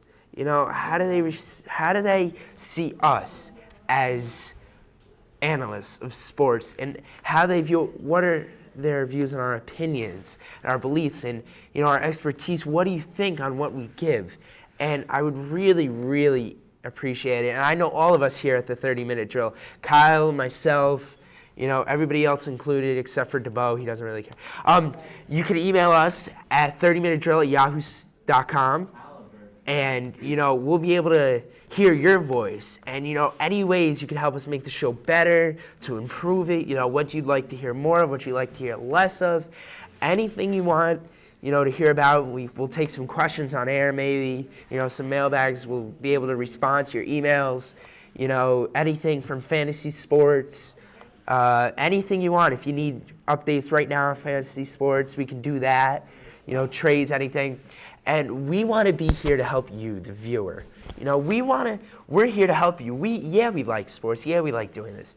But we want to help you. We want to do it all so we can make this a better experience for all of our viewers who keep us doing the show every week. And we want to thank you all for this, because it's been a great experience for us. And we want to continue doing this for the rest of the year. And it's been phenomenal, and I love you all. Now, Kyle, we're going to talk about, just the world of sports in general. The world of sports it's so many things revolve around sports. That's right. People's lives are at stake in sports. That's true. Gladiator battles, battle yeah. royales. Yeah, some people may not call them sports, but let's be honest, they're sports. They are. People give their lives for sports, for the entertainment of others, they give their lives. Then again, there's others who are gambling their entire life savings on sports. It really makes the world run. Children, the youth, when they grow up in the world, they learn how to play sports is one of the first things that they do. True. They learn to play sports. You know, lots of people make livings off of teaching how to play these sports. You know, so many industries have all kinds of things from making up things to play sports, and whether it's soccer balls, footballs, baseballs, tennis balls, ping pong balls, you know, all kinds of different types of athletic equipment. You know, you got to have gear for all these different sports. You know, major league teams, people are making tens of millions of dollars every year over sports. Oh, yeah, and it's phenomenal. America has one of the greatest sports nations in the world. It's a little ashamed, it hurts a little bit that I'm seeing more of the UFC and, you know, the mixed martial arts coming alive, because it hurts me inside every time somebody gets punched and starts with a broken nose. It hurts me inside, knowing that that's what America has come to. That's what we come to for entertainment. It's terrible. It's depressing. It is. And I just want to cry on set right now about that aspect of American sports. But then I just think, you know, what about all the other great things we're doing? We're bringing back hockey. Hockey isn't really a sport. And we're bringing that back because we love our sports. We love what sports do for America. We love it. It's awesome. And I can't, you know, I go from being down in the dumps about the fighting to, you know, almost as high as you can possibly get on all kinds of different sports. You know, basketball, the NBA playoffs have been watched more this year than any other year. We have all kinds of young talent growing up. You know, even the competition at the collegiate and high school level is getting better. You know, you can see it in the NCAA tournament that, you know, the smaller mid-majors are competing with the big dogs, the better teams. And I'm so excited about sports in America. I really am. Oh my goodness. I can't get it out. I'm freaking out about how great sports are in America. I mean, you look all over the internet. Everywhere there's a sports page, no matter where you are. In the newspaper, the sports page has turned into one of the biggest sports. You know, politics, people, you know, a lot of people remember that, hey, politics are good aspects, there's debates, there's a lot of excitement. People say, no, it's sports. Sports is what we want. We don't want politics. Who cares who runs our government? We want sports. That's what we want. Forget about everything else. Sports is the most popular thing in America. From the youngest child to the oldest adult. All those people who live to be over 100 who go to every single Met game, or every single Yankee game, or every single Phillies game. And they go and they remember the first championship, the last championship, and people live and die with World Series. You could see it even in some of us, between me and the Red Sox, and Mr. Bellias with the Giants, and Bobby Gross with the Mets. We love it, and we can't get enough of it, and it's phenomenal. And I'm really happy that that is what sports has turned into. And I would like to thank you all for joining me on this rant, and Kyle as well. And I just hope that you have the same opinions that me and Kyle do on the world of sports today. And remember, if you'd like to email us, that's at 30minutedrill@yahoo.com, and we will respond to all your emails. Thank you.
welcome to this week's edition of the 30-Minute Drill. I'm your host, Bobby Gross, and I'm here with Brandon Rosenblum and Wilson, and we're here to talk about the NBA playoffs. Okay, the final 4 teams are set. It's the Celtics, the Pistons, the Lakers, and the Spurs. Now, a couple days ago, the Lakers made a huge comeback on the Spurs. What do you think of that? It was good. They were down by 20 in the third quarter. They finished the third on a 20-7 run. Kobe Bryant, at the end of the first half, has 2 points, comes back second half with I think he finished with 29 points, 17, had a 27-point second half, 6 assists, 5 assists. Derek Fisher, Lamar Odom, Pau Gasol are all contributing, with especially when you have players like Vladimir Ivanovic and Sasa Vujacic putting in 10, 15 points each with multiple amounts of rebounds and assists. Helps the team out a lot. And Wilson over here agrees. Lakers are good. Yes. Well, I do agree with you on the Lakers are good. But, I thought Kobe Bryant, after he had a shaky first half, came out to play, and he just dominated. And I think that's going to be tough for this Spurs team just to cover him because he's just that dynamic. Now, the Celtics, they haven't been able to win at home. On the road. No problem. They pulled off that monstrous game 7 win, yes, against LeBron. LeBron. Yeah. What do you think of that? Why aren't they able to win on the road? I might think maybe playoff inexperience, just as a team in general. Paul Pierce made it to a few Eastern Conference Finals. Garnett always had trouble making it out of the first round when he was with Minnesota. So I think it's just inexperience. I don't know, coaching inexperience. They seem to dominate at home, but every time they go on the road, they just can't win. If they're going to win the championship, they're going to have to win at least one game on the road in Detroit and at least 1 or 2, whoever they play in the finals. I think they will also make it to the finals. I feel Lakers, Boston bring back the 80s, McHale, Bird, Johnson, Parrish, Elgin Baylor, Chamberlain, all these players, Doc Rivers, all of them. They're just all going to bring back the 80s, the feel of that Lakers, Celtics. That's what I'm feeling. Yeah, I agree with you. I think their inexperience has hurt them. Garnett, he was one of the most dynamic players in the NBA, but his team never made it to the playoffs really far. And also Ray Allen, he wasn't on great teams. Yeah. Only Paul Pierce was on dominant teams, and they didn't have that much playoff experience. But I also think it's going to be the Lakers-Celtics game. I think it's going to be a very interesting matchup. So do I. I just don't understand another thing you're talking about. Ray Allen struggling. He just cannot seem to find his touch at all. He's been shooting very, very poorly. It took him until game 2 of the last series against Cleveland to get his first point, which is in the third quarter. I just guess Ray can't find his touch, but the big key for the Celtics has been the player Rajon Rondo, the point guard. He's been very clutch. Also, bench players like P.J. Brown with experience, Sam Cassell, have been helping them. But in the other series, you still can't count out the Pistons, defending champions. Robert Horry, Big Shot Bob is always there for clutch. Ginobili is a player, is really good. Tony Parker is a top 3 point guard, so both these series are still very dynamic. Yeah, back to the Celtics one more time.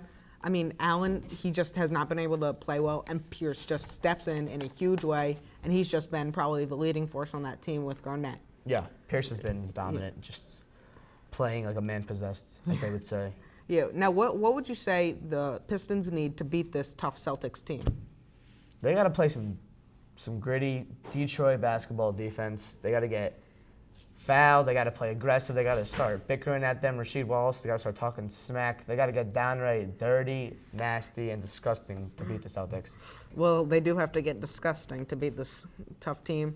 They need to capitalize on big plays. They need to win at home because this Celtics team cannot win on the road. And I mean, I'd say they have a better overall team, I'd say, because they're more solid. Also, one thing that might help the Pistons is their experience. 6 straight Eastern Conference Finals, 2 trips to the finals, 1 final victory. I think that might help them, so could be a big key. Yeah. Now let's go to the West Coast, where this Lakers versus Spurs matchup. It's very toss-up. Some people think the Lakers because of Kobe. Some people think the Spurs because of their dominant 3 with Ginobili, Parker and Duncan. Do you think the Spurs have any shot of winning? Like I said before when we were talking about their playoff experience, that's my only shot. Tim Duncan is a winner, a born passionate player who will not let his team lose. I just don't think it is the Lakers' time. I think it's Kobe's time to show that he was the best player with Shaq and that he was one of the main reasons why they made it. It wasn't only Shaq, and to prove that he can win a title without Shaq. But I always thought on that topic he was unfair because Shaq had a player with the equal capability of Kobe Bryant and Dwayne Wade. But that's just the way things go. Kobe was looked at as the GOAT, so I'm looking forward, and I would like to see Kobe escape the criticism of everything that he's been through with the rape case and with the breakup of the Lakers. So I'm looking for my boy Kobe to bring home the championship. Good night. Oh, I'm also looking for Kobe to dominate and against this tough Spurs team. We'll be back after this on a 30-minute drill. Welcome back to the 30-minute drill. I'm your host, David Sussop, joined by the season ticket holder on the drill, Kyle Folbrect. A lot brewing here in New York baseball. The Mets and Yankees both really slumping, but now we're going to talk about the Subway Series from the Mets' perspective. The Mets came out in the first game of this series, took it 7-4. Great performance by Johan Santana, big home runs by Reyes and Church. What was Johan Santana able to do against this Yankees lineup and shut them down and stop the Mets' losing streak? Well, as everyone knows, the Yankees haven't been doing as well as they were in the beginning of the season, partially because probably A-Rod's not there. But you know what? Johan Santana was on. He was always good against the Yankees in his career, and he struck a lot of guys out, got a lot of ground balls, some fly balls, but you know what? He kept the ball in the park. He didn't give up the long ball, and you know what? He did really well, and that's what the Mets needed to win. Well, the Yankees had a 2-0 lead in this game going into the fourth inning, and that's where Andy Pettitte really crumbled. What went wrong for Pettitte starting in the fourth inning? Well, Andy Pettitte has always been a stopper for the Yankees. And you know what? The 2-0 lead, the Yankees have been hitting. It wasn't a big enough lead. Andy Pettitte was getting nervous. He walked a lot of guys, and walks kill everything. They, make a lot of runs, score, and that serves as a stimulus for the team to score on that. And, Andy Pettitte just, got rocked by the Mets team.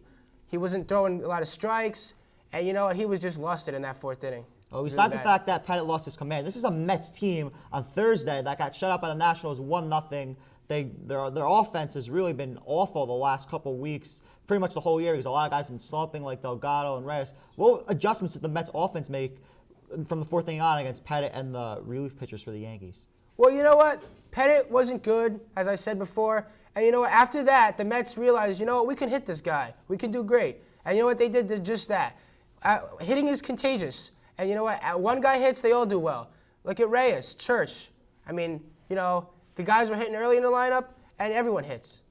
Just keeps going. So switching over to Game 2, the Yankees had their ace on the mound, Ching-Ming Wang, against Oliver Perez. Wang has been one of the best pitchers in the American League, while Perez, on the other hand, has been an enigma for the Mets. So going into this game, what did the Mets do so well against Ching-Ming Wang that really rattled him? Because the Mets had a great offensive game against Wang and really did a great job getting runs on the board for Perez. Well, Ching-Ming Wang normally gets a lot of ground balls. And you know what? When he doesn't get a lot of ground balls, something's wrong. He gave up some home runs that game, and even one that was questionable with Delgado that would have probably been a home run. So his sinker obviously wasn't working for him, but Oliver Perez was on. And when he's on, he's like Sandy Koufax, they say.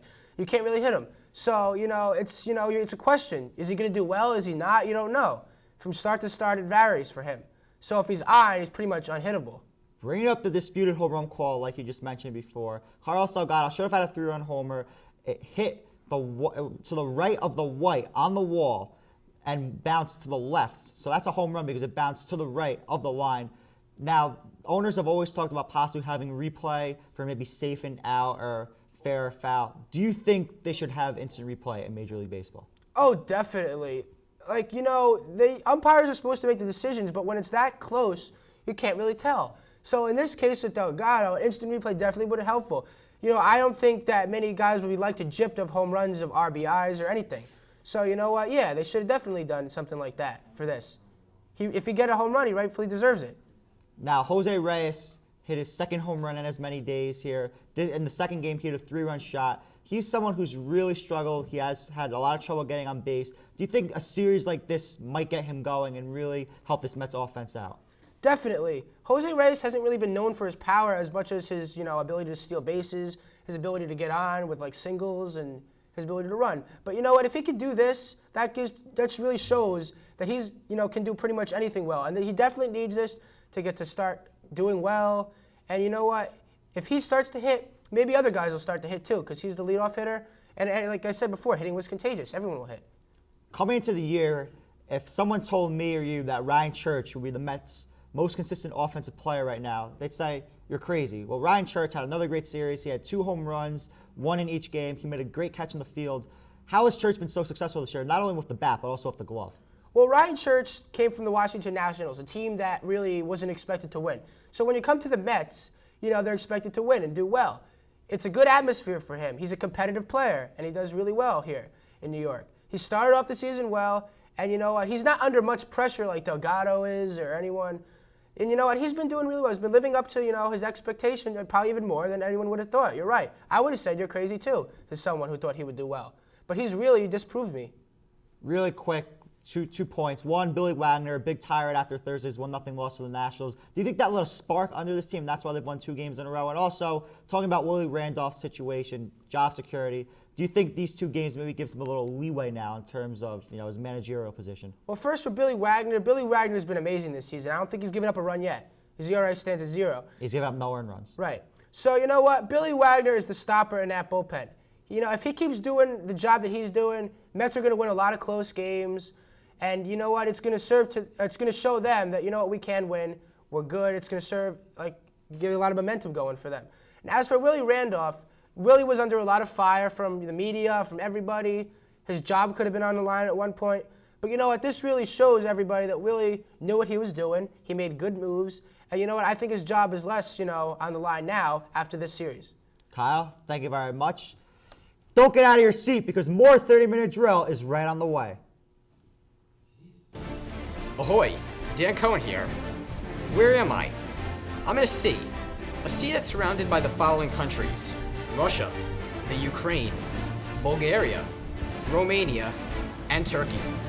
Am I in A, the Mediterranean Sea, B, the Black Sea, C, the Baltic Sea, or D, the Red Sea?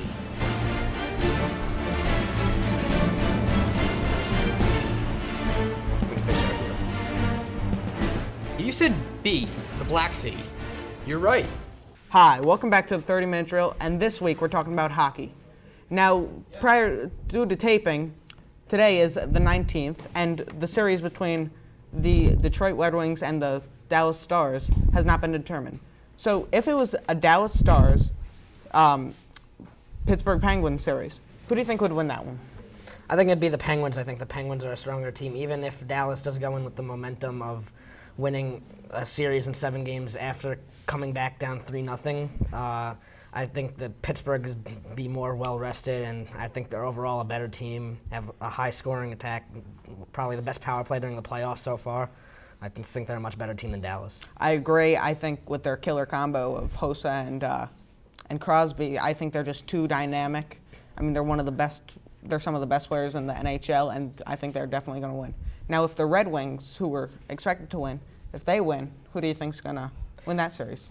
That would probably be a closer series. I still think Pittsburgh would probably come away with that, but both of these teams have high-powered offenses. I just think Pittsburgh has better chemistry, and even though they're a younger, less experienced team, I still think that they'd be able to come away with that series. That series to me it's a toss-up. I mean, there's Detroit with their experience and their veterans and all their great players, and then there's this Pittsburgh Penguins team with this great fire and this solid speed, power team. And I mean, I think it might come down to 7 games, the last game, 1 goal. It might be a very close series. Now, the Flyers-Penguins series, I thought the Penguins just dominated the entire series. What do you think? They definitely dominated. They were a much better team than the Flyers were. I'm actually surprised that Pittsburgh allowed Philadelphia to even just win 1 game. I mean, winning Game 5 6-0, they were completely a much better team overall. Yeah, I agree totally. They dominate because that Crosby's just one of the best players I've ever seen, maybe. Yeah. Now, who have been some of your top performers in the playoffs? Top performers in the playoffs so far, I have to say Pittsburgh's Marc-Andre Fleury, because he's just definitely kept that team together and helped them win a lot of the games. There's a few shutouts so far. I would obviously, again, Sidney Crosby and Marian Hossa, and even Evgeny Malkin also, just that whole line for Pittsburgh. And Ovechkin, even though he ended a lot earlier, but then Daniel Briere of the Philadelphia Flyers also has done very well. Yeah, I think like I said, the killer combo of Hossa and Crosby have been dominant. I agree with Ovechkin, and I'm a fan of Hedring Lundqvist. I thought he did pretty good against the Devils, so I thought that was good. I also Johan Franzen of the Detroit Red Wings has been pretty surprising so far these playoffs. Now, who would you think was the best performer in the playoffs as a goalie? I said Fleury already. I'm going to stick with that. He's definitely been the best. I think he has like one of the lowest goals against averages in the playoffs so far, and I mean he's made a lot of ridiculous saves so far, and he's completely like set the tone for the Penguins so far. Yeah, I think it's Detroit Red Wings goalie Chris Osgood, because I mean he hasn't been as bad, because or else they'd be out of the playoffs. Now, who would you say would be the MVP of the league from this season on? I would actually have to say Ovechkin, because he was a leading goal scorer, and he played like a very physical game, and he was basically the Washington Capitals this season. I mean, he was definitely the most valuable player to his team. He was the one who brought the Capitals to the playoffs, and he scored goals. He played pretty good two-way hockey, and he was a good hitter also. Yeah, I would agree. I think of Ovechkin as the LeBron of hockey, because he leads his team. He's like if LeBron does something big, he inspires his team and he pumps them up. And same thing with Ovechkin. He carries his team. He reminds me of a young Wayne Gretzky. He's got speed. He's got power. He can score anytime. He's passes it well. Okay, now who would you say was the best goalie during the regular season? That's a tough one to have to decide. I guess the Rangers' Henrik Lundqvist had a really good season. Yes, he did. But that would probably kill me to have to say that. So Yeah. I don't really know who I would say. Osgood also had a very good season, but I'd be kind of iffy. There were a lot of really good goaltenders this year. Yeah, I think Marty Turco, he had a solid year. He helped. He's even with his age, he's kept this team in it. He led them to where they are now, and he's been dominant. Also, I think Brodeur, even at his old age, I mean, he's still been great. I know you don't like him because you're an Islanders fan. What do you think about DiPietro? He was hurt most of the season. Hopefully he'll come back next year and do better. Yeah. I like Wade Dubow though. Oh, Wade Dubow, yeah.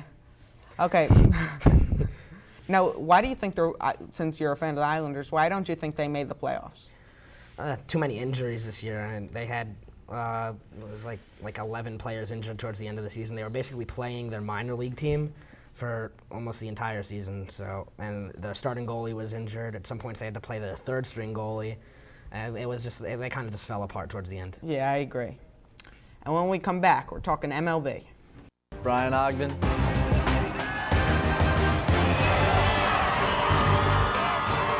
Number 5. Wide receiver.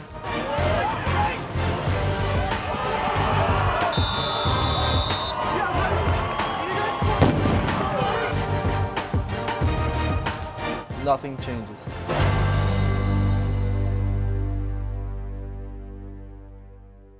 Hello, welcome back, 30-Minute Drill. I'm Jordan here with Kyle, and we're going to be going American League, baseball, and we're going to start off in the West a little bit. Kyle, the Angels have been playing very well. Some people think they are the best team in major leagues. I know I have a different opinion. I don't know if you have a different opinion. Let's hear it. The Angels are definitely a very good team. The pitching staff, they got John Lackey back. You know, he's a very good pitcher. He almost won a Cy Young Award last year. And then they got Irvin Santana, who's Do you think they're the best team?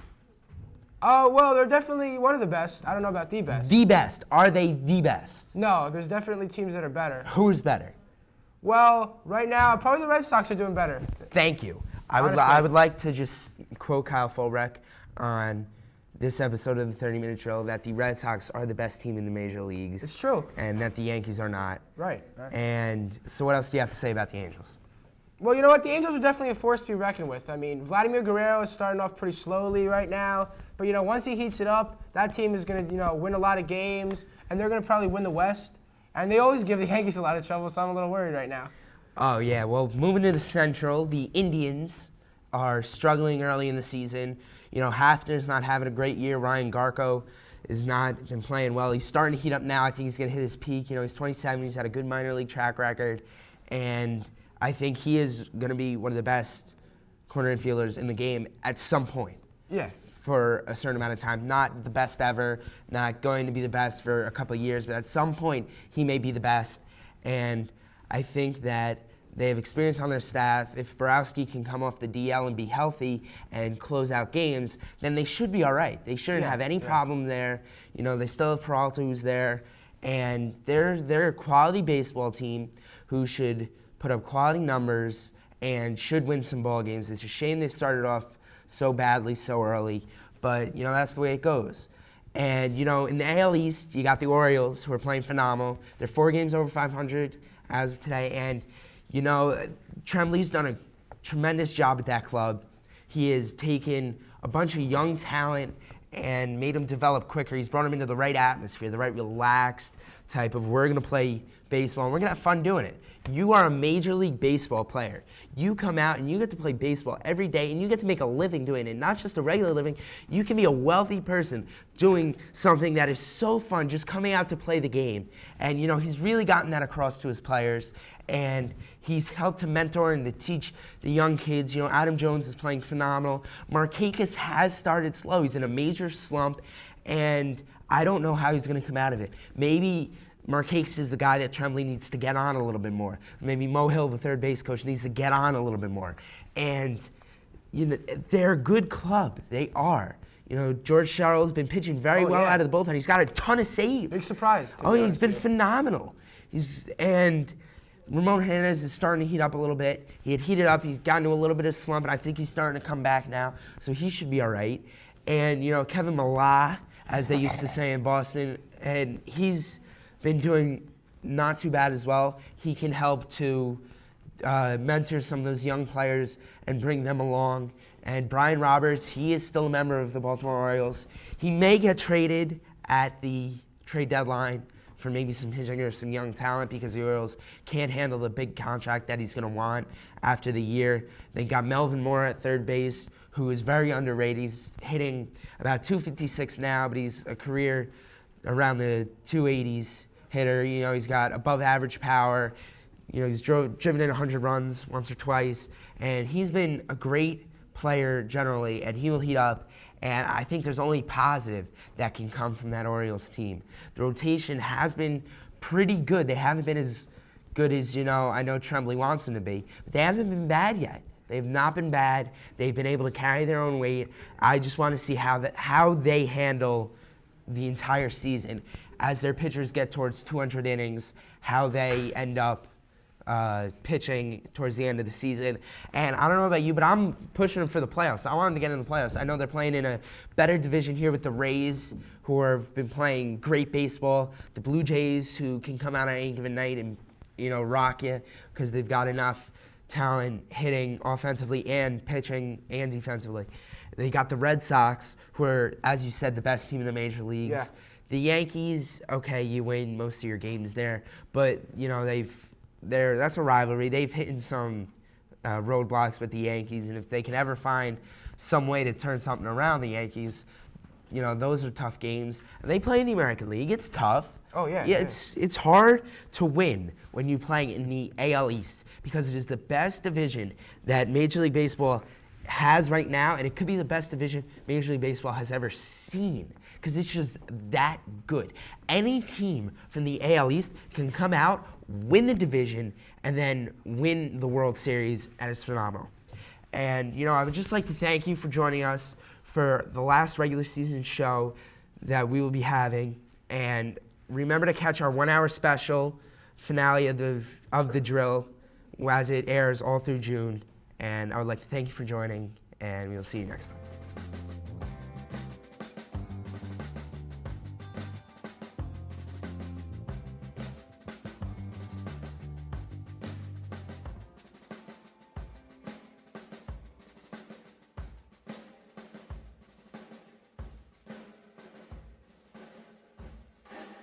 Ronnie Juice. Pass, takes the right side of the field.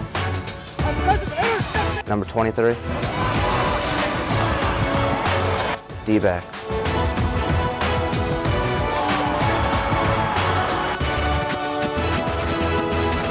Nothing changes.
Hello, and welcome back to the season finale of the 30-Minute Drill.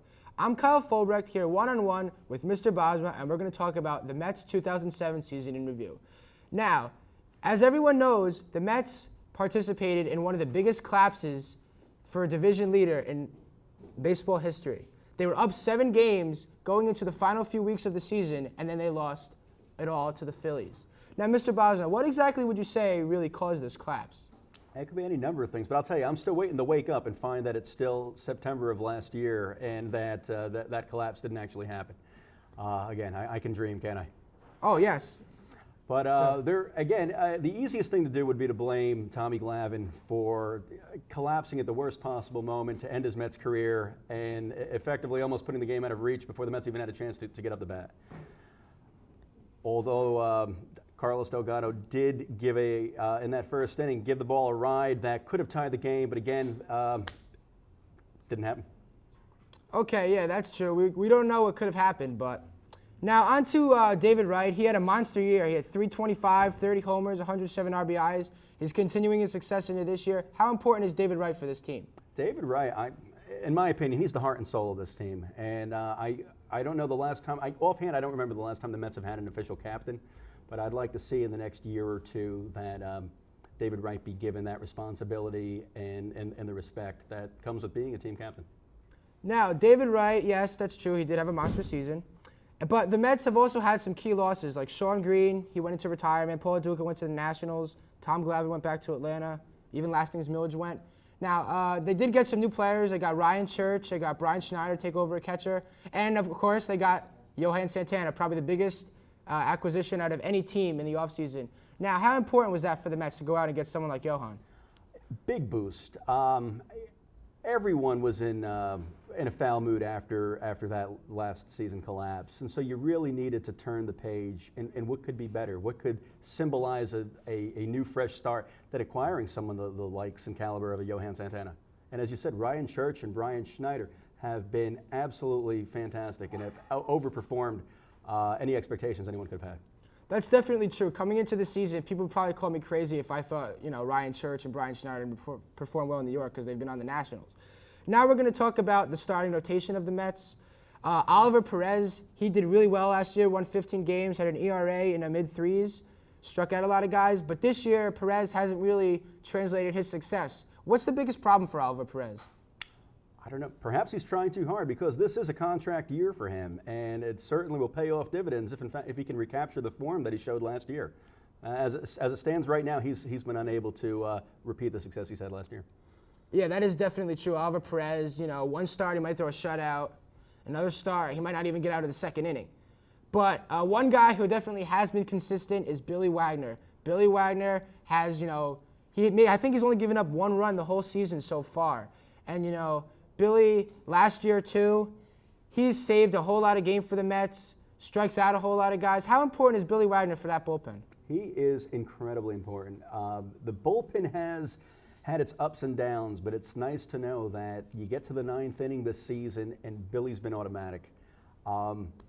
Again, another one of the another player who definitely is a heart and soul of this team, along with David Wright. Yes, that's definitely true. Billy Wagner, wonderful season. He's definitely the heart and soul of that bullpen and the team. Now, what about Aaron Heilman? Heilman last year, he was great. He had a 3 ERA, won a lot of games out of the bullpen, kept it close. But this year, Aaron Heilman's just been really terrible. In a game against Colorado, he gave up 4 runs and didn't even get an out. What does that mean to the Mets if Aaron Heilman can't do anything? For years now, Heilman's been looking to be a full-time star, to be a starter, and the fact that the Mets have never given him that opportunity, I hate to see what's going down, and I'm afraid that he's going to get traded and wind up being a phenomenal starting pitcher for another team, and we're going to regret it. That is definitely true. Aaron Heilman, he's wanted to be a starter for a long time now, and maybe that's why he's not doing so well. Now, on a final note, Jose Reyes, monster year last year, stole 78 bases. How important is Jose Reyes to start up the Mets team? He's a catalyst. As Reyes goes, so goes the team. That is definitely true. He's one of the best leadoff men in the game. Thank you very much, everybody, for watching the 30-minute drill this year. It's been a pleasure, and we'll be back with more 30-minute drill after this. Hello and welcome back to 30-Minute Drill. I'm Brian Dubow, and we're doing our season finale of the 2007-2008 NFL season recap. I'm joined here by Max Gold and Scott White. So, guys, this year there was a lot of ups and downs in the NFL season. What was your biggest surprise team? Biggest surprise team this year, I'm going with Jacksonville Jaguars. Ooh. Good team. I don't think anyone really expected them to be that good. Jacksonville had some quarterback troubles in the beginning of the year, deciding to completely ditch whatever his name is. Leftwich. Thank you. Going with the more important guy now, David Garrard. He's their quarterback now. He was a sub QB who did well when Leftwich got hurt, and Garrard came in, and he played very well this season. Maurice Jones-Drew had a great season. Jackson was just surprised me making it to the playoffs. Scott? I have 2 biggest surprise teams. All right. I'm going to begin with my St. Louis Rams. To be honest, before the season started, when the schedules came out, I made a personal prediction of them going 13-3. As we all know, it didn't happen. They went 3-13. A lot of teams. You got the numbers. It was just backwards. Yeah. A lot of teams that they lost to, I just thought they were going to beat. I think a lot of it has to do with their line that was injured, a lot of injuries on their team. But the other surprise team that I have is going to be the New York Giants. I don't know about you guys, but I didn't expect them going that far. I said, maybe they'll make the playoffs, maybe make the wild card, maybe pass the first round. And they beat the 18-1 Patriots, who no one expected that. I think one of the biggest upsets in NFL history. To what you said, Scott, everybody was expecting the Giants to go maybe like playoffs. No, but I don't think anybody was expecting them to go to the Super Bowl and win the Super Bowl over the Patriots, nonetheless. Sure. But my biggest surprise team is going to be the Green Bay Packers. I mean, a few years ago they were a no-name team, and Brett Favre really took them far. I know that this year he's gone, but this year he brought them really far, and him and Jennings hooked up a lot, and I think he showed a lot of leadership on that team and brought the Packers. All right, so now we're going to move on to biggest upset team. What was your biggest upset? My biggest upset team for this year is going to be the Dallas Cowboys. Dallas Cowboys were absolutely phenomenal during the regular season. Tony Romo was on fire with T.O. He looked great, and they get into the playoffs, and they can't beat the Giants. I don't know what happened to them. They couldn't beat the Giants, and I don't know what happened. It was very disappointing. I'm going to say my biggest upset team was the Cleveland Browns. Oh, that's a good upset. It's about time you admitted it. But yes, continue. Because the main reasoning is this. I mean, a few years ago, the Rams made the playoffs with an 8-8 record. And this season, the Cleveland Browns were 10-6 and didn't even make the wild card playoffs. I mean, to be that good and not even make the playoffs is just preposterous, really. It's unbelievable they don't make the playoffs with that kind of record. They have a winning record. They beat a lot of teams in their division. They would have gotten in also if The Colts didn't, throw that one game away at the end. Throw the game. They started Peyton Manning for the entire first quarter, and the Titans beat them. The Titans played superb offense in that game. They're not going to be stopped. Okay, doesn't matter. But they let them win. It doesn't matter. The Browns should have been in the playoffs. The Browns weren't in the playoffs, and I'm defending the Titans, but my biggest upset team is the Titans because I think that they beat the Browns fair and square. They made it into the playoffs. But although they made it into the playoffs, they made it to the first round and lost. So, that's not saying much about your team. And I don't think you can make it to the playoffs, but I honestly don't think they were a playoff caliber team. They had that game against San Diego also, too. Yeah. They should have won that game. Their defense was playing amazing, and they just blew it. Yeah, you got to have it both. Sorry. All right, thanks, Scott. Yeah, Thanks for at that least we expert made the analysis. playoffs. All right, we're going to move on. For your 2007-2008 NFL season, what were your overall feelings on the season? Feelings for the entire year were disappointment. Tennessee Titans, my team, it was a good season overall. It was just disappointing. The Titans couldn't get so far. Their draft was absolutely horrendous. It was a very upsetting year for me. Scott? For personally, my two teams, as you guys already know, they didn't do too much. We noticed. Yeah, I know. But overall, I thought it was a great season. How often does a team go 18-0 going into the playoffs? Have that high, feeling of a team, and a team from your home state goes in, mostly everyone's favorite team, goes in and beats them in the Super Bowl.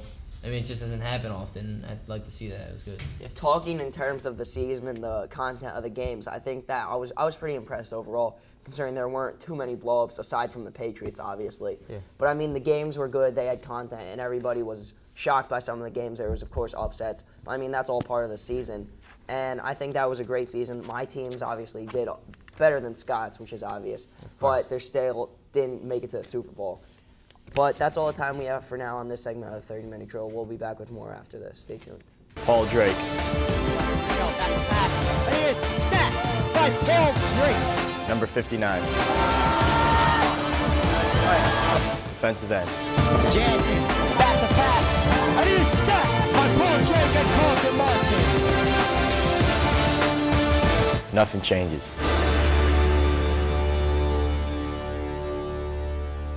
Welcome back to the 30-Minute Drill. I'm Jordan, and I'm here with Max. And I would just like to say, it's been an honor this year being on 30-Minute Drill, as we are here for the final episode of the 30-Minute Drill for this season.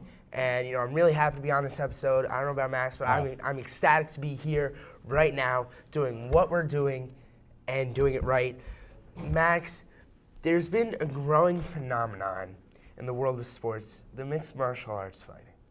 Kimbo Slice recently took the octagon and fought in the mixed martial arts when they first started showing it on CBS in the first edition of it in the new season. I'm going to ask you, do you think it's fake? Do I think it's fake? I don't think it's fake per se. I think there's definitely some fixing involved in it. Yeah, because Kimbo Slice was not beating his opponent that badly to where they needed to call the fight right then and there. The mixed martial arts had put everything in all its entertainment on Kimbo Slice. Yeah. And they had just kept showing him again and again and again on all the advertisements. It was Kimbo Slice's fight, and it was his chance to win, I guess. But you looked at him during the fight, and he didn't look that outstanding. He wasn't as good as the media played him off to be. Exactly. He got tired. He didn't look... You couldn't let... If you're the mixed martial arts, you couldn't let him lose. You couldn't let him lose. He had to win. Your entire entertainment was on him winning. And trust me, that's all this was for, was bringing viewers onto the TV network to raise some money. It was on a Saturday night, later at night when the programming is not that phenomenal. People tuned in to see Kimbo Slice go fight in the mixed martial arts in the octagon. I don't know about you, but I'd love to watch Kimbo Slice in the octagon. It's a fun thing. Of course. Mixed martial arts is a great new phenomenon. It's a great new sport. I really enjoy it. It takes a lot more talent than it looks also. It just looks like two guys out there just beating each other up, but it's really, it's hard work. Yeah, they're not just going at it. There's training involved. There's jiu-jitsu, there's karate, there's all kinds of different things. There's boxing, there's kickboxing, wrestling. I mean, it's all just thrown into one. All the types of fighting is just brought together into one in an octagon. And honestly, how awesome is an octagon? There's no better shape to wrestle You in could have than an picked octagon. any shape to wrestle in, and they picked an octagon. How awesome is that? I mean, you could just go up to somebody that you don't like and be like, I want you in the octagon. I mean, honestly. Octagon, that's great. That's great. That's a great job by everybody doing the mixed martial arts, and I'm really happy about it. And it's not just, it's been around with the UFC, and they're starting to, I'm trying to think of the right word. They're starting to get it out to more people. Publicize it. They're starting to let more people know about it. Say, listen, this is real. And some guys get really hurt during this, and it's a shame that our society has gotten to the point to where this has to be what the sports entertainment we are looking for is. But it's a great thing. I'm really happy they're doing all of it. It's just phenomenal. That's it, but that's what sells, though. It's the people getting hurt. America, I guess, American society loves to see that. They love to see one guy bashing another guy in the head. Exactly. It reminds me of time in Big Daddy. The kid, every time the son kept crying, Adam Sandler said, listen, you want me to get hurt? Go run, get hit by a car. Kid starts laughing. As Americans, we love it. We love seeing people get hurt. And that's exactly what it is. I don't know how much you saw the Kimbo Slice fight, but he had punched the guy so many times in the ear that it was swollen as big as my hands are right now and was just about to fall off. I mean, I thought it was great. It was awesome to see these two guys go at it, start fighting. And I watch a lot of the UFC. I watch a lot of mixed martial arts, and I love it. I cannot get enough of it. It's so awesome. I mean, it's a shame that people have to get hurt for my enjoyment. But, it's starting to grow everywhere. It's starting to grow around the country, starting to grow in Vegas with the gambling. The lines are starting to get, more publicized, and they're starting to look at them and say, listen, we can gamble on this. It's a great idea. So, all the bookies and everywhere around the world are starting to get into the mixed martial arts. And I think that that's also great for it. Gambling's going to end up being a big part of the sport. If this sport gets big, it's like boxing. Boxing, everyone loves to go in a big fight. Everyone likes to bet on the person they think is going to win. And I think this is good. If this grows to the popularity it's expected to, I think that's going to start to happen. Yeah, I think eventually mixed martial arts could take over boxing. I think that it's almost the same thing, except it's more violent, and I think you have to be a little more skilled to fight in the octagon than to go into a ring and box another man. I think there's no question you have to be more talented, you have to be in better shape or whatever to be in mixed martial arts. But I don't think it's going to take over boxing. I think boxing's too much of like a pastime. It's too much of a classic sport that I don't think this new mixed martial arts fighting. Cricket is also a classic sport, and that stays classic in other countries where it was classic. I don't know anyone who plays cricket in there. Listen, I'm glad we had this discussion, and I'm glad the world knows about mixed martial arts now. And for the last time, I'm Jordan, and I'm here. I'm on the 30-minute drill. I'm happy to have done this all year, and I would like you to stay tuned so you can see the rest of the show. Brian Ogden.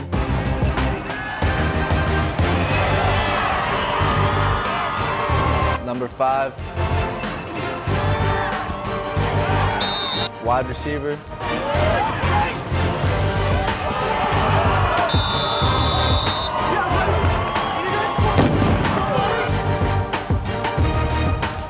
Nothing changes.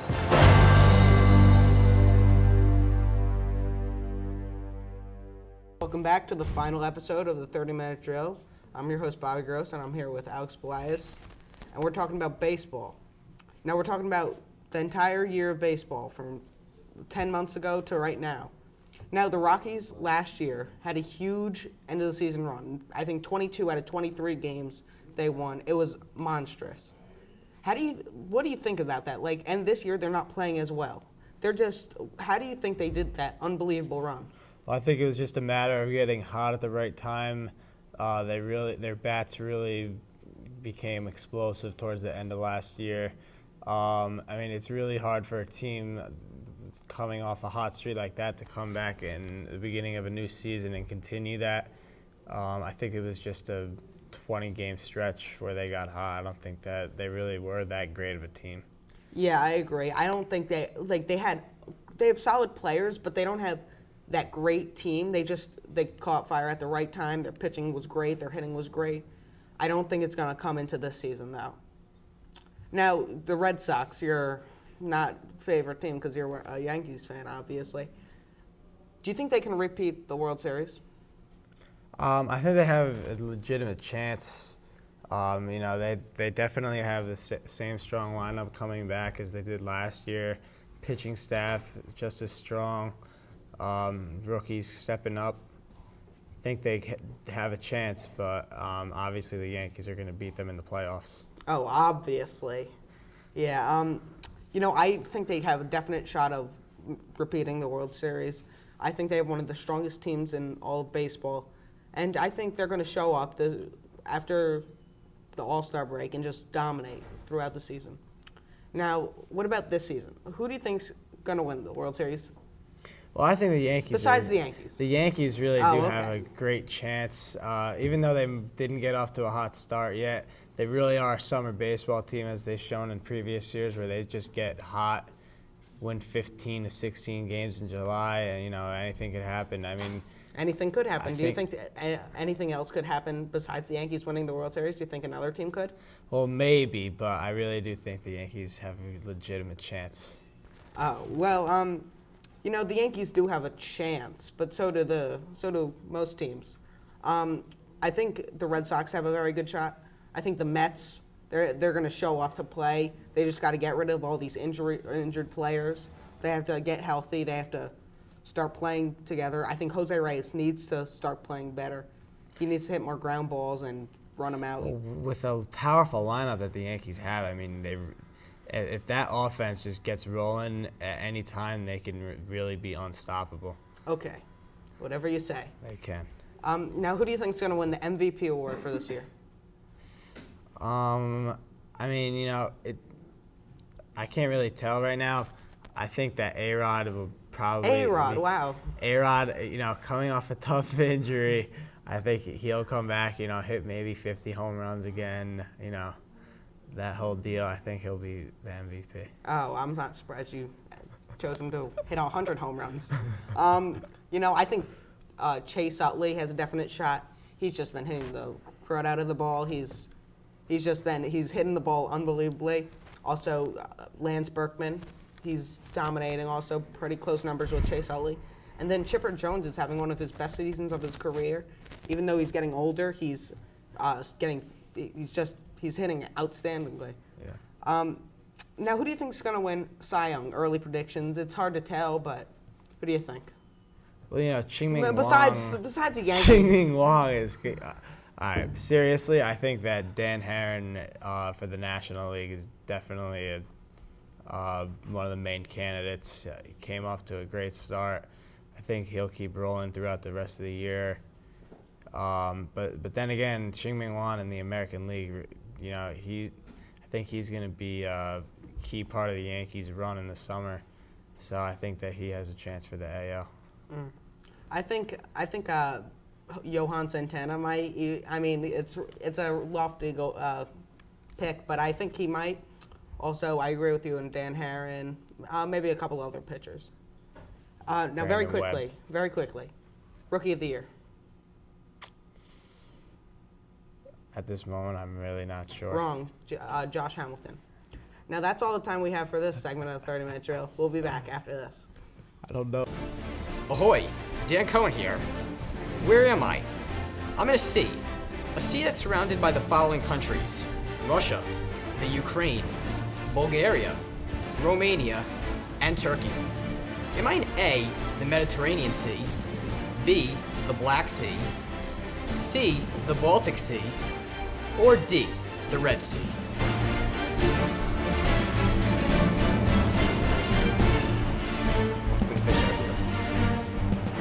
You said B, the Black Sea. You're right. Hello and welcome back to the grand finale of the 30-minute drill, the Super Bowl of sorts. And speaking of which, we're going to be talking about the NFL. I'm here, the Rev Master, Josh Revitch. I'm your host, Eric Orenstein. Now, the first thing we're going to talk about is the surprise team of the regular season. We'll get to the playoffs later. Regular season, who are you labeling the surprise team of the year? Well, the Super Bowl champs, the New York Giants. I did not expect them to do so well during the season. Fortunately, they did step up. They had a phenomenal season and won the Super Bowl. They were the best teams of this year. I got to say the Jacksonville Jaguars, because, I mean, at the beginning of the season, they had the whole quarterback controversy with Byron Leftwich leaving and David Garrard taking a spot, and I don't think anyone could predict that defense to be as stonewall as it was. All right, now, the biggest upset of the playoffs, don't say the Super Bowl, because we all know about the Super Bowl. Well, that was a good upset, but I'd have to was. say the Giants versus the Packers. It was Brett Favre's last season. Everyone expected it. I thought he was gonna give it all. I mean, he did do really good, but the Giants just stepped it up, played amazing, and beat them. Yeah. It just surprised me when they won that, and then we're like, wow, they're going to the Super Bowl. Yeah, I'm going to continue with the Giants as an upset team, and I got to say when they played the Cowboys, they played each other twice during the regular season. Both times it was highly anticipated. The Giants lost both times, and then the Cowboys just seemed unstoppable at that point, and the Giants went in there and they beat them. Yeah. All right, now does the Giants win the Super Bowl? Does it make them the best team, or are you still going to hang on and say that the Patriots are really the best team? They just lost that one game. I'd have to say that they're not the best team. The Patriots are. I don't like to admit that. Yeah. But yeah, they lost the Super Bowl, which makes the Giants the champs. Yeah. But still, that the Patriots went undefeated the whole season, and they just lost one game. So yeah, the Patriots were the best team of the season. Yeah, like you can't take it away from the Giants. They are the champions of the league. Yeah. But as far as the best team, I'll give it to who gets the most wins, and that was the Patriots. So now, of the regular season, what team do you think was the biggest disappointment? I'd have to say the Dolphins, because winning one game, that's just pathetic. I don't think I've ever seen any team do that before, and it just upset me by seeing that, because the Dolphins are like my favorite team. Yeah. So, yeah, they were the biggest disappointment to me. I'm going to say the Bengals, because they came in like they do, it seems like every year, as the high-flying offense, Carson Palmer, Rudy Johnson, T.J. Houshmandzadeh, Chad Johnson. And the first couple of games they kept talking about in the little commercials, like the explosive offense of the Bengals, and that team just did nothing all year. I thought they were going to do good. They were going to do good too. Yeah. So, all right, you mentioned the Dolphins. Yeah. Talk a little bit more about why they seem so terrible. New coach, maybe that could have done something to it. Just, I don't know. They needed a change, and hopefully now this year, the next coming year, they'll step it up, win a lot more games, hopefully. Maybe go 500. Who knows? Maybe it's a big step for them. Won't get only one win. That's what I'm just hoping for. Yeah, I gotta attribute a lot of it to Ronnie Brown getting hurt. Yeah, I mean, he was in the first 5 games, and they didn't win any of those first 5 games, but he was consistently one of the best backs in the league. He was definitely the best fantasy football back. Then his injury for the year just kind of killed any hopes of that team had of even going 500. Yeah. Well, Parcells is there now too, so that is a big change. Hopefully he and they can do help need too. change. I think Parcells will make a big change to the Dolphins franchise. Yeah. Let's talk a little about the AL North with the Ravens, Steelers, Bengals, Browns. A lot of people thought it would be a huge competition with the Steelers, Ravens, Bengals at the top. Browns are going to lay on the bottom. There was a lot of unexpected business. Yeah, in the Browns division. actually did really good this year. Yeah. That shocked me, like it shocked almost everybody else. I say that the Steelers are really, like, I think their Steelers are the top, but we'll see. Browns may even win. Yeah, Who knows? The Browns are a rising team, Derek Anderson, and they acquired a lot of good free agents. So, all right, that's all for this segment of the 30-minute drill. Stay tuned. Ronnie Juice, Pass, it's right side of the field. That's the best interception. number 23. D-back.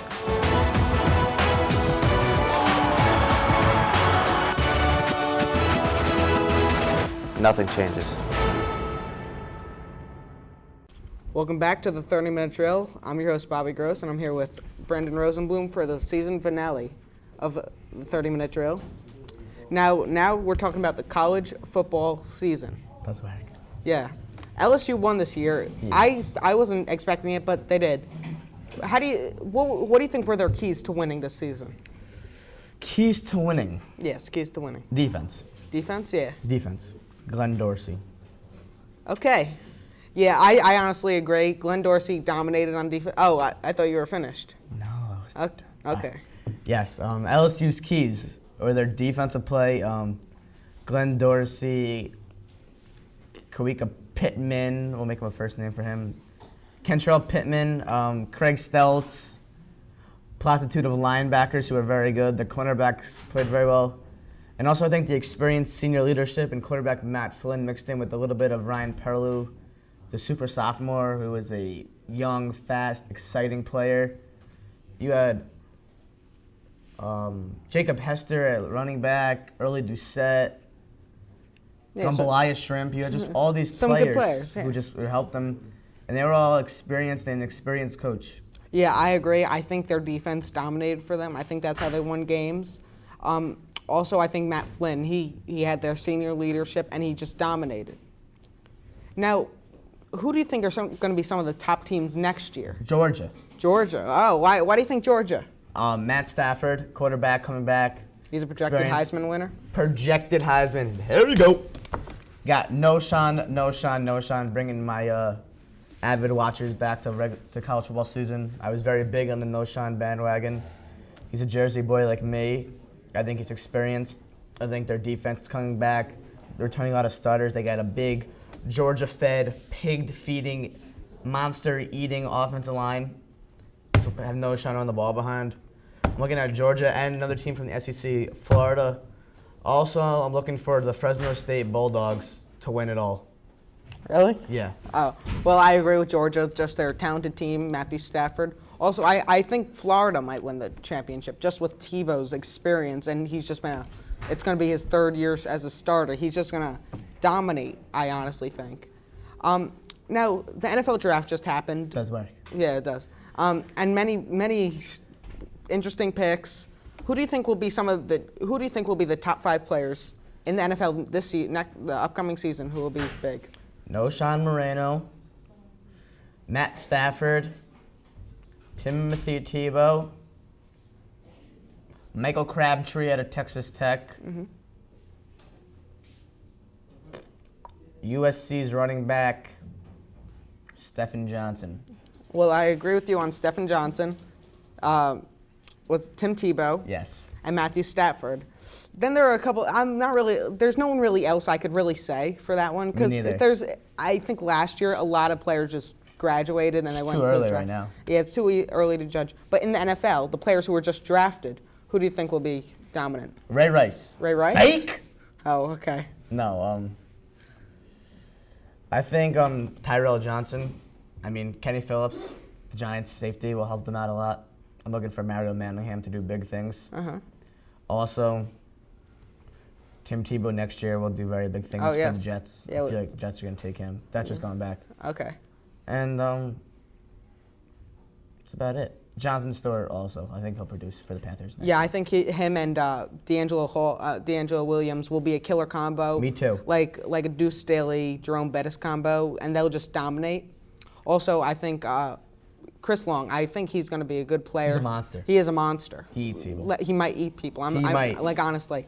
Maybe he might eat Jake. Yeah, he might be. For leaving the drill. But he might eat him. He's good. Jake Long also. He's been dominant. Chris Long, you mean? I said Chris Long already. I know. I meant Jake Long eats people. Oh, Jake Long. Jake Long eats Fertig, not Chris Long. Oh, okay. Jake Long eats Chris Long. Oh, okay. Really? Yes. And now, who do you think are going to be some of the players who might turn out like Ryan Leaf or some busted player? Good old Ryan Brom. I think he's going to be good though. Matt Ryan. Yeah, I agree. Andre Woodson. No, I like him. Colt Brennan. Every quarterback from this draft will be a bust. I don't think any of them are experienced. I don't think any of them are good enough to play in the NFL. Ryan Leaf. Yeah. 99 all over again. I think the major player, Joe Flacco. Oh, come on. No doubt. For Eric's Ravens, Flacco, no go. Well, that's all the time we have for now, and we'll be back after this. Ryan Deverno. Shotgun formation, looks to go right side of the field. It's intercepted by Ryan Deverno. Number 45. Patriots stacking the box. Row in the backfield. As a handoff, there's a Jamie Rowe out to the right. As Rowe is stumped by Mike Roman and Ryan Deverno. Middle linebacker.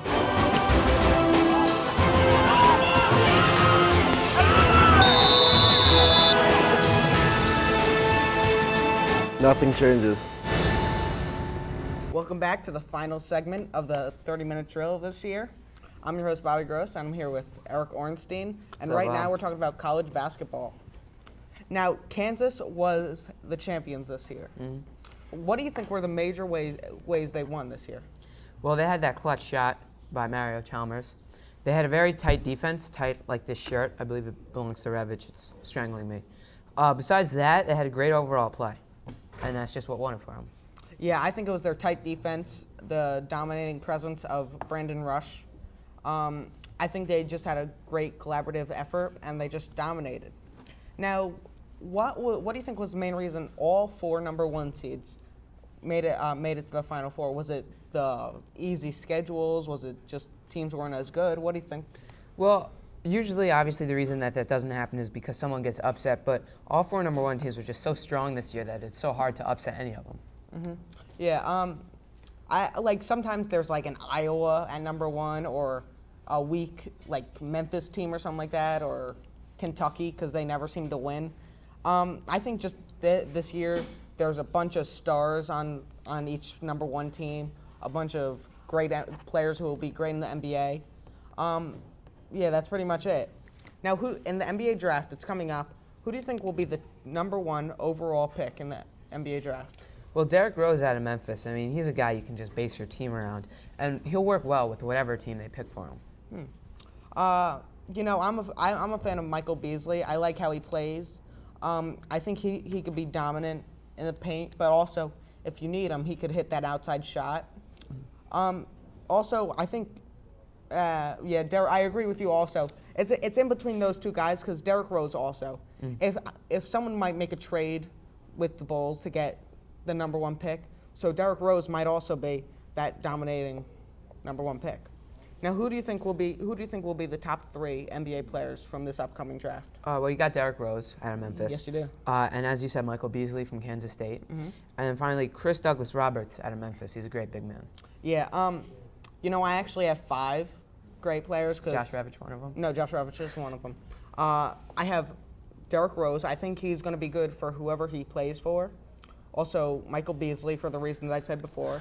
Kevin Love, just because as a freshman, he dominated the Pac-10. He was just one of the most dominant players in the NCAA.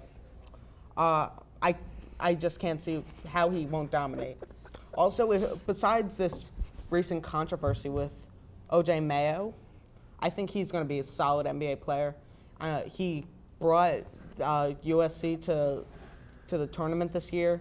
They didn't win at all, but they pretty much dominated the regular season. And also, I think Chris Douglas-Roberts, as I agree with you, he's just one of the best big men in college basketball. He definitely is. Yeah, he is. And I think he's just going to be really, really good. Now, who would be some of your upcoming teams for next year? Well, I think UNC is going to be good next year. Do you have any reasons why? Or? They just look good to me. Oh, they look good? You like their jerseys? You like their logo? Tar Heels. Yeah, they're good. Yeah, I agree with you. I think UNC is going to be dominant for another year. Hansborough, he's returning. He's going to dominate like usual. He showed me what type of player he is, and I think he will be a dominant player in the NBA, but next year especially. I also think Texas, I think they just have a good program, and I think they will pretty much dominate. So who will be some of your top players for next year? There's so many of them, I can't really name them. You can't really name any? No. At all? You don't think Tyler Hansborough is going to be? Yeah, you took the words out of my mouth. I took the words out of your mouth. Wow. That's yeah, I agree. Tyler Hansborough, I think he's going to be pretty dominant. Yeah, pretty much it. Well, speaking of basketball, let's go to the NBA for a second. I think we got a little extra time. Comment on the regular season. No, we're talking about the college basketball. Well, that's all the time we have now. Thanks, Eric. This is that's it. This is our final segment. We had a great time. I hope you had a great time with us. I'd like to thank everyone on the 30-minute drill. Scott White, Brian Dubow, Max Gold, Kyle Folbrect, Jordan Kessel, Matt DeBlock, Jake Brozier, Brandon Rosenblum, Alex Bellias, Josh Revitch, Patrick Calabrese, Josh Weinstein, Michael Nash, Tony Tilley, and those who are not with us currently, Sean DiPeri and Jacob Fertig. Always You know what they say? You know what they say? When they can't handle the heat, you get out of the when drill. the going gets tough, some people just quit. But well, thank you. And there's one more segment for our. We welcome back our former drillers for one final segment. We'll be back after this. Hello and welcome back to a 30-minute drill. For the season finale, we're going to do a little special here, the top 5 plays of the Wayne Hills football Patriots for 2007-2008 season. I'm joined once again by Max Gold and Scott White. So we're going to get right to it. Coming in at number 5, we have Ronnie Dries versus Randall Poe. This was an absolutely amazing play. This not only shows Ronnie Dries' athleticism, but it also shows like his intelligence as a football player. To be able to get up and to have the smartness to realize if he tips that ball up that he can catch it again, it's outstanding. And you also got to look at the size deficit in that. I mean, the receiver on Ronnie Dries was at least 6 inches taller than him, and Ronnie had the ability to get up above him, get his hand above the wide receiver's hand, tip it up to himself, and be able to, on his back, get the interception. It's just a fantastic play. Ronnie is obviously a very athletic player, and he just jumped so high in that interception. He's not the tallest guy, but he makes up for it with his ups, and he just jumped so high, and I was surprised he was able to come down with it. Great play. We're going to move on. Number 4, Ronnie again in the state championship. He had a pick 6 to put the nail in the coffin versus Valley. What are your thoughts? This was, again, a beautiful play by Ronnie Dries. His interception was incredible. He's very good at that position. But this was more than just a great interception. This changed the pace of the game. This gave Wayne Hills the momentum that they needed. It gave them the strength and the mental stability, the mental power they needed to get past Valley. Yeah, I mean, also you got to look at the fact that he's only a junior. I mean, he'll be the cornerback next year also for these Patriots. And in this play, he read the curl. He saw the 3-step drop on the quarterback, and he jumped right in front of that ball, picked it off and ran it for 6 points. I mean, it's just an outstanding play by Ronnie Dries. As you said, he's a junior. He had 3 interceptions this season as opposed to the leader, Jeremiah Kay, who had 10, I believe. But that's, like you said, Scott, he's a young cornerback, and he's just going to move up. Those interceptions are going to increase as he moves on.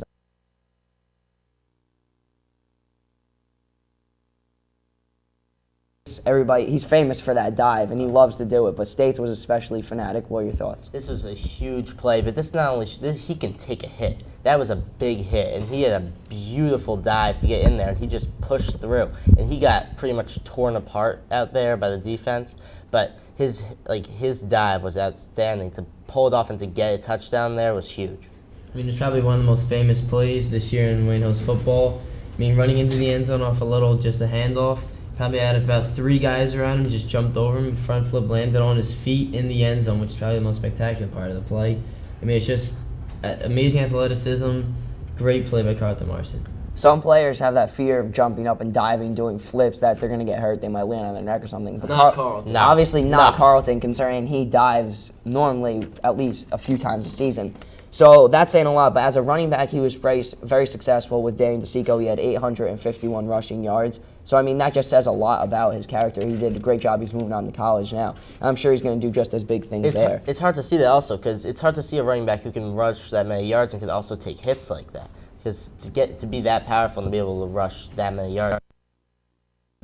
Exactly. He's such an elusive running back, but at the same time, he could take a hit. Therefore, he's an all-around guy. We're going to move on to number 2, Jeremiah Kale. He had a pick, I believe, in the state game. What was your thoughts on that? This, again, the same thing as Ronnie Dries. This stepped up the momentum for Wayne Hills, and this was huge for them. This was ginormous for Wayne Hills, and this was probably the key for them winning that game. This gave them the major momentum that they needed to get past Valley and to take them down. I mean, along with Ronnie Dries, it was the same type of play. This play was probably a little bit more difficult than Ronnie Dries's.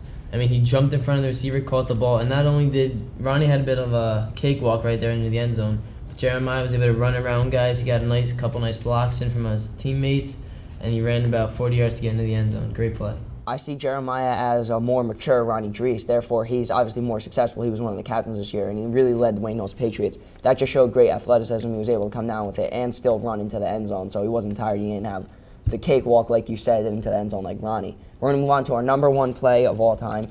The hook and ladder, I think it's the most famous this season. Nobody was expecting it. Nobody knew what it was until afterwards. Yeah. What are your thoughts on that? Any team that can pull this off is absolutely amazing. And just to watch them do this and do it so well is incredible. Scott? I mean, it's a hook and ladder. It's a great play. And not only was it just a great play by 2 guys in it, the line held up. Jeremiah had he ran great routes. So did Ogden. Great throw by Jipu. It was just an all-around perfect play. Hook and ladder, it's a trick play. I mean, everybody loves to see trick plays. They just did a great job that game, and it was a great play. So real quickly, guys, give your goodbyes to the Wayne Hills audience. Goodbye, fans. Thank you, everyone, for watching and enjoying the 30-minute drill. Everyone, I'd like to thank you all for viewing me this season. I enjoyed it very much. I want to say thank you to my parents. Thank you, everyone. I would just like to say it's been an honor serving this battlefield with you guys. You've accompanied me all season. And for the last time, this is Brian Dubow saying join us more for 30-minute drill after this. Name an athlete that you would date. I really don't know. Are you actually recording? I'm not recording yet, but... Mia Hamm. Amanda Beard. Knicks power forward Jerome James. Tom Brady. Sue Bird. Chris Paul. Serena Williams. If the Mets win the World Series, Wow, it's just a game. it's not just a game. I love the Giants. I love Eli Manning. But why? People love the drill for the same reason they love sports. It's competition, and it's there. Fridays, Tuesdays, Channel 77, 7 p.m. They know it's there. It's unconditional. And it's greatness. It's loss. I mean, it's not a scary loss or life loss, but it's loss. And it's real.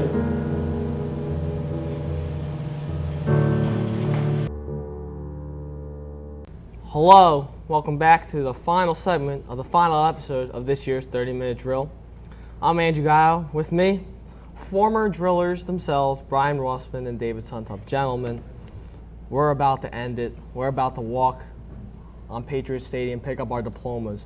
It's been a quick but heck of a 4 years here. Let's discuss some of the top memories that you remember in which we've done games here at Wayne Hills, and let's discuss them. David? Well, first off, you think Wayne Hills football. They won 4 Northland Group 3 state championships while we were here. They've won 40 games in a row. They only lost 2 times. But I'm going to go to the last game that they played in our tenure here at Wayne Hills. It was back on November 30th, 2007, Wayne Hills, Wayne Valley. Both teams 11-0, all the marbles on the line. It was a very emotional night at the end when I started to cry. I'm sure both you guys would agree with that. And then also interviewing Quick and Cavallo, Mike Quick and Jimmy Cavallo from MSG on the field before the game, getting the opportunity to be on the field and just doing the game and seeing Wayne Hills.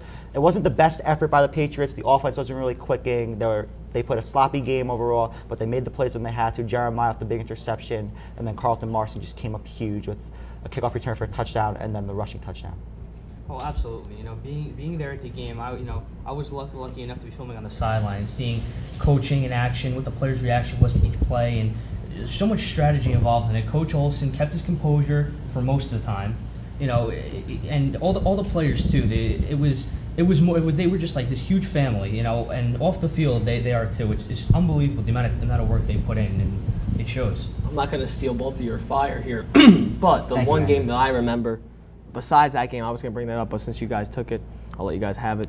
My sophomore year when we were at Rampo Stadium, the Patriots were down 26-7, I believe, at some point in the game at halftime, and they came back and won 27-26. Probably the best football game we've ever done in regards to score-wise, how close it was and how crucial and tense the game was, and the way the Patriots were able to handle the adversity and bounce back and win that game at Rampo Stadium, which basically after that game kind of gave the idea that, hey, this team's going to run the table and win the rest of their games and win the North 1 Group 3 state championship. But in other memories that we have here, David, there's other sports that we've done: girls soccer, girls basketball, boys soccer. I can go on and on. Baseball. What other memories have you had? Well, you forgot about hockey. Our freshman year on February 25th, 2005, me, you, and Cody sitting on the left side of the vault. I think it might have been rink 1. I'm not totally sure. It was Wayne Hills Ramapo. I just got back from Vail, Colorado the day before.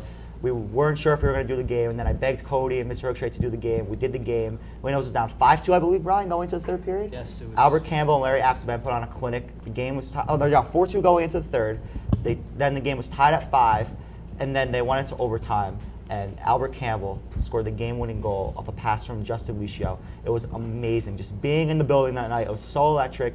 Being part of the best hockey game in Wayne Hills history, it was just an incredible feeling. And that's really what gave me the start to being a part of these big games. And it motivated me to really work on my skills because I want to do this for a living. Yeah, unbelievable that game. You know, I was actually warming the left side of the bench that game, watching this. Well, you're the next best seat in the house besides us. And just watching, seeing that, next 3 years, this is what, I'm going to be doing and going through and everything like that. And that game, just, even though I wasn't playing it, my adrenaline was pumping. I was so excited. And so many things happened between Charlie and Dave Lauren's big hits and Matt Spadaro. But the one thing I do remember is second period, Charlie going down with his knee. And I'm praying to God saying, please get up, please get up. And luckily enough, he did, made a couple spectacular saves. We went on to win the championship. Well, Brian, what was it like to be part of that celebration? It was unbelievable. It didn't really matter whether you did or didn't play in it. It was just being a part of that team. It was unbelievable.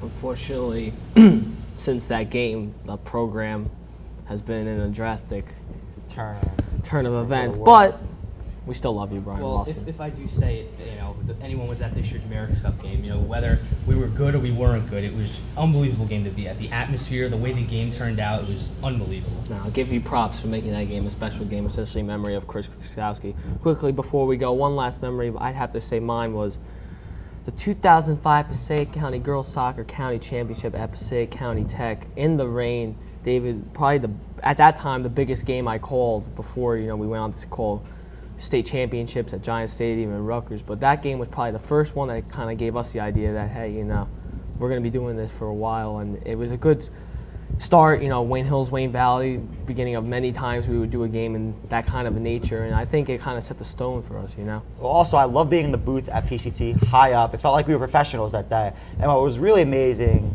was that no one gave Wayne Hills any chance. Like, everyone thought that Wayne Hills was going to lose that game, and Wayne Hills came out. They got the goal in the first half, and then they just took it from there and won the game. Great defensive effort by the Patriots. Yeah, really good. Definitely one of the first games I manned the camera for the entire game, and it was that point where I realized, this is really cool. This is what I want to be doing. And before we beat the bell, I want to thank you guys for the 4 great years. Thank you very much, much, sir. It's an honor. Thank you very much. Brian, thank you very much. What would I do without you? Because my voice wouldn't be heard if it wasn't for you filming all those great shots. Gentlemen, sorry Dave to cut you off. It's been a pleasure. Enjoy your summer. It's been great for us. Have a safe summer, and thank you for watching this year's 30-minute drill.